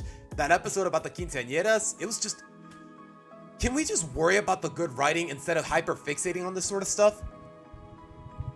Just got back and say, while I get instances that are heard about badly written ships, many in the community, there are also many widely praised for the development. Yeah, because it had nothing to do with the it had nothing to do with the sexuality. Plain and simple, more or less. Given Luna and Sam wasn't one of these cases, it gave me a reason to see merit in Sam and Luna beyond their sexuality. Whatever floats your boat, man, but I think you know very well why I have my problems with it. Anyways. Follow-up question. And I'm sorry if I'm being a little too broad here, but would a character like, you know what? Not like, would Goku? Okay, that is a really weird way to start the sentence, but let me put it this way. Would Goku, a character from an anime from Japan, be any less of a cultural icon here in Mexico if he wasn't Japanese? Trick question. Goku's not Japanese. He's Saiyan. Yeah, Goku, like, y'all should have seen all the news headlines all around Mexico when Akira Toriyama passed away, the creator of Dragon Ball Z. Like, people, like, Goku is a cultural icon in Mexico, even though he's not even from this country. Like, it's crazy. And the funny part is, he's not even Japanese. It's almost as if we appreciate Goku because of the action, the character, and it had nothing to do with his race or his ethnicity. Like, it's really easy to appreciate a character for what they are, rather for who. No, okay, I said that backwards. For who they are, rather than just what they are. That's what I really wish. I should have elaborated more of it in this video, but I was hoping what I was saying would be rhetorical enough, but I guess it wasn't. So it's part of the reason I wanted to do the stream and react to this video on camera, more or less. Even though the fandom is weird, why do I see more character? Okay, John is just talking to Rock and D. I'll just leave it at that. Or worse, and I don't mean to exaggerate, it's dehumanizing. Okay, that is definitely a little bit of an overstatement, but the idea still stands. When you undermine that much character development for the sake of representation, I guess by definition, it is dehumanizing. There's a reason it only works well when it's treated ironically. That one moment from the Super Mario movie where Kamek is cosplaying Peach and reenacting Bowser's hypothetical proposal, Kamek gets mad because somebody interrupts and he's like, "What?" Like, Kamek, hey, if you're into that, if you're really getting into it, then hey, I'm not gonna stop you. Or a lot more passively. And you know what? I made a bad edit here. There's a reason it only works well when it's treated. I made a bad edit here. If there's anything I should have shown here, it should have been the McBrides. Because they, initially, more or less, they were handled respectfully. When they were introduced in the episode, it was just, "Hi, Mr. McBride. Hi, Mr. McBride. Hey, Lincoln. We're just here to drop off Clyde and leave off all his stuff. We really love you, kiddo. Bye." Like, it happens briefly, but at the very least, I wasn't under the impression that it was like, oh, just a gay couple for the sake of having a gay couple. Fortunately. And I can respect that. And also, this one segment from Really Loud Music, where all these people from all these random countries are dancing along to the music. Luna's purpose was to write a song that the whole world would love. And the fact that the footage of the episode displays it in a literal sense, without saying it out loud, that's representation done right. Plain and simple. But what are the odds any of what I'm saying is going to matter to the guy who treats it like a crowning achievement? Yet, arguably the series' worst writer, now its co-producer by the way, has the balls to claim it's essential. Yeah. Like, I wouldn't put it beneath people like him to say, "Oh, we have gay characters? This show went from a 7 out of 10 to a 9 out of 10. Like, it legitimately feels that disingenuous and shallow. Like, how do you have the audacity to treat this idea like it's some sort of crowning achievement? Like, you are the worst writer, arguably the worst writer the show has ever had. You are responsible for some of the most hated episodes in this entire franchise. But hey, if your biggest accomplishment is diversity. Sure, man. Would it be too cynical for me to say that it checks out? And nowhere is this kind of like maybe the show feels botched and passionless, like I said, because there is no, and I really hate the fact that I didn't include a line like this in the video. Maybe the show feels botched and passionless because there is no passion. You know what? Let me turn the music on. Maybe the show feels botched and passionless because there is no passion for the show anymore. Never mind the fact that the creator of the show is gone.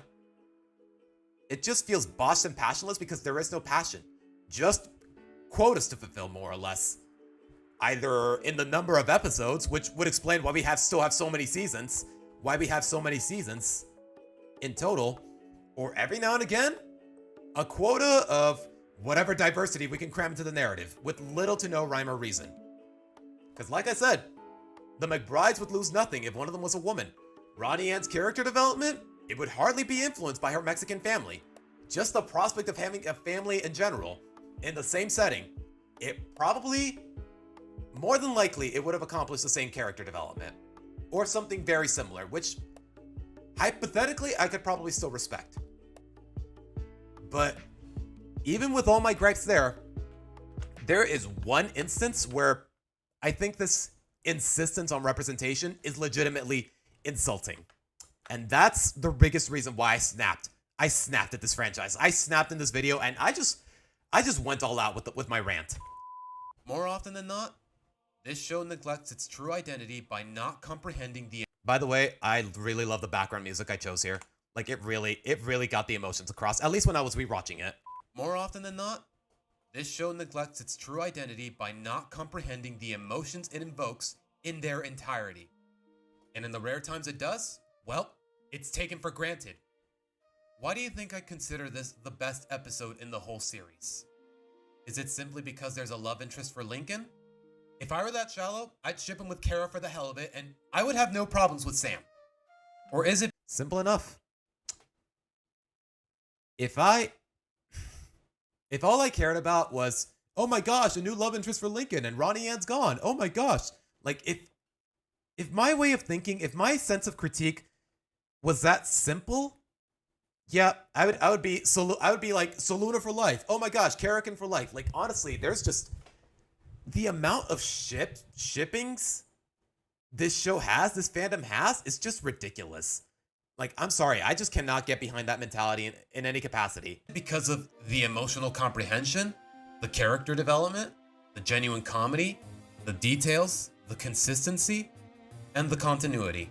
Or rather, continuity in good faith. Why did Lincoln pretend to be a tough guy in hopes of winning over this new girl? Ask the girl that tried that on him. They didn't even have to say anything about that. Like, it's so obvious in retrospect. Like, why did Lincoln put on a leather jacket, comb his hair, put on a fake tattoo, just in hopes of impressing a new girl? Because he was more or less taking pointers from Ronnie Ann, who is gone now. How did he avoid his sisters in the process at first? Again, what's the one food his family loves to a fault? Hey, look! Free pizza! 2 seconds. More continuity. Simple enough. Why did he distrust them to begin with? The last time I took your girl advice, I ended up with a black eye. How did he realize that this was the wrong way to go at things amidst his nightmares and his emotional turmoil? There are 10 girls in his life who know him better than anyone, the very essence of this series, who even with their drama, their pranking, their creepiness, their aggression, and the stress in general, they still see, scratch that, they know the best in him, and they tell him that when he needed to hear it. Not just because they love him too, but because, well, we have 2 seasons worth of evidence at this point. Legitimately, if this hadn't occurred to me as I was watching the episode, it probably wouldn't have been as compelling. Lincoln taking the blame for clogging the toilet just to protect Lucy from getting teased. He taught Lola how to read just out of the kindness of his heart, even though it would cost him all that free pizza and would make his whole family mad. Like the fact that he served as Luann's assistant and realized that, well, that's not really a good example, now that I think about it. He stitched a poncho for Lenny. Like, I don't know. Just in that one moment alone from White Hair, I thought to myself, okay, yeah, Lincoln, even with all the crap he gets, even with how often the narrative screws him over, he loves his sisters, and his sisters love him back. I could, not to sound too sappy, but I could feel the love, to say the least. So when he meets a girl he's blatantly in love with, of his own accord, and also, it revolves around a girl, like, say what you will about the whole victim ex-bully dynamic, romantic setup, it's problematic more often than not. And even when it isn't, which it definitely stopped being between Lincoln and Ronnie Ann, but this is just a much healthier alternative in every capacity.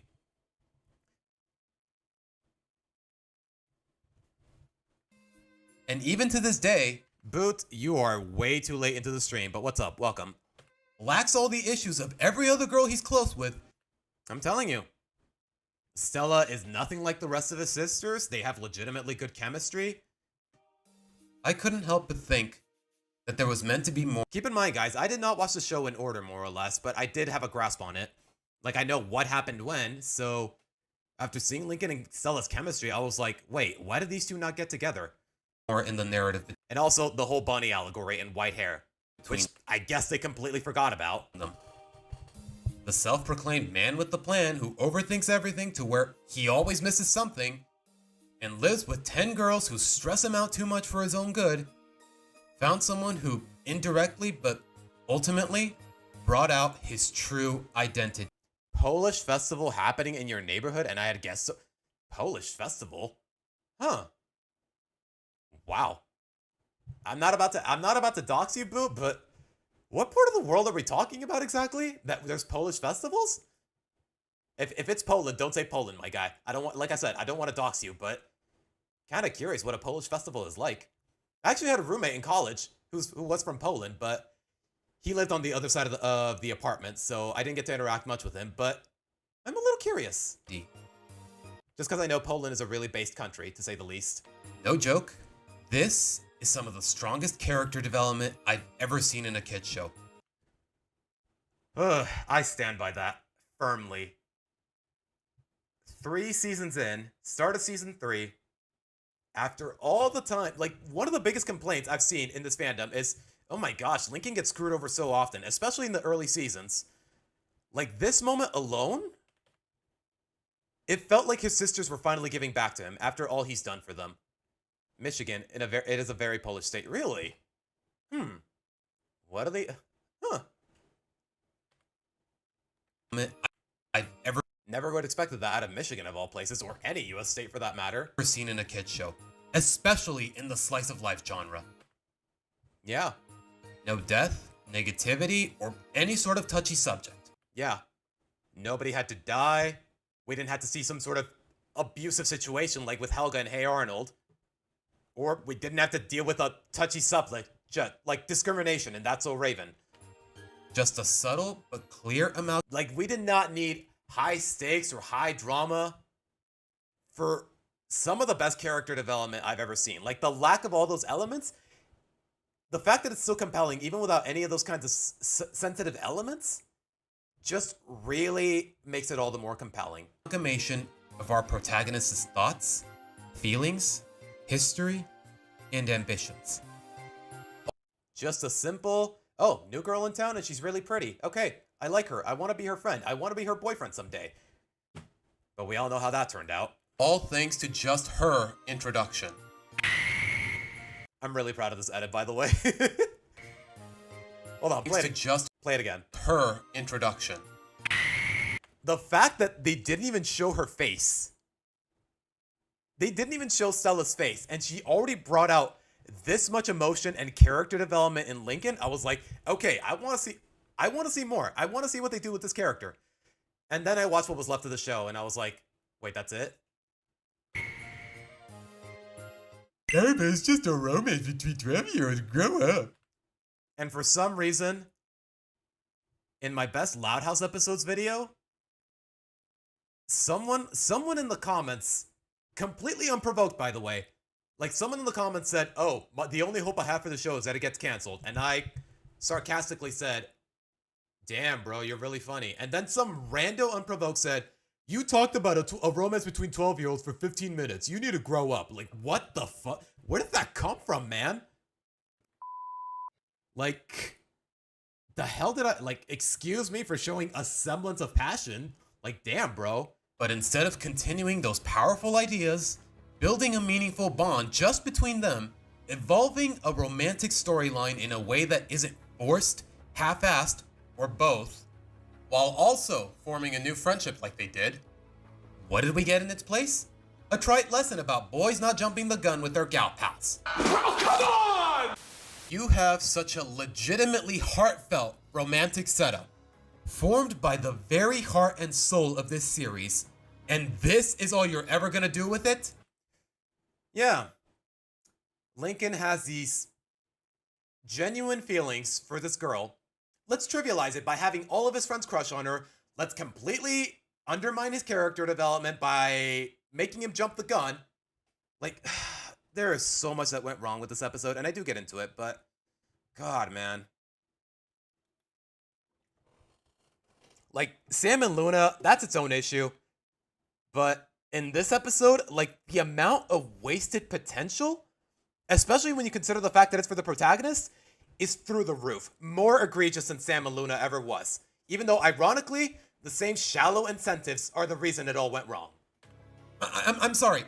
Maybe I was being too optimistic about it before. And full disclosure, I really hate getting wrapped up in a shipping war, especially about kids. Yeah, I'm in my mid-20s. I have little to no business getting involved in a shipping war for a kid's cartoon. That's all I gotta say. But let me put it this way. As someone with a film production degree, as a more or less aspiring critic slash writer, like, I'm sorry, narratively, I just had to weigh in, more or less. But am I alone in finding this to be insufferably tone deaf? Okay, boo, I'm not gonna lie, I've always been meaning to try pierogi. Like, I know it's basically just pasta, but I've always been meaning to try pierogi. Like, I've never had the chance, but pierogi, I don't know, I'm a big pasta guy, so pierogi just sounds delicious. But am I alone in finding this to be insufferably tone deaf? How do these writers manage to be so out of touch with their own characters? Legitimately, I don't think...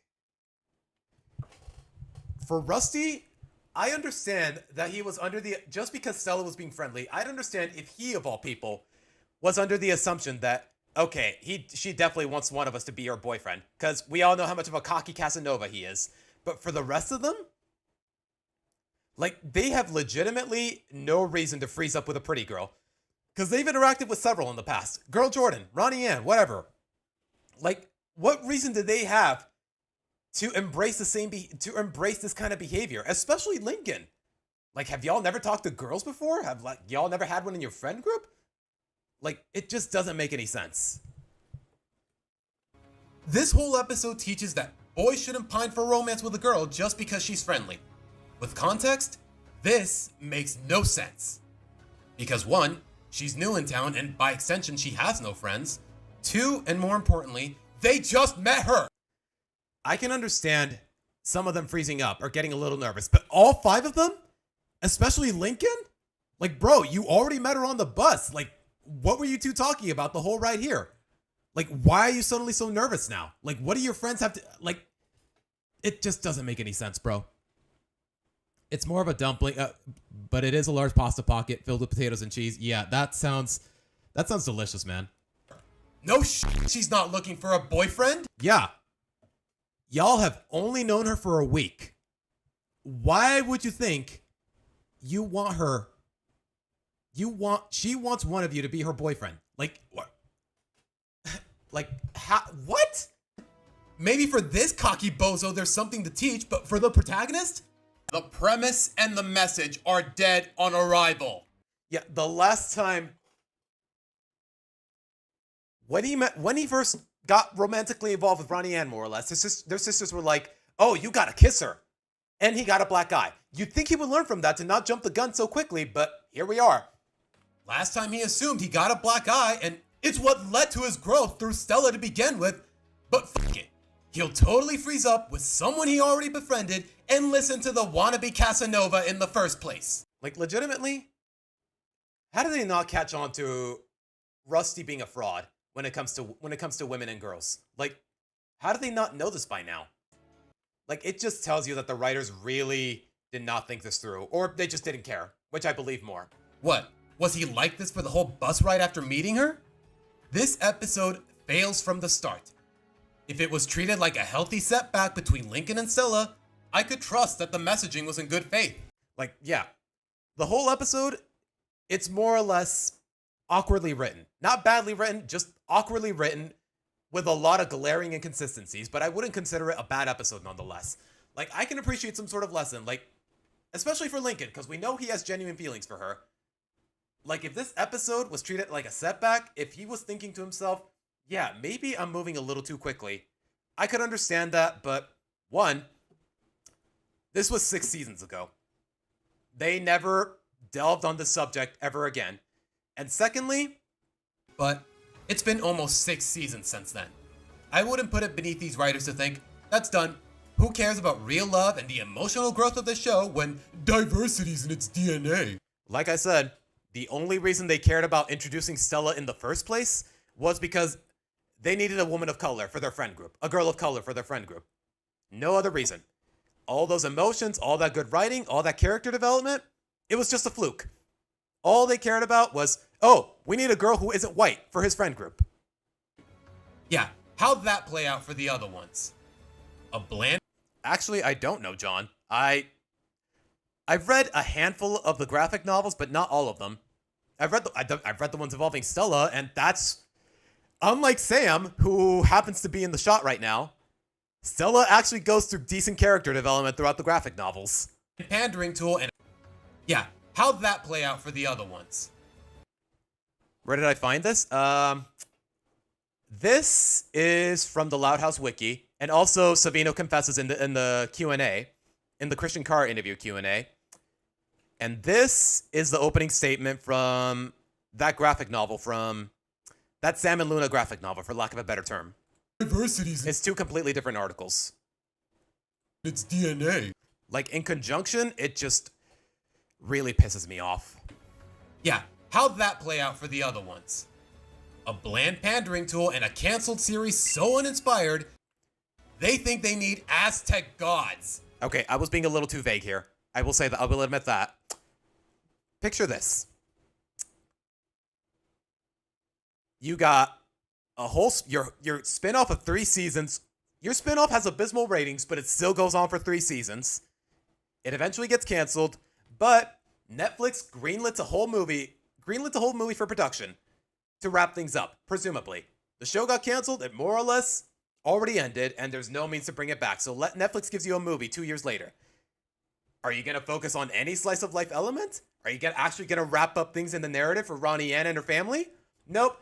Just some random ass conflict between 2 gods we never heard of until now. Like, the premise alone of the Casa Grandes movie is just so out of left field, so absurd, and it really doesn't contribute to any meaningful themes with Ronnie Ann that we haven't already explored, like her dynamic with her mother. See what I meant when I said it's dehumanizing? And this manages to reflect the biggest issue with this entire franchise.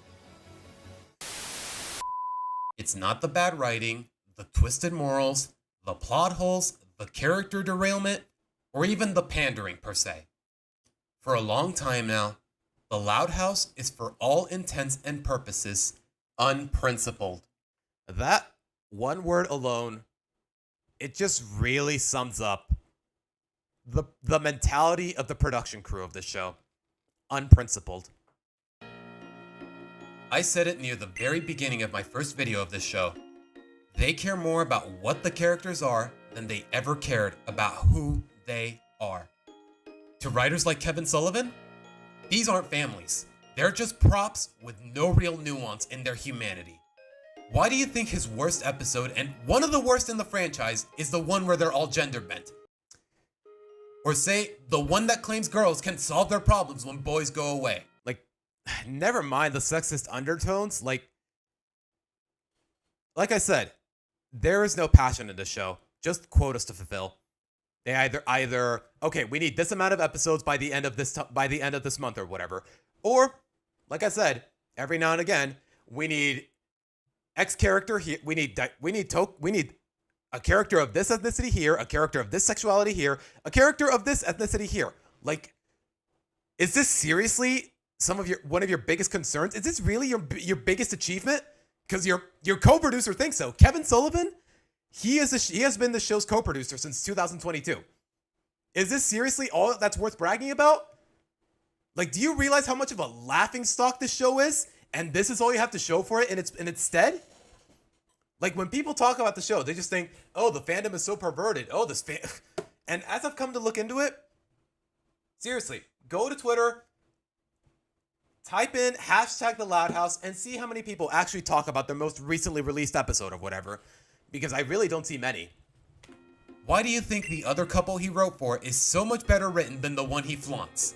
While that one is nothing but contrivances, emotional emptiness, and plot holes. How often do you see this family say, I love you, or so much as hug each other? Like okay, I'll let him finish. I'll let me finish. Very rarely, especially in the later seasons. Because people like him conflate ethnicity, sexuality, and high stakes with emotion, personality, good storytelling, and virtue. It's so easy to read right through the bullshit. Like I wouldn't put it beneath, like I said, I wouldn't put it beneath these guys to think, oh, you have a gay character? You have a Filipina character? Oh, this show went from a 7 out of 10 to an 8 out of 10. Like, these kinds of ideas, they do not contribute to the quality of a piece of media whatsoever. And I sincerely wish this whole industry, the animation industry, the film industry, I sincerely wish they would get that shit through their heads because I am sick of it. Legitimately, I know this is a very I know this is a very broad example, but I'm not even kidding. When a film, no matter how good it is, if it doesn't have enough people of color or diversity, more or less, it cannot be nominated for Best Picture. You could have the best film of the year, one of the best films of all time, and the Oscars won't even consider it if there's not enough people of color in the crew or people of color in the cast. I'm not kidding. Look it up. You cannot be nominated for Best Picture if there's not enough diversity in the cast or the crew. In retrospect, I owe him one. Because thanks to his poor writing, I know now that they are not one and the same. Not even close. So yeah, please. So do you guys... I sincerely hope I'm not being more harsh than what I need to be, but do you guys understand why, as an aspiring writer, as someone with a bachelor's in film production and whatnot, do you understand why this blatant disrespect for traditional and respectful storytelling, do you see why it makes me so mad? Do you see why I ranted for so long with this show? Excuse me for rolling my eyes at the end of L is for Love. To the point where some are misconstruing it as homophobic? Please, pardon me for reading right through this euphemism for shallow attention. Like, seriously. A celebration of LGBT characters, blah, blah, blah. Bro, most of these stories are not even original. How the hell am I supposed to trust that this is genuine? From a movement named literally after the opposite of humility. And there's that too. You're literally called pride. A synonym for arrogance and vanity. How am I supposed to trust that these attempts at representation, quote unquote, are genuine, let alone innocent? How do I know you're not just doing it for the attention? Like, the whole idea of representation matters, it can be boiled down to, oh, the gays need attention. The gays want attention. Like, am I sugarcoating it? Am I putting it too broadly? Slander me as a homophobe all you want. I don't mean to be too condescending, but you're just proving my point.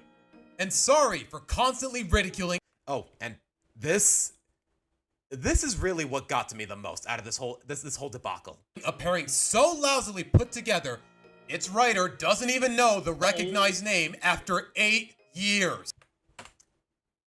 Hold on. Say that again. Say that again.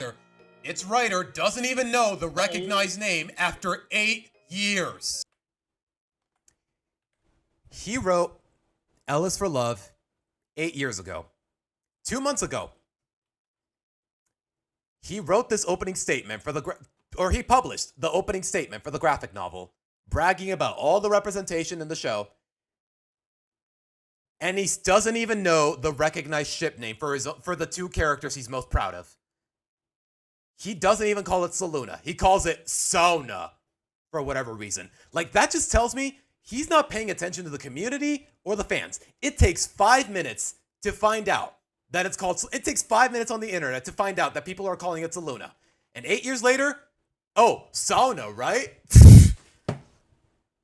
Like, that just tells me he was not in it. Even he was not in it because he felt like he was legitimately doing a service to the LGBT community. He's just doing it for the attention and the publicity. Doesn't even know the recognized 8 years, and would it have killed you to spend 5 minutes on the internet to see what people are actually saying about the characters, the romantic pairing you wrote, for whatever it was worth?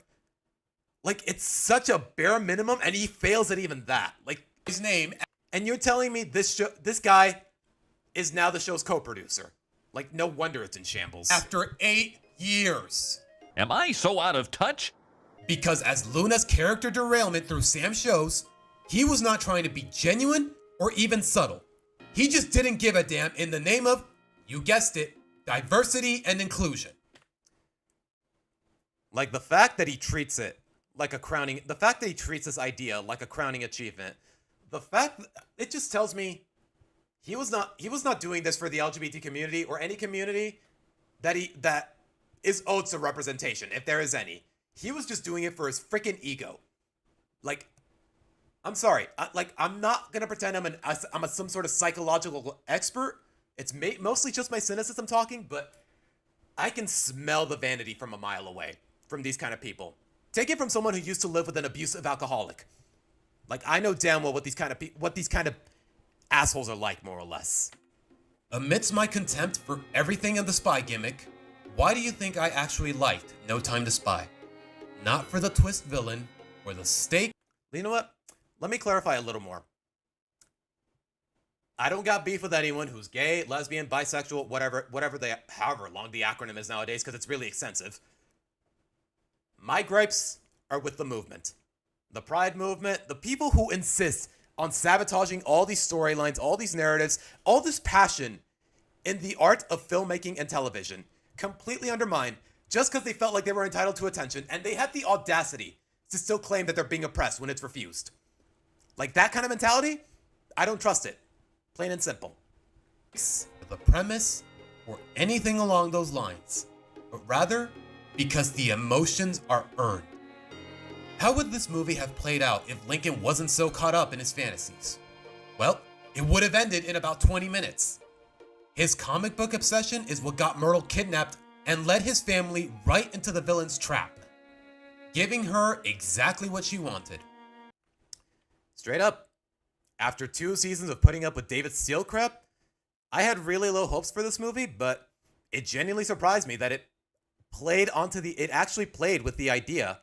It actually built on the idea that Lincoln is a little too obsessed with the role playing for his own good, resulting in sacrificing himself and later selling his collectible watch to make up for what he lost. Like, honestly, the fact that after all this time, Luna and Sam are still together, even though they are, at least in my opinion, the worst written couple on the show, while all these other ones get scrapped, it just tells me where their priorities are. The film used, honestly, it feels like Kevin Sullivan just wrote Luann and Benny just to save face. Just to save face for how awfully written Luna and Sam are. Even though, ironically, Luann and Benny are so much better written. This is the excessive grandeur of the plot to discourage excessive grandeur. Yeah, I get it, Rockin' D. I was a little angry, but I prefer, let me put it this way.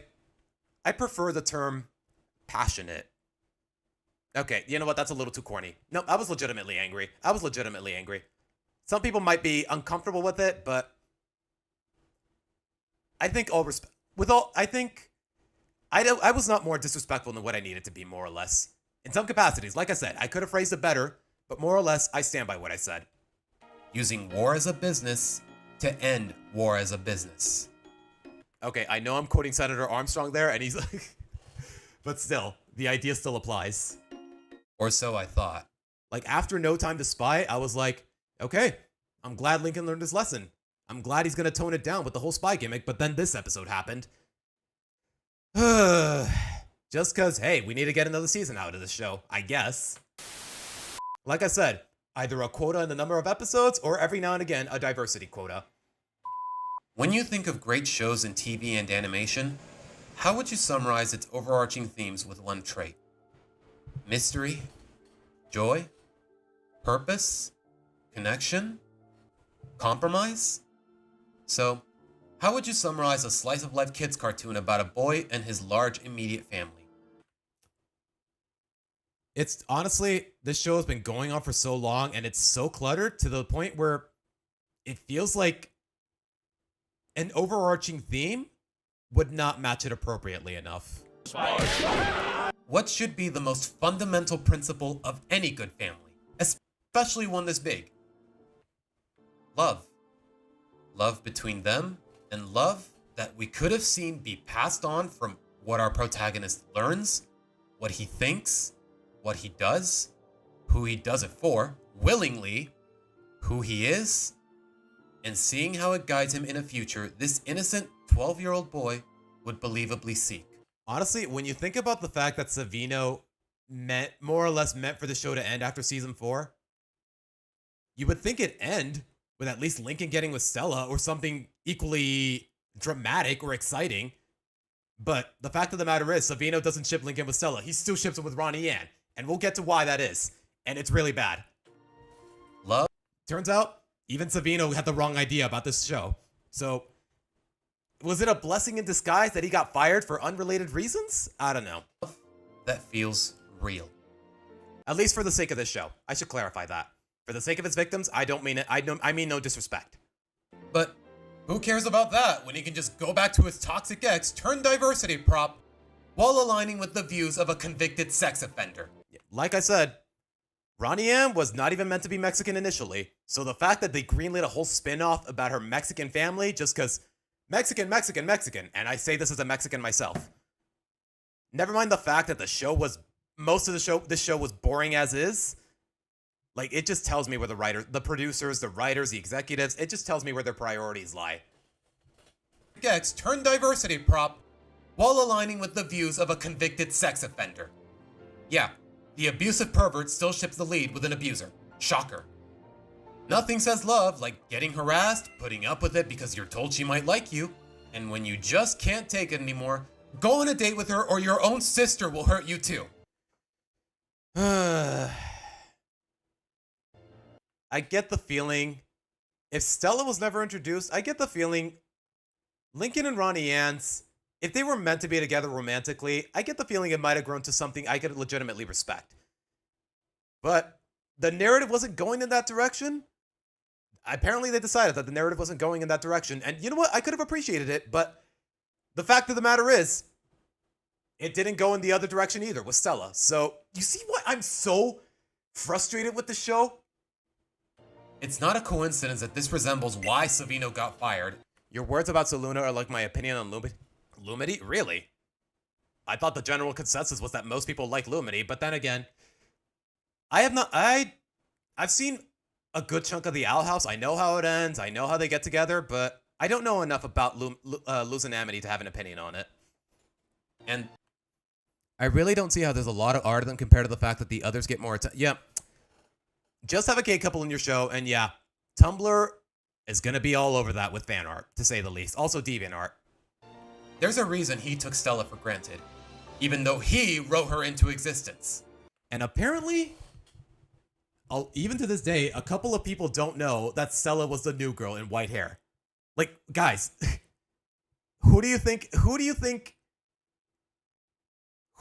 was that new girl Lincoln met on the bus? Just some random girl that we never see again later? Like, but anyways, back to what I was saying. Between Lincoln and Ronnie Ann, think about it. She picks on him. He only puts up with it because his sisters tell him, oh, she's in love with you. Oh, she really likes me? And he feels flattered. So he puts up with it. And when he can't take it anymore because he keeps picking on her, and as a result, all of his peers are picking on him, he's just like, no.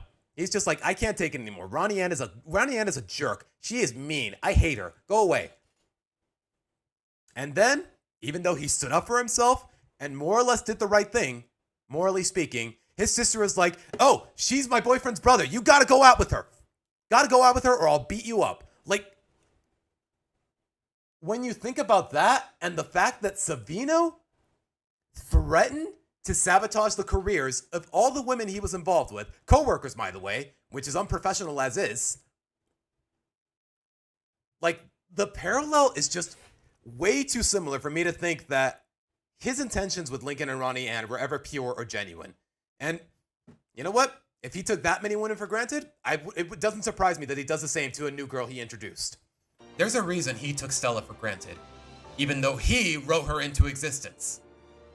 I'm sorry, but no amount of solid character growth or genuine friendship here is going to change how Lincoln and Ronnie Ann getting together would come off as regressive, toxic, and codependent.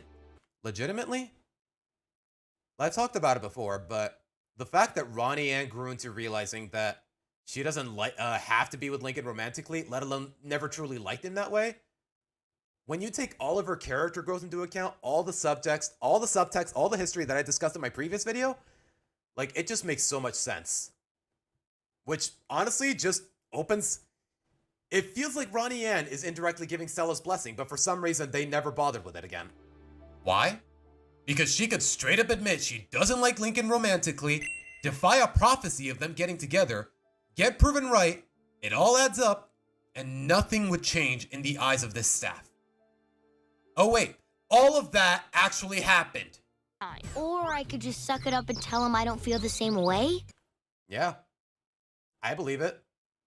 He kissed you twice, you liked it both times, but after all they've been through together, I can understand. I can completely understand, considering how much of a loner she was, more or less, considering the fact that it's the reason her mother wanted them to move into Great Lake City, where she's surrounded by family more often than not. I can understand how Ronnie grew to realize that a romantic relationship with Lincoln wasn't something she truly needed to make herself happy. But of course, let's subtly shove the— But whatever. Sometime after this episode, we get a comic where they're both blushing at each other. Together anyway. And she even has a playlist on her cell phone and named after their ship name. Which, sure. They don't know, they don't know it's called Saluna, but they do know it's called Ronigan. It just tells you, like, can y'all get your fucking, whoever's in charge of all this kind of writing, can y'all get your freaking priorities straight? If even after all of this, these showrunners are still so artistically and morally bankrupt, then well, no wonder their biggest flex is tokenism. Not that it was ever an accomplishment. No wonder this fandom is so perverted. Okay, I will say this. I definitely could have given some more context for this line in particular. Like, if it's so easy to undermine the idea of love, especially romantic, then if it's so easy to even open-ended or just emotionless in the grand scheme of things, then yeah, it's really easy for just any rando on the internet to just misconstrue it. And never mind all the incest fan art, never mind all that. Let's just focus on the romantic relationships. Like, if it's so easy to undermine them, then why shouldn't anyone on the internet just do their own thing with the idea? No matter how uncomfortable it is. Like, when you have twice the amount of pornography than a show that's been around since the freaking 80s. Keep in mind, The Simpsons released in 1989. It's been around since the 80s, and you have twice the amount of not safe for work fan art. Like, you definitely got a problem. And the writers, these producers, these writers, they're not encouraging anything better, to be honest. Like, if you encourage, like, how much you want to bet if they encouraged a legitimate love story consistently, like, say, Lincoln and Stella? How much you want to bet it'd be a lot less common? How much you want to bet fan art like this would be a lot less common? No wonder Sam dumps Luna for Lincoln in a popular fan comic. And honestly, I'm not going to pretend I understand Javi Suzumiya's intentions here with this whole fan comic, but the fact that he felt the need to break up Sam and Luna, just that idea in general, it really, I can more or less understand his motivations, because Sam and Luna is one of the blandest couples I've ever seen. And the fact that they're still together just because they all care about his representation, yeah, I can understand why he wrote this out of spite, more or less, if that was his intention. No one. Yeah, you gotta go, Jorge. Yeah, we're about to wrap up soon here, so yeah. Take care, man. If you gotta go, then take care, man. Discussion on current episodes is so minimal. If they can't even think about putting consistent, genuine, and appropriate concern into their characters, if all they're hinging on is skin color and sexuality, again, in a damn kids show of all places. Okay, I could have written that sentence a little better. Ethnicity it's one thing when it's a subject in a kids show, but it has nothing problematic about that. Sexuality, though, it is a very fragile subject. If you fuck it up in a kids show, it just raises it's a lot of red flags, to say the least. Cover that comic in my next video? That's the thing. Another YouTuber, I think his name is Kamji, he already covered it, and he has like 700,000 views. So what can I say about that comic that he hasn't already said? Then why shouldn't the audience take the same liberty so openly, no matter how bold or disturbing they are? Think about it. Is that Tom the cat? Yeah. Just think about it for a moment. Hypothetically, let's pretend these writers are thinking, okay, we're going to give Luna a gay romance, even though she really doesn't need it. It completely neuters her character. But whatever, we need representation, so let's grab the most tomboyish of the Loud Sisters and put her into a gay romance, just because we can. That comic isn't finished yet. Part 1 is. Part 2 is still in development, from what I've heard. Like, think about it. We're going to make her gay just because we can. We're going to introduce this whole smorgasbord of diversity just because we can. Okay? I'm going to write fan fiction longer than the Bible itself just because I can. I'm gonna make incestuous fan art just because I can. You see how easy it is to disrespect these emotional boundaries? And well, no wonder the Loud House is the laughingstock of the internet. Like when I ask people what they like about the show, or if there's anything at all, when people talk about the show in general, it feels like most outsiders, all that they can think about is the disturbing fan art, the cringe fan fiction, and nothing about the show itself. Like, honestly, it's a miracle that I was able to look past that and see if there's any merit in the show. It's the reason we're standing here today. But for the general public, like, there's virtually no redeeming qualities in this show from a general standpoint. Like, no one remembers this show because it was actually good. Like, all people can think of, like, even when I asked Twitter's AI, why do people like the Loud House? One of the first things it said, oh, it's because it has diversity. Like, are you dead ass? Are we really at that point where we treat this like an achievement? And if it weren't for episodes like this, I'd still be going right along with it. Do you see why I encourage the idea of exploring a romance between Lincoln and... Just think about it in your own opinion. You should react to it before chapter 2. You know what? That's not a bad idea, John. It's gonna sound a little crazy, but y'all remember that Lincoln and Stella fanfiction I talked about last time? I kind of want to read that on stream. Just to give you guys some perspective, just for the fun of it. Like, reacting, like, imagine the title. Reading wholesome Loud House fanfiction. Like, I don't know. I feel like that would make for good engagement, to say the least. Stella? I hate to be so preachy about shipping of all things, but I don't mean to exaggerate when I say this could have been the best thing this show ever had. And maybe it still can be. It holds a setup teeming with so much honest growth. That's not what Rock and D, that's not what I'm implying at all. I'm not implying that making her bisexual undermined her character in any way. That's not what I'm implying at all. I said it was a really convenient scapegoat for the writers, but I would never presented that as an argument against Luna and Sam. More or less. Like, that's not what I'm saying. That's not what I'm implying at all. And if people jump to that conclusion, that's on them. The fact of the matter is, Luna was pretending that her closest friend was out of her league. We're supposed to pretend that the reason she was reluctant in the first place was because Luna knew nothing about her best friend's sexuality. If anyone would know, it's her. If anyone would know, it's her. If anyone would... And it likes to... The whole episode is pretending that Luna either never came out of the closet or she... Like, think about it. She says, Oh, Sam's way out of my league. If Sam is her best friend, if her best friend, like they implied, or her closest friend by default, more or less, because we never saw any of Luna's any other friends at that point. Like, I think the lads of all people would know that Luna is crushing on her closest friend, who happens to be female. But somehow, we have no subtext, no history, no nothing. We just pretend, oh, Luna is so buddy-buddy with this girl, and she also has a crush on her. But when the time of the first date comes, they don't know anything about each other. Like, are you fucking kidding me?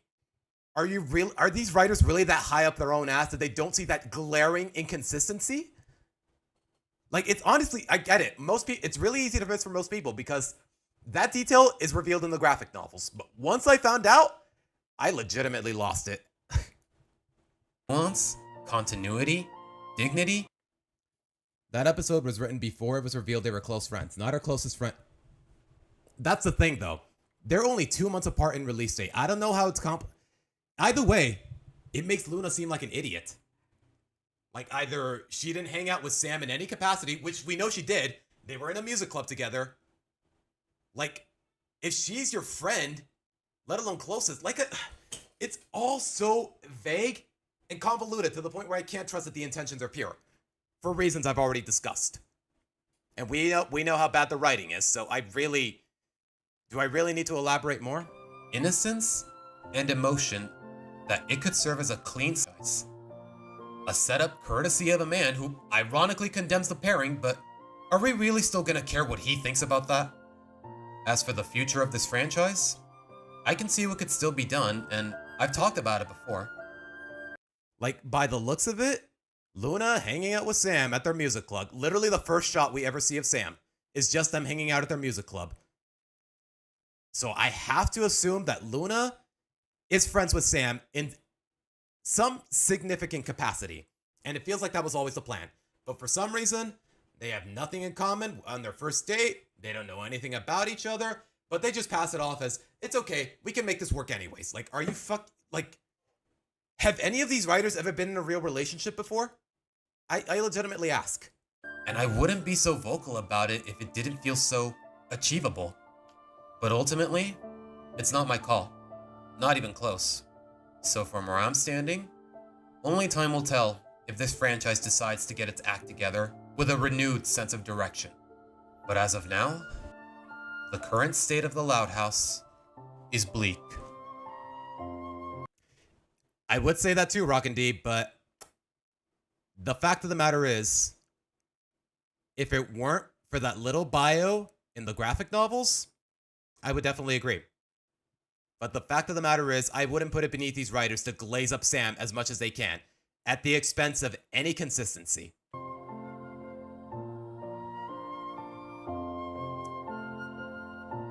But that's that, guys. All 3 of my Loud House videos reacted on stream. I don't know what more I can say that I haven't already, but is there any hope for this show? Like, is it ever gonna end? Are we ever gonna stop getting all these repetitive plot lines? We came a long way from the worst episodes to the best ones, and your reaction, opinion, but still, we came a long way. Yeah. What, 5 days worth of streaming? And today, it's been a little longer than usual. Yeah, we are 5 hours into the stream. It is 7 o'clock. We started at 2 p.m. And even with all the internet crashes, we still kept consistent viewership, at least by my standards. So thank you guys for that. But anyways. What more can I say, guys? Your videos are more put together than anything from the show. Thank you, Tails. But as of now, the current state of the Loud House is bleak. Like, is there a future for the show? Or are we just going to get a bunch of crap that ultimately... Do I have any obligation to feel engaged or concerned with? It's 10 p.m. here where I live. Yeah, it's 10 p.m. over there on the East Coast. But gosh, man. What more can I say about the show? Is anything ever going to change? Like, season 10. We got those summer camp episodes, but did anything amount to anything meaningful? From what I've heard, kind of the opposite. Like, so far, Lenny and Gavin broke up. Yeah. Gavin only had 2 episodes worth of screen time, and they already broke up, apparently. Yeah, the Loud House... Like, honestly, I just reviewed the entirety of their... More or less the entirety of their 8 seasons. 22... Approximately, what, 22 different storylines? And I only ended up liking 4 of them. Without any qualms. Like, it just tells me that these are just flukes. That all of the good episodes, they're just a fluke. Dumb luck. Are they gonna do another year jump? That's the thing. They probably don't. And it'll just make the timeline seem even more inconsistent. Lenny is with a guy named Chase? What? What do you mean? I thought his name was River. Or whatever. Who the heck is Chase? We should probably cover the comics now. John, that's gonna have to wait until next time, cause it's getting late. Actually, tomorrow. By next time, I mean tomorrow. I want to stream tomorrow. I think tomorrow... Let me show you guys. John, maybe I do want to react to It's Not Your Fault, to say the least. Is there any place where I can read it without any complications? Like, I don't want to just go... I just don't want to go page by page by scrolling through Javi's DeviantArt page, but I do want to react to it. Hold on. Okay, this is not what I meant. Stella... What was it called? Y'all remember in my last Loud House video where I said there was a fan fiction that was actually good? I kind of want to read it on stream, just for the fun of it. Yeah, Boo, you definitely have the wrong synopsis. Were you asking an AI? What were you doing, man? Where the heck did the name Chase come from? I kind of want to read this on stream. See if it's actually as good as I remember, because I read this like 2 years ago, guys. Maybe I missed a few things, and it's definitely not perfect, but I definitely enjoyed it for what it was. And like I said, fanfiction, not really my cup of tea by any means. Do I have anyone to bounce off to read with? Not really, Tails. I'm more or less at it alone, and I don't mind.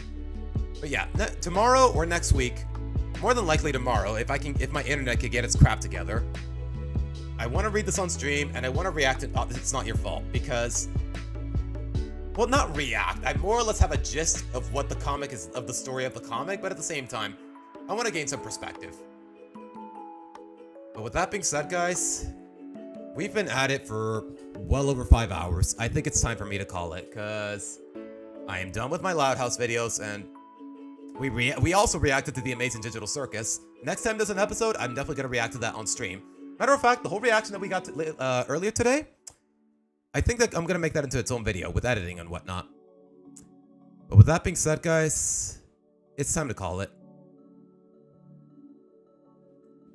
I might have read something that was shoddily made by a fan. Yeah, that was your that was the issue, man.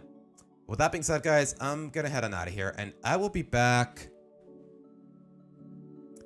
Yeah, tomorrow, 2 p.m. Pacific, if not earlier. It really depends on how early. I got nothing going on tomorrow. So tomorrow, go to church, go to the electronics store, get a new Ethernet cord, set it up, and hopefully that takes care of my internet problems. One subtle graphic bio detail. That's the thing, Rockin' D. The fact that it's subtle, it almost feels like they were trying to hide it to compensate for their inconsistencies.